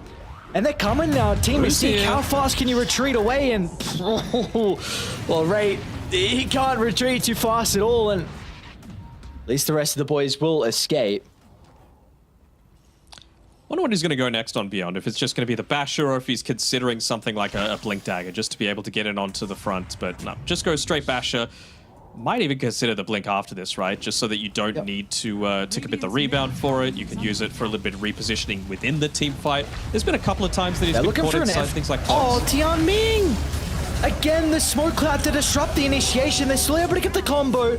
So the Phoenix will go down, but now they've got nothing in the tank to address.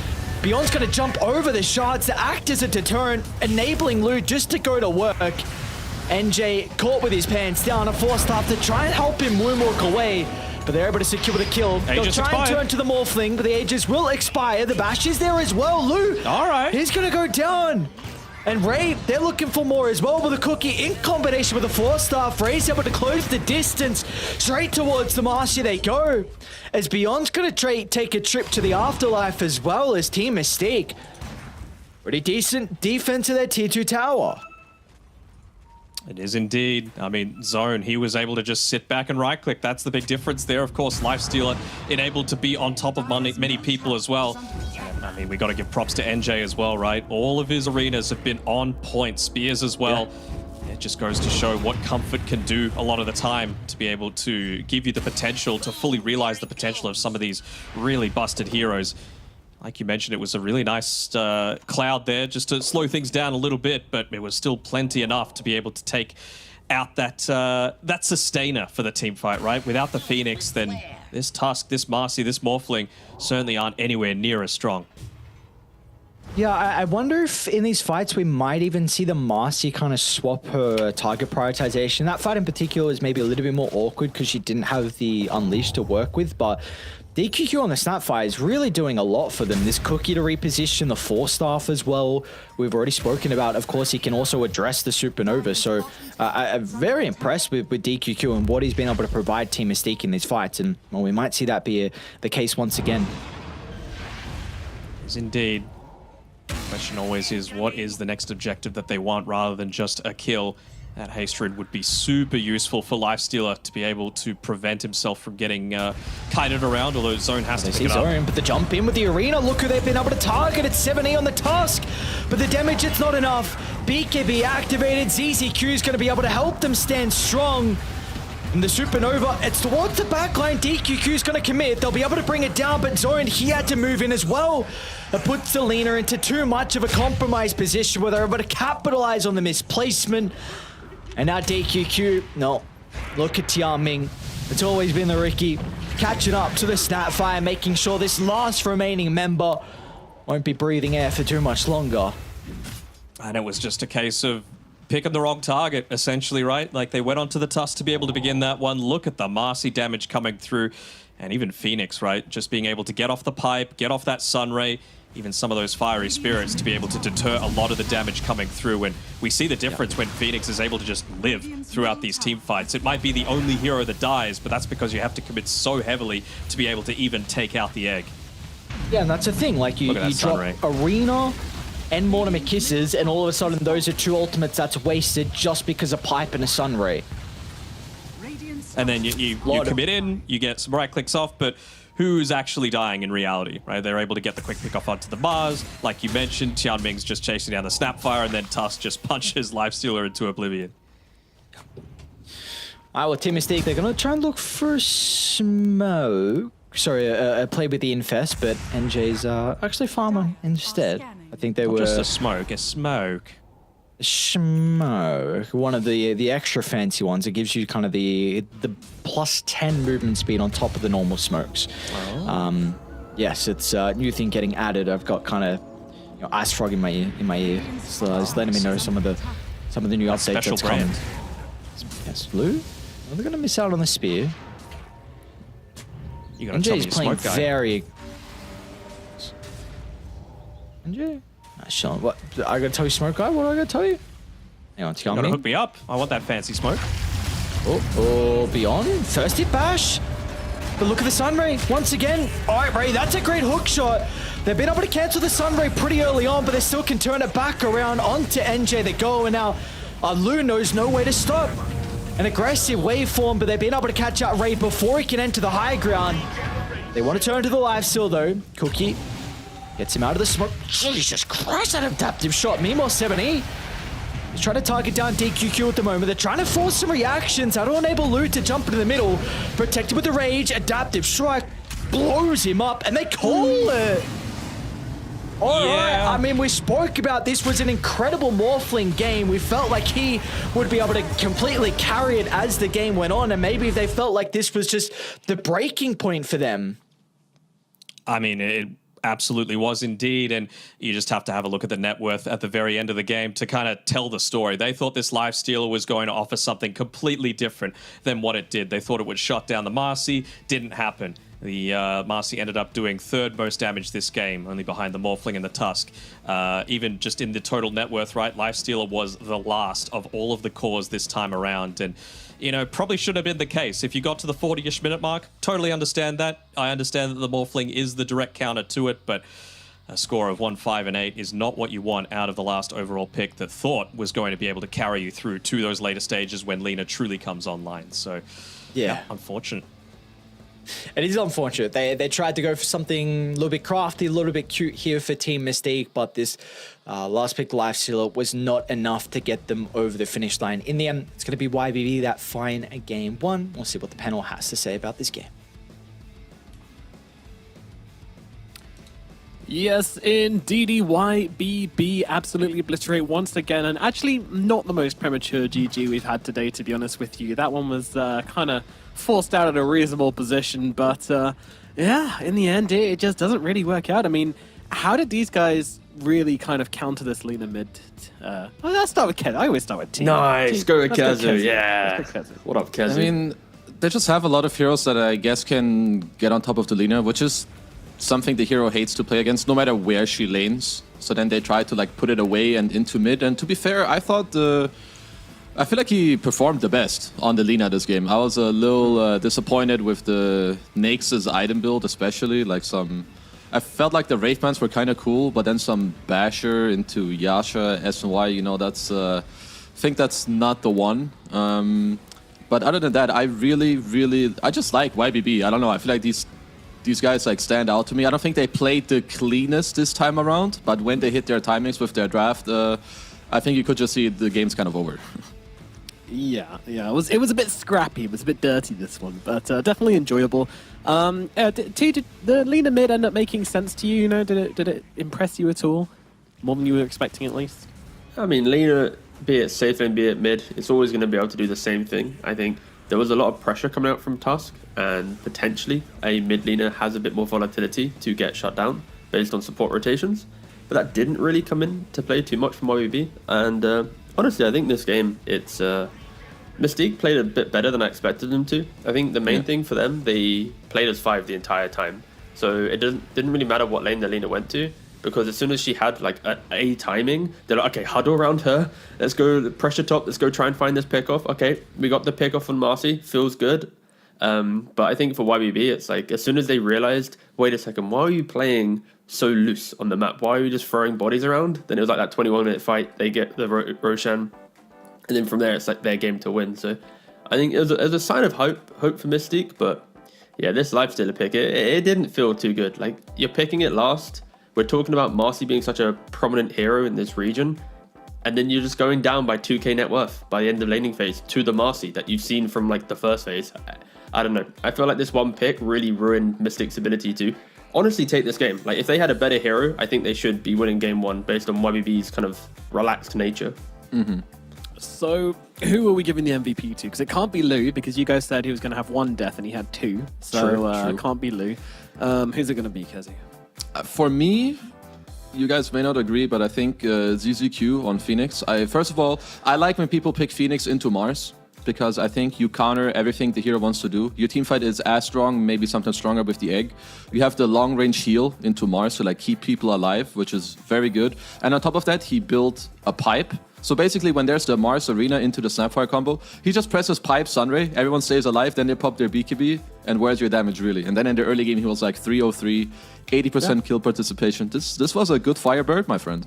I like it. I think this is one of those games that people watching might laugh at you, Kazu, for saying Phoenix, because all his eggs normally died. There are some pepegs. Some pepegs, but you know, there was a Lifestealer with Rage, there was the Lina, there's a Snapfire. Like, you expected the eggs to die, and it was more like, was he egging in a position that forced them to come in so that YBB could use it as like a pseudo stun? That's what I was alluding to. It's my favorite phrase, you know, pseudo stun. And this is basically it, you know, like, because he buys the pipe, because he positions in those scenarios. Like, there was this like mid fight by the tier 1 Dire where he's egging, Lina runs in, it's like, oh guys, I'm killing the egg. It's like, wait, but I'm dying to a Morphling because he waveformed on top of me. It's like, yeah. So it's less about the eggs and more about the overall play. And it was a refreshing little Phoenix game for sure.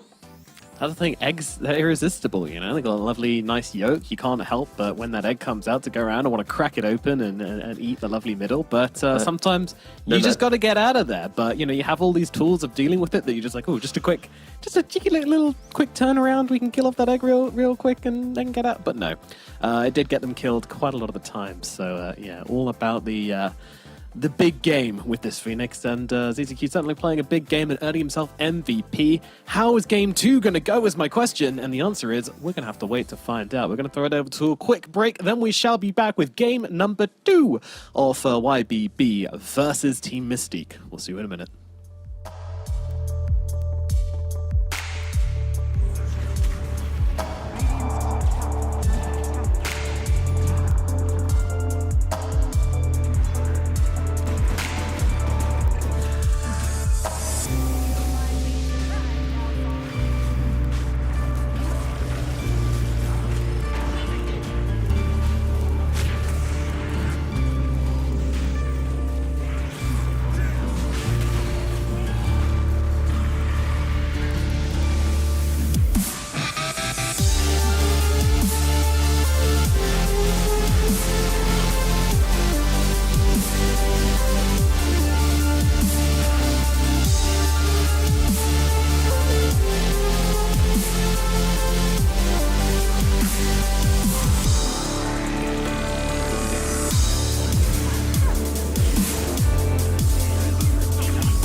Hello and welcome back to the China Division 2 speedrun day as we're trying to get every game done under 30 minutes in clean 2-0s, and we're kind of on track to do it. Last game got a little close for comfort, but look at that, we're into the draft already. Holy moly. T, what's got you so excited? For an opening! God! No, yeah, we're already in the second phase. We don't have to say much this game. Ricky, Task, Shadowfiend, DP. First phase has been analyzed, thank you. Yeah, everything's so boring. What a boring opening, honest. I'll be honest here, this is pretty boring, alright? So YBB, DP, Ricky, it's good, it's clean, aggressive. And on the other side, you got Shadowfiend, the counter to DP, cheeky casual Tusk. There's no spice coming yet into this draft. Agreed. Boring. Just like it's pretty plain. I would say that both teams are kind of happy with what they got. You see a Tusk, you get your DP, there's some lack of damage, you can also lane it into it, so most likely Tusk not gonna be mid. Then you have the classic, I don't know, some SF into DP. Yeah, kinda chill. We can do a drip check then. I think the moment beyond, strong pass from him, the Naruto jumper looking. Yeah, he's rizzing out of control for sure. He is, yeah. He's alt-tabbing to DM some ladies. Meanwhile, everyone else pretty... nothing of note, really. Kind of average drip on everyone else. Let's see. Oh, looking pretty fresh. What does it even say? Millennials? Millennials. That's interesting. Yeah, whatever. I mean, it's like how we just wear, like, you know, Japanese clothes or Chinese clothes with, like, random characters on them. We're like, this looks cool. And then it actually says something like fish cakes on it. Fish cakes are kind of dope, though, to be fair.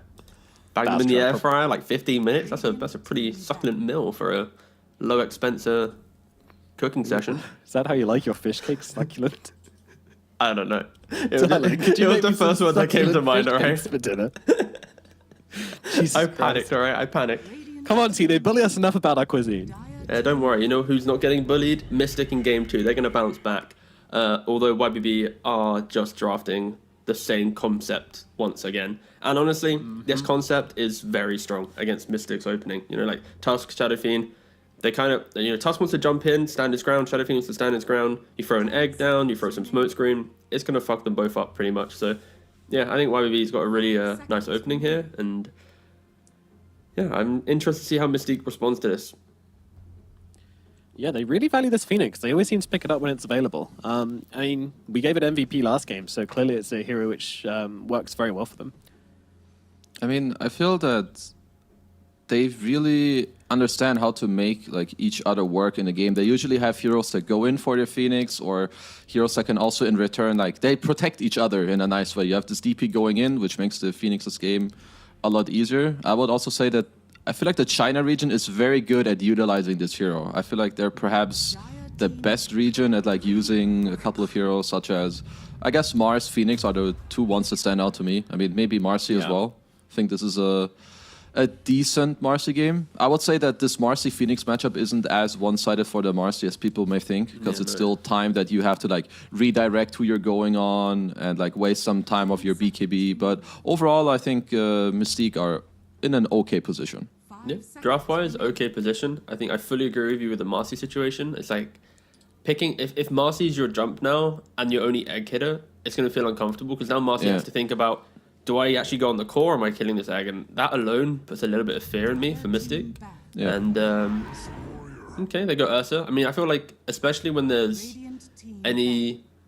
I mean, I guess this is a difference, right? When we saw Marcy in the last game, they're picking a life stealer, right, to counter it. And it's like, there's no counter there. Marcy just farms. But an Ursa lane, with some Phoenix, some slows, like if Marcy have a waste jump, there's going to be chase down potential. If you can keep the lane in front of your tower, it's actually a lane that obviously melee offlaners hate to play. So this is the first time I think we're seeing a team playing into offlane Marcy and actually trying to pick a core that can fight the hero in the lane. Yeah. Trying to actually fight back into the Marcy and not just giving over. I think that's the right move, that's for sure. But how effective is it going to be? Who is it comboed with? Is it going to be the Ursa Phoenix lane? Kind of has to be Phoenix, I think. Like, if you put Ricky there, I think you're semi-conceding the lane. And I think we've seen that that's not really a good thing to do against Marcy. The one other time I saw a team deal with Marcy offlane really well, it was LGD, but this is like a couple weeks ago. They had some Troll +1 lane. Obviously, Troll isn't like a very easy hero to execute, but I do heavily think that you cannot give this offlane Marcy a free lane. Like you need to contest it in one way or the other. So I think YBB they're on the right track. 5 seconds remaining. And as well, Mystic, the banning out Magnus Enigma.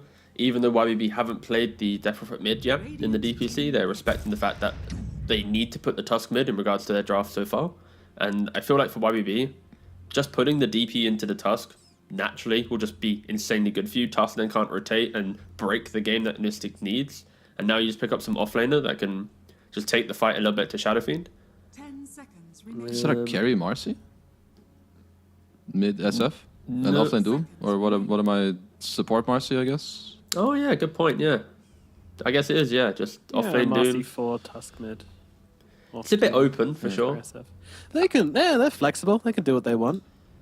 Okay, I can somewhat see it. I'm So, not the or biggest fan, but... MMM. I don't know why I said MMM. The Donog Ares cast hitting me here. Is that is that Shadow Fiend? Hasn't played Shadow Fiend, hasn't played Marcy, and hasn't played Doom, at least in DPC, so it's going to be a new carry for him. Isn't this just... you suggested the hero last game. I feel like this could be another decent center game. Sure, I think the lane maybe isn't the greatest if it is a Marcy carry, but you get to disengage from the Marcy once again. You get to disengage from the Doom. You have another set of jump. Yeah, I mean, Or I'm do they always a just fan pick of a new mid? I Centaur. don't know. Yeah, same. It's the only thing which might deter me from wanting to see DP offlane is you just put Shadow Fiend.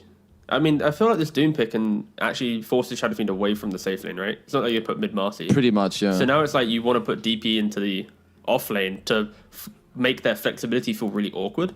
So if anything, I kind of want them to pick up a mid hero now that I think about it more. Yeah, and do you feel like at the moment they're all in on physical damage and need a bit of magic, a bit of AoE in there? I think both teams have a nice distribution of both. I think if anything for YBB, you might lean more physical just because of DP and Ursa, but Yeah. Phoenix really just kind of covers you a lot, especially if he goes Veil. Nice, they go Primal Beast. So I'm guessing that's the mid Primal Beast here. Thoughts? Seems likely. Let's see. Let's hold. Maybe he's gonna be off lane. Hold. It's mid. It's mid. Okay, it's mid. Yeah. No, I like that. I like that because it's like I don't know. I feel this Shadow Fiend, this flex of the Doom and stuff. It's like you're basically screaming that Shadow Fiend isn't the carry now. So yeah, no. I actually once again I really like YBB's lineup. I think Mystic they got creative again. They were trying to be all funky and yeah, I don't know. This Doom pick doesn't really inspire me. Yeah, I feel like I'm in a similar boat. There's sort of these last pick Doom. Sometimes they look good and teams can make it work. I think this one isn't, it's not the one that's hitting the right spot for me. So I do prefer YBB's draft once more. Yeah, and it's a carry Doom as well, which is very interesting. So, Oh, that That is is carry strange. Doom. Oh, I didn't even Yeah. see that. Ooh. that is strange. Yeah, we're focused on. I don't know if that makes it where better YBB for will me. bring anything. No. Wait, what was mean- the carry for YBB again? Ursa? What, Ursa? Oh yeah, YBB's got this. Christ. All right. Nice. All right, I'm done.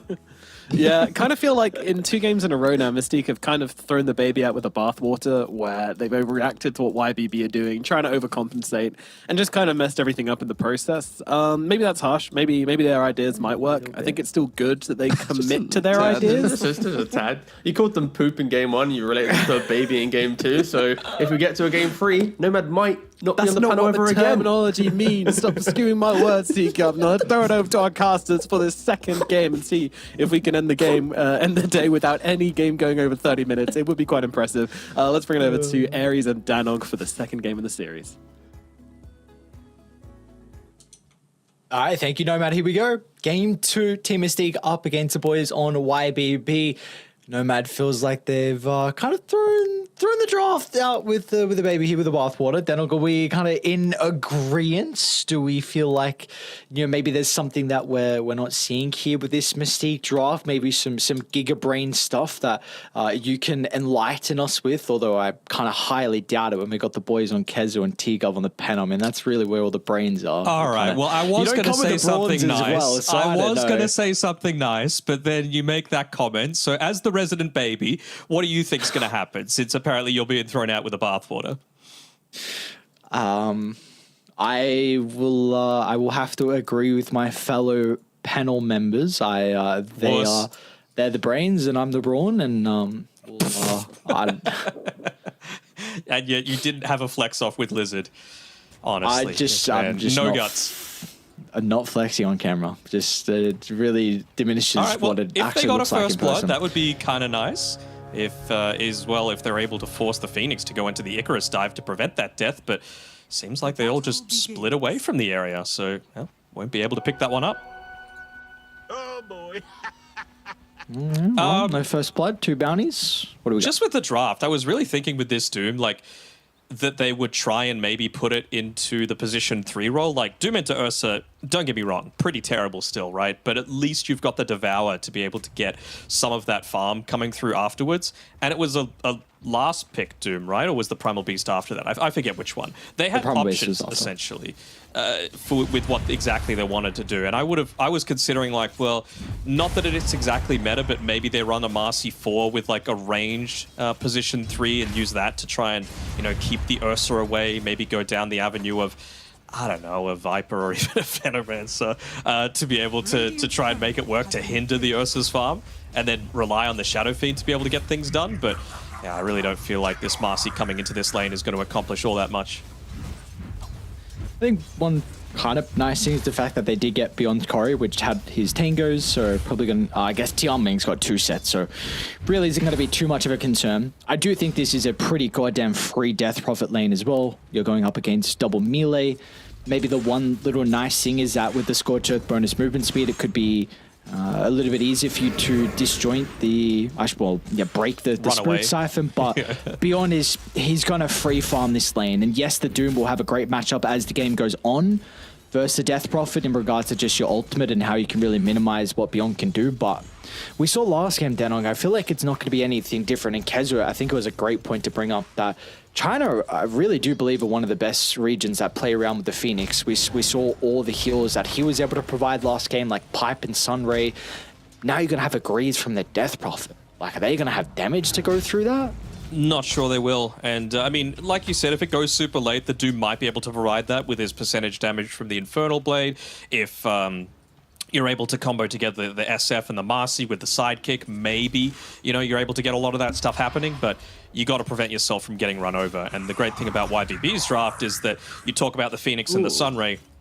It combos so well with all 3 cores with what they want to do, right? They want to run in on top of you and take attention away from that Phoenix. So if you could just get a DP with the Exorcism flying around, getting healed up, Primal Beast trampling in, Ursa right in your face, smacking you with the Overpower, like, it's just going to enable that so much. Did you bring up the Blightstone already on Marcy? Did not. Interesting. Yeah. I mean, ZZQ on the Phoenix has a very low armor. Starting armor, only 1. Your agi gain's not the greatest. Ursa's at 4, which is okay. 2.6 agi gain, but I don't know. Very interesting. I mean, you're not really an Orb Corrosion builder, so it looks like just for the lane, we'll see how much it's really going to pay off, but you're against a Phoenix, though. Like, you're going to have Fire Spirit to stop those right clicks. I'm a little concerned they might not get as much... It's to get like last hits and deny, because if you just look at like the difference between the Ursa's right-click damage, it's 47, and then the Marcy's is 63, so you've already got that advantage. You get minus armor added into the equation. Maybe they're just thinking, look, we're not going to get kills in this lane. Let's just make sure that Ursa gets his amount minimized as well. And, well, if he wants to farm, he's going to need to get some right-clicks in so that the lane pushes in further towards Team Mystique's tower, and then you're probably less at risk of dying to the strength of this Ursa lineup. 70 getting very close to being killed off. Meanwhile, top lane as well. The dive under the tower. Beyond's in some trouble. Playing with the Spirit Siphon, only has 1 charge onto the Doom at the moment, but the tag team back up and available. Beyond needs to reposition around the tree line. We'll get away to safety. Tian Ming will also escape thanks to the blink.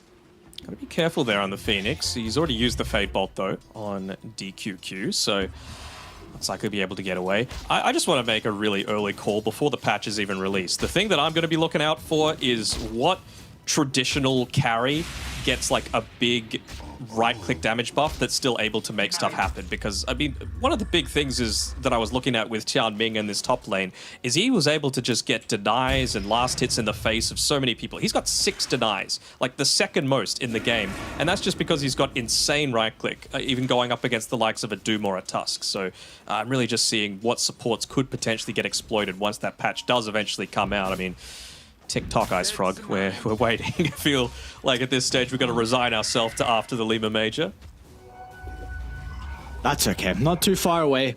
I'm honestly really excited to see what the best teams in the world are going to be able to do to address the little nuances that we have come out from the patch. You know, minor things on how you can address the Lina, some of the heroes like the Nature's Prophet, some picks that Marcy, we haven't seen before. We'll see a little bit of Western Europe, I think, picking up the Marcy a little bit more. Even in one of these third-party Americas tournaments that Shopify Rebellion is playing at the moment, Arteezy picked the position 1 Marcy twice, and it was specifically in response to this Nature's Prophet Lina style of heroes. Is Zone going to be able to get a kill here? Oh, just able to dodge that one out is 7E with the Onslaught out. That's always the thing I've really enjoyed about the 6 regions we have. You've got China prioritizing the Marcy as a position 3. You've got Eastern Europe that really enjoys the Marcy as a 1. I know Pure's been playing that a lot. It's a beautiful thing about this kind of regional Dota where you're able to meet at a LAN and then you get the ideas that face up against each other and see who really has kind of the better idea of how to play Dota at the current time. Sure. That's nice. Regen being able to be picked up for Zone. Wonder if Ray's going to spend this time building up a few stacks for his Shadow Fiend, but with his absence in that lane, it means they're going to make a bit of a dive happen onto and, well, he is going to be saying, oh no, instead of because he's going down there from the early rotation coming through from 70. TP'd. I mean, if you can get the kill. Yeah. Okay. Well, it's not the worst. I mean, I guess Tian Ming's pretty happy. Look at that. Ricky getting some nice couple of waves for free here at the mid lane, so some experience and gold going his way, which will help out towards that early earn into, of course, the Aghanim Shard, hopefully by the 15-minute mark. Not a bad Spirit Vessel game for him, if he's able to get into that. I know it's going to be a fair ways down the line. Ricky just drops off in terms of his farm prioritization and just essentially resigns himself to not getting a single last hit after that stage. Essentially, it's going to need to come from couriers and successful team fights, but you know, up against the sidekick and 3 strength heroes, feel like it could be quite nice to have that vessel.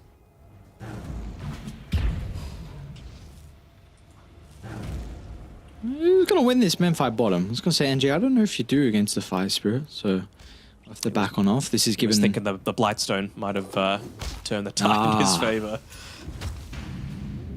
Looks like both side lanes are for YBB are off to a great start. DP on top, but Lou really not too far behind. We do see that Lou is going to be going into the Battle Fury. Of course, a hero that scales much better than what he used to a long time ago. It's going to be really scary for Mystique to be able to combat into the Ursa. They're just going to get a free tower up top here as well. Ray's here to enable potential responses to it, but I mean, even the Doom, without that Doom itself skilled up, he's got the speed aura from Cup Guy, still not going to be enough to dissuade any kind of aggressive movements coming through. So YBB, once again, not giving up anything in exchange for being able to take the map away from Mystique. Kind of grouping up around the tier 1 mid, though. They're going to make an attempt on 7E. We'll see if there's going to be survivable enough. Lands the Pulverize, the Sunray as well. 7E hasn't gone down just yet. They need one more right click. And the Death Requiem doesn't even kill him. 7E will live. YBB, beautifully done. They bring all the boys required to keep him alive. I mean, great positioning by ZZQ, right? He's just in that tree line, realizing that this is the area that they want to be making the play soon enough. And, well, he's in a place, even just with a level 1 Sunray, with a hero as tanky as the Primal Beast with insane strength gain, you're going to get a lot of value out of just a single spell from this Phoenix. And this is a very different game to game number 1, right? You don't have that Snapfire that's going to be able to deal with it. Basically, you're just keeping eyes on the Marcy. Stay away from her in the Unleash, and you're going to have a pretty easy time with that Supernova as well. Speaking of the Marcy, looks like NJ is going to be working into the BKB and is about to have the Unleash available as well, with one creep dying. So I love that Team Mystique are looking to play around NJ now with this ultimate. Can be pretty much a guaranteed kill, and well, Lou's going to be their target. Rage is still to work with. Oh, is he thinking about turning this one? Maybe he thinks that he's there solo? Well, it's pretty close to the tower, so here comes the Phoenix. Lou's actually going to turn it back on Ray, but now with the Enrage being expended, they still won't be able to penalize the Ursa there. So that Setter's resistance helping out a lot with the telekinesis. NJ didn't have enough time to be able to set up for that rebound. So they also brought the Doom down as well. They a lot did. they're getting out of the map on YBB, because you take a look at mid. They're starting to set up on zone. You've already got Ricky behind the tower. Even 7E's looking to wrap as well. So zone, be cautious. I mean, it just really feels like, again, you're not really getting anything out of this Doom rotation. He's even moving to a place where Shadow Fiend's trying to farm. This is what we're talking about. The top teams don't have things happening like this where both position 1 and position 2 are going at the exact same time to be able to farm. And you can tell that that's both their main objective at this stage. So Beyond feels comfortable enough to be able to drop the Exo. They use the aggressive Glyph as well, just to make sure Shadow Fiend's not able to easily push that wave out. Oscar's look to snowball into the river. They can't even catch up to anyone. Look at them playing them like a fiddle. They'll run into the Death Prophet. Doom's going to be activated as well. So they should be able to secure the kill, but what cost does it come at? Because 7E, he's going to look to enter off the back of lose damage as well. They'll kill up DQQ. Zone considering about utilizing the Requiem. Now he's going to be forced to do so, but it might be a little bit too late. As shards from Ray will act as a kind of a deterrent here for Lu to not pursue on for more. So in the end, it will be 2 for 2. And importantly, Team Mystique, they also successfully defend that Tier 1 tower. You ever see that many cancelled Requiems? I think I counted like 6 in that single engagement. Both from being bopped around a little bit to the pulverized to himself just not wanting to waste it. I'm going to count them now. I mean, the fact that you're able to pick up a kill with the Doom being committed, and I mean, speaking of the Doom, he doesn't quite yet have the... all right, here we go. Oh. Top lane. Speaking of the Doom, no, beautiful, Dano. Thank you very much. Speaking of the Doom, Lu gets a solo kill. And not really the area that expect him to be able to do that, right? Right next to the Tier 2 tower. Plenty of TPs up for Mystique, but they're going for an attempt of their own. They want to try and find out probably Beyond here, but I mean, without that Doom, he's pretty damn tanky. He's even got the Greaves now as well. 4 charges of the Spirit Siphon. Can you get this kill? They don't have the Unleash too. Unleash is on cooldown for another 10 seconds. I don't know if they're going to be able to find it. Beyond, let's see if the damage is there, but the raise it will. They'll bring him down, and Zone charges up the Requiem as well. They'll turn to deal with the Primal Beast. Team Mystique, a great team fight from them. They get 2 kills, and they're also going to live to tell the tale. I mean, my guy just didn't Greaves or use his wand, though. That's the reason that they're able to tick him out. So, that, you know, mechanical skill can kind of come down to it at times. Maybe the chain stun was perfect. I didn't quite see, but I think he had windows for sure, where he could have looked to pop at least the magic one. Well, off the back of that, you've been able to allow to be able to pick up that Hand of Midas for himself, so he could certainly look to recover his net worth somewhat. But again, you have to remember that you're going up against a Battle Fury Ursa that's just one component away, and this is an Ursa that's able to farm, that's able to have pretty significant teamfight contribution, right? You have to consider all these heroes that are going to be in melee range. It is a great scan from YBB on the mark of this smoke attempt. They're gonna position. Even YBB going for their own smoke as well. The smoke getting dropped. He can dodge the snowball with the tricks of the trade, but unable to get the blink away. But do they still want to take the team fight on YBB? Look at the pincer move from Beyond.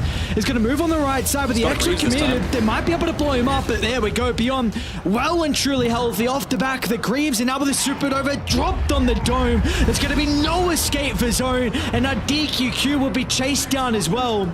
The Doom was used onto Lu, but he's looking for revenge. Once it expires, he'll catch up to the Rubik.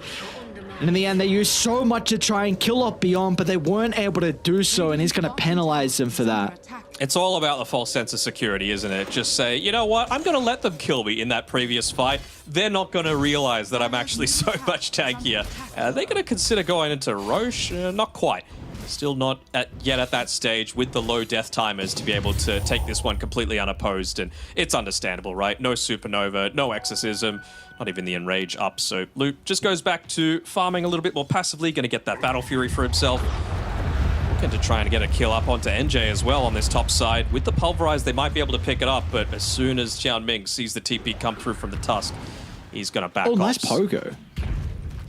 NJ will still be able to drag him back. I don't think you're getting this kill here, not without the Unleash, and I wonder if this actually means that YBB look to make a bit more of an aggressive movement down towards the bottom side of the map, now that they know that you're not going to have that tusk there for any kind of turnaround. Well, they should know there's a ward on the high ground as well. The fact that the Riki was able to blink strike up, bottom lane zone. Looking for the Requiem to try and protect himself, but the silence at the last second will prevent that. Zone still gets it off, but the damage has been dealt. The Doom's going to try and charge in the middle and look to get some revenge, but they'll actually think twice about this. Still, the rest of Mystique, they're trying to connect off the back of the smoke. It's just 2 members, and they might just run into ZZQ, so definitely not the ideal target for Team Mystique. They'd love to get a core off the back of this. Even just taking down the tower, prevent any kind of reinforcements coming through. They want to defend it. Yeah, here it comes. Ricky's coming down here. Excellent cooldown still. They're going to try and target down with the Marcy at the moment. They're going to be able to secure the tower. And NJ will pounce away as well. So a tower in exchange for Ray's life. Yeah, still fairly happy with that. I mean, I really don't feel like Zone probably should have died previously. You know, we were talking about it, right? The Tusk, he TPs up towards the top side. There's nothing really stopping them from going for that dive attempt. Like you mentioned, it was the perfect silence coming through as well from beyond to be able to secure that kill. So I think he just needs to be a little bit more mindful of that position. They're going to try and get in range for the telekinesis back into the Doom, but he was quick on the fingers to be able to get away. And he's got that Battle Fury now. So really, to me, feels like they're going to be looking to use the Exorcism around this mid lane. Would be great if Beyond's able to get into that level 12 before that point, just so that you can look to use that, plus potentially converge into the Roche Pit. Look at Tian Ming just acting as the scout for Lu to be able to take away a lot of this farm that SF's trying to pick up. With a wraparound, with no cares. Straight onto Zone. That's a huge kill. A lot of the damage out of Team Mystique. And now they can keep them alive as well. Off the back of the Sunray, Mystique are just running up to the high ground, into the meat grinder they go. One by one, they'll be sent to the grave as YBB will take 0 casualties and they'll reap so much out of the map now. Yeah.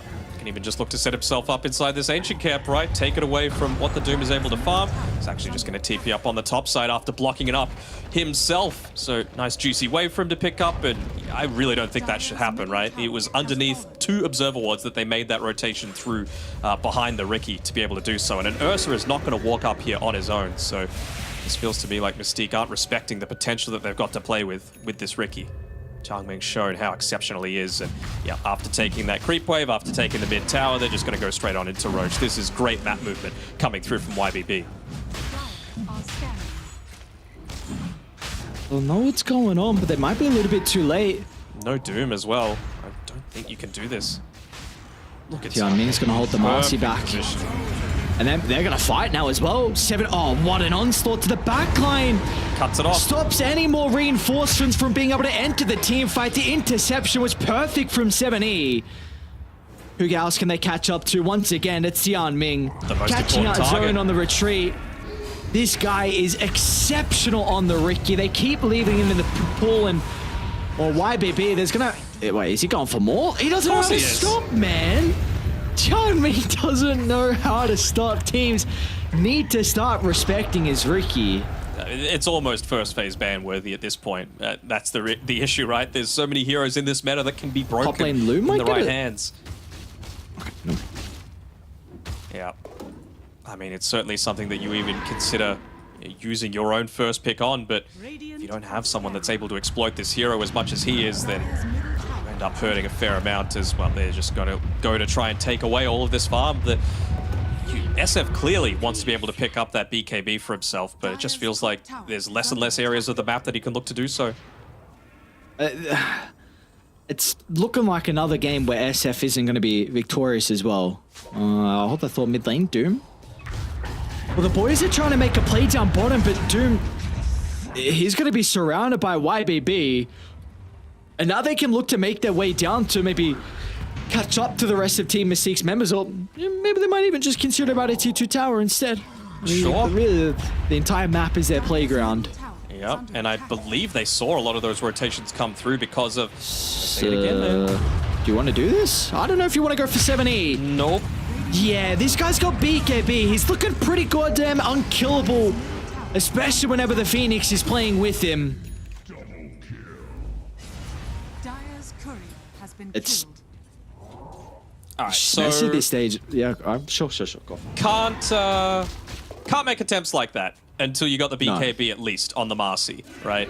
Like, they were able to get the Spirit Siphon in onto her as well, and beyond, he's got the Aghanim Shard, so you've got that fear also plaguing any kind of aggressive movements that they're going to want to have. So, I mean, it really feels like it's that triple BKB timing that they're just waiting for. Doom, just the recipe away. Same thing with the Marcy, same thing with the Shadow Fiend. So, feels to me like Mystique just need to wait out this Aegis timer as long as possible. And even just with the previous movement that the SF had down to the bottom side, I'm sure Zone was just saying, look, supports, you are acting as my bodyguards right now. You can't make any aggressive movements. MJ. Not sure if that's the best place to be. I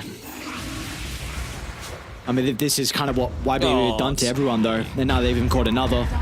Ray's just going to have to watch his fellow support be put in the grave as 70. Well, he's even charged for more to see if anyone stuck around for a little bit too long. But this is kind of what YBB do. They force mistakes. What really the best T1 teams do when you've got all this map control early on. I mean, you've got a lineup that needs to find catch-up. Someone needs to kind of take the difficult farm in that dead lane. Someone has to give up their net worth, and we kind of see that's not the case at the moment. You're putting yourself in mid lane, forcing unnecessary deaths, and it gives the opportunity for YBB to look to get more kills and look to get objectives. It's a rough position to be in. At least Ray's been doing a decent job. Like, he's going to walk into this smoke and die, but he pushed the bottom lane out. They're coming down to try and address this, thinking that, okay, well, maybe someone's looking to farm in these neutral camps, considering we need to address the lane first. And it gives a little bit of time, right? And that's enabled Shadow Fiend to get into his BKB. Doom's just 400 gold away. Marcy's about 100. So I think Mystique are going to give this one last really good shot. But a death onto the Doom certainly would hinder things a little bit. Yeah, it looks like it's going to be the death, and then they're even going to turn to NJ as well. They'll get the BKB off for the last second. He's going to be able to jump away. Zone's going to try and play around with the Requiem turnaround, but the BKBs were activated. YBB completely protected, and so much was wasted now at a Team Mystique. They'll turn it back around, completely kiting the BKB timer on the Shadow Fiend, and once that expires, he just cannot stand strong. YBB once again swarming over Team Mystique as DQQ is going to try and find a home outside the base.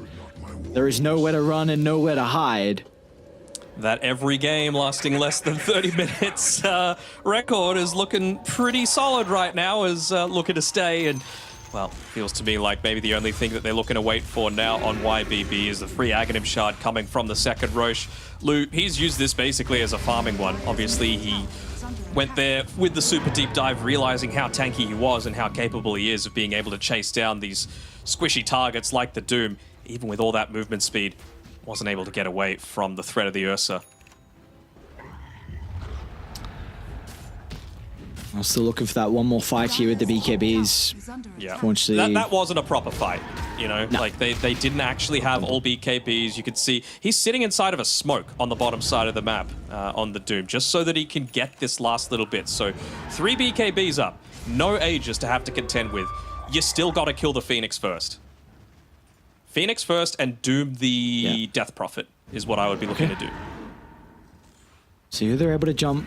They're on the high ground, ready to protect 70. But do you have it all? You don't want to run into Observe a a primal sentry. beast, though. Let's see if they're going to be able to bring him down. Doom's going to be activated as well to try and secure the kill.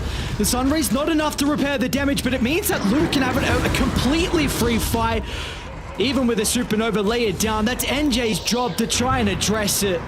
But with all the YBB members nearby, he'll stop him short.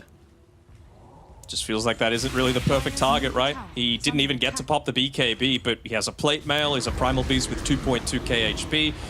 He's not able to do a lot of that passive damage and allow the fights to drag on that little bit further. They had to pop the BKBs just to be able to kill him, right? Because of the threat that they had of the turnaround. His DQQ goes for a bit of a cute play and nearly gets away with it as well. You got to admire the gumption to be able to go for that sort of thing. The what? Gumption. Right, you're making up words now. Awesome. No. You ask T and Nomad. They'll know what I'm talking about. Gumption. Mm-hmm. You Googling it? You're probably spelling it wrong. How do you spell it? Gumption, I think. That's how I spelled it. What? Come on, you insulting They're my getting kills, intellect, cast the Lou. game. I'm watching the game, Ray. Trying to catch up to Lou, but it's a lot of damage, man. Blink up shortly as well. Zone will not be able to escape. No cares. They want to go under the T4 tower. Come on, you want to do it, Lou?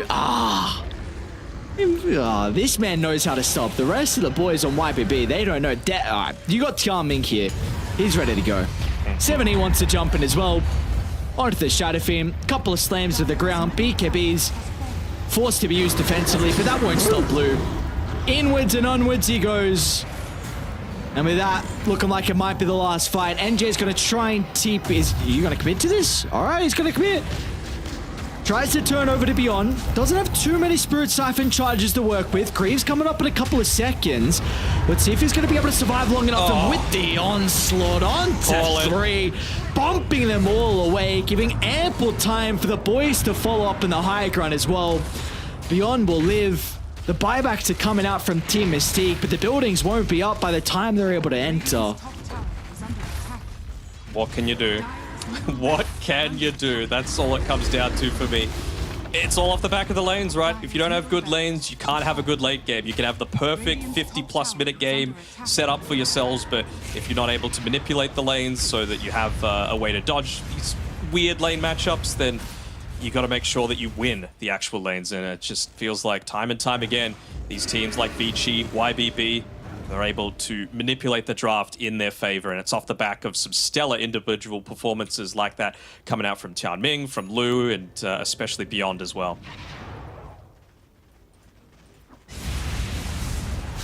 Speak of the devil. Tianming again. They saw the sleeping dart. We're going to turn it back onto the Ricky. Mate, can you get any more heroes with that onslaught? 3 heroes clipped once again. The Doom's going to be applied, but he wants to slam that there's Rubik. just no follow-up. Everyone retreats as soon as the ultimates are expended, just showcasing truly how far behind they are. And the G's will be caught in the end. YBB, another clean series victory for them. These boys are on a roll. I mean, it was sitting at a 3% win probability at the 20-minute mark, and that is not the sort of thing that you want to see. Lou going flawless once again, 15, 0, and 14. But you wouldn't have guessed it, but I think Tianmin might have been the MVP of that game. You know, I'm just saying. I'm just saying. You know, he was involved in, 33 kills or something like that for just the 3 deaths, constantly scouting out ganks. Vision on point. My man knows how to play as Ricky, and very well worthy of the ban in the first phase, I think. And it's going to be a very interesting time when YBB eventually have to go up against Vici Gaming. Yeah, who are looking like a incredible opponent for Vici at the moment, who are also currently undefeated.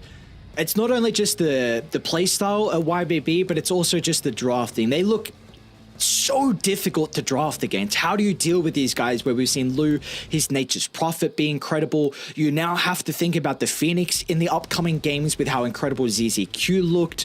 There's just so much that we could pinpoint for the boys on YBB. So it's going to be so exciting to see their remaining series. And unfortunately for Team Mystique, they're not going to be able to get the dub today. It will be, of course, YBB coming out on top. We'll see what the panel has to say about this game too. Thank you very much, Ares and Denog. Yes, indeed, they slam them down once again, and it's another convincing 2-0, meaning that every single game today has been under 30 minutes, and every single series has been a 2-0. It's a quickie. What's up, T? Yes, T, hello. Little finger. One game lasted 31 minutes and 12 seconds, actually. Idiot host. Oh, no. Got him. Was that game 1 of this series? Yeah, it was, yeah. Oh, got that. How dare okay. you? How dare you, Nomad?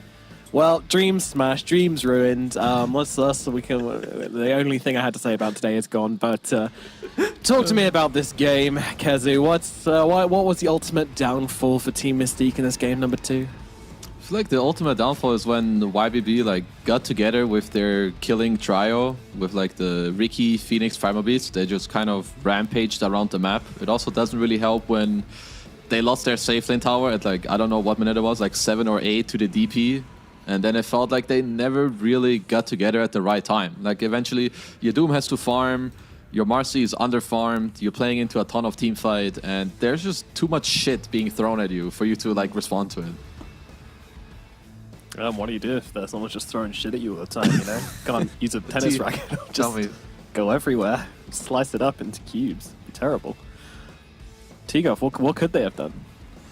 Use a cricket bat. It would have been a little bit harder and yeah, not so holy. I don't know, but I think Mystic at least. I don't know. I feel like their last pick in these drafts just haven't been like they don't inspire me. You know, I see Lifestealer, it's like I see Doom, I'm like you know. So I think the Shadow Fiend, of course, it does well against Primal Beast in mid lane. There's like a little bit of net worth disparity there, but I don't know. I just think this Doom pick when you're clearly picking it to be your carry, right? Because you have this master, you Shadow Fiend task, like you know kind of what your heroes need to go. So you know, I don't know. I don't feel I have ever seen a carry player go, I want to play Doom into Ursa, and I'm gonna Doom him every fight and we'll win. You know, it's like he has Enrage, he has Shard, he has Axe. Like he has so many cool things to do before the animation even comes off of Doom that I just don't see this carry matchup ever being good. So I was skeptical of that, and of course you can pick this hero in the hope that your Shadow Fiend just pops off, but just the playstyle of Mystique, it often doesn't feel that way. Go on. Are you saying that the Doom pick was trash? Yeah, of course. Yes, I agree with you. I don't know. I was trying to like sugarcoat it, but like this was it's like, bad. Yeah, it happens. Top 3 worst Doom picks so far in DPC, I think. And we've had a lot of not good ones. Yeah. Let me tell you.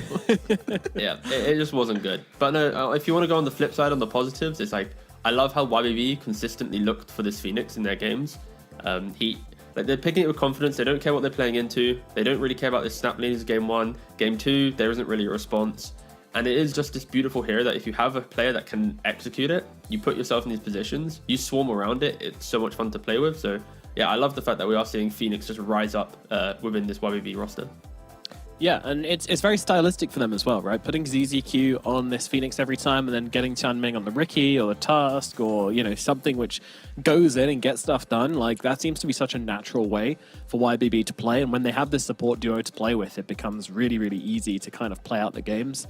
So are we giving Riki the MVP like our casters seems to suggest, Kazu? I'm down for it. I feel like you could give it to nearly anyone in this game, in my opinion. So for me, it doesn't really matter. For me, it's more up to, I feel like they play well. They play well together. And I think they're one of the few teams that drafts consistently well, especially for themselves and what their heroes need, as opposed to only looking at counter picks. And I think that is that's a very big strength within a team to not like fall to this, oh, I need to counterpick my 1-to-1 this hero matchup, because Dota is just so much more than just, oh, my interaction with this hero goes like that. There's so much more. Yeah, exactly. That's a great point as well. Like, you need to make sure that you're confident in your own ideas and you're executing your own ideas before you even worry about answering your enemy's ideas, because otherwise, you know, you can't play purely on counters alone most of the time. You do need to come to it with a fresh idea. And yeah, I mean, have we seen any of that from Team Mystique or any of like these kind of bottom 3 teams, T? Not really. Again, I've not been able to see a lot of Div 2 China. Unfortunately, it is in the wrong time zone for me, but the games that I have been able to see, I think the bottom side of Div 2 China isn't as strong as even the middling pack. I think there's quite a rift between there's like 3 clear divisions, right? It's the contenders, the people who stay, and those go out. And in other divisions, that bottom 2 often has kind of blended into the middle pack, but at least in China, I'm really yet to see that from Cloud and Mystique. And again, the only series Mystique have won is against Cloud. So yeah, I wouldn't be surprised if these 2 teams did just fall out of the division by the end of this week. Yeah, it's not looking too good for them. It's not looking good for them at all. In fact, when it comes to the standings, it's looking to kind of sort itself out for at least the bottom side. The thing is, Cloud does have a chance at redemption. It's a slim chance, but their next matches are going to be against both Poke and LBZS. So you can try and drag yourself back out of the dumpster with that, but it's very tricky, and you're relying on Team Mystique to drop another series, and then also Poke Gaming and Meteor to drop 2 series, or one of those guys to drop 2 series. They're asking for a lot here. So it is looking pretty likely that Cloud are gone. Mystique, also fairly likely that they're going to be dropping after this loss as well. So we kind of know the 7th and 8th. In the middle, it's a bit more close. It's a bit more sticky. We kind of have these two teams of Meteor and Poke who are kind of definitely just stuck in the yellow zone. Not much they can do to get out of there. But then we've got like this top four, which, I think LBZS will be dropping out of the third place eventually. I think they haven't shown nearly as much promise as outsiders YBB or Vici. But between those three, it could be considered close. Again, though, I do think it's Vici and YBB who are kind of leading the region, and today just absolutely smacking down, just absolutely owning their two matchups here. Outsiders also owning Meteor as well, but just three absolute womps in a row. It's been very convincing and kind of shows how the Chinese region is kind of landing at the moment. And of course, on February 18th, we've got another round of games coming, so do not worry. Plenty more Dota to come. And we're going to have Cloud versus LBZS, Poke versus YBB, and Vici versus Mystique T. So in regards to those series, it's like, I think LBZS looking good in the first one, of course. Again, I feel like for this division now, because we've seen the strengths and the weaknesses, I look at the schedule, it's like LBZS, YBB, Vici, and it's like, I say it so confidently, but I really hope some teams can perform some upsets. Like, even though you look pretty down and out, like, just come into the series with some cool, fresh ideas or something, and try and prove to everyone that it isn't just going to be a 25-minute game average or something. Like, we need some oomph coming from these teams at the tail end of this DPC. Mm-hmm. And, Kezu, is there something to be said about the fact that we've had a lot of slot transfers here in China? And the slots which were transferred were Poke, Meteor, and Mystique. These are three teams which kind of transferred their way into Division 2. The two teams which qualified from the closed qualifiers are YBB and Outsiders, which kind of implies that there's a kind of deeper pull here behind these closed qualifiers, which we're not really seeing. Yeah, I mean, I feel like it just, like, the teams that actually qualify, they beat a lot of teams, they like want to play, they have a lot of practice, whereas people who like get the slots through another way, well, first of all, maybe you don't actually deserve it. Didn't earn it. Maybe you also don't practice, because they're like, oh, we're just in Division 2, so a few days before, let's meet up, talk a bit. But the other teams, they're warmed up, and you can see that a lot of the close qualifier teams, they're kind of owning. This is not the only case in China. It's happening in Europe as well. I haven't been paying too close attention to other Division 2s, but it just goes to show you that when you play more and you're actually there for a reason, it will show and it pays off. So the moral of the day is play more Dota, everybody. Play more Dota. Yeah, there we go. We did it, guys. We came up with a moral, as every good story should have. Well, that's going to just about do it for today. A lot of convincing games coming up. We absolutely speed run today. So, thank you, everyone. Thank you, all the teams, for helping us speed run today. Very impressive, especially Vici, Outsiders, and YBB for proving how good you are today. Nice, quick matches. And, thanks to my friends and family for helping us achieve this day as well. Thank you to production, to all you at home, to T-Gov and Kezu, and all our casters. Coming up with a huge day today. Keep going. Keep going. And also thank you to Valve for creating this amazing video game. Thank you to everyone behind it who always started the game. Thank you to everyone who doesn't play the game anymore to help us get to the point where we are today. Thank you for Ice Frog for working on the patch tirelessly. Thank you for all the TOs for putting on all the events as well. Thank you to Perfect World for putting on this event specifically. Can you shout out to Yellow's mom? Out to one more time. as well. She's great. To my T's mom, please. Oh, T's mum. Yes, T's mum is an excellent woman as well. You go. Thank you to her. Kezu's mum's really supportive. And Kezu's dad also for helping to create Kezu as well. So that's great. That's just about do it for today. Thank you guys so much for watching. We're going to close it up there with a beautiful ending, and we'll see you on February the 18th for plenty more China Dota Division 2 action. Goodbye.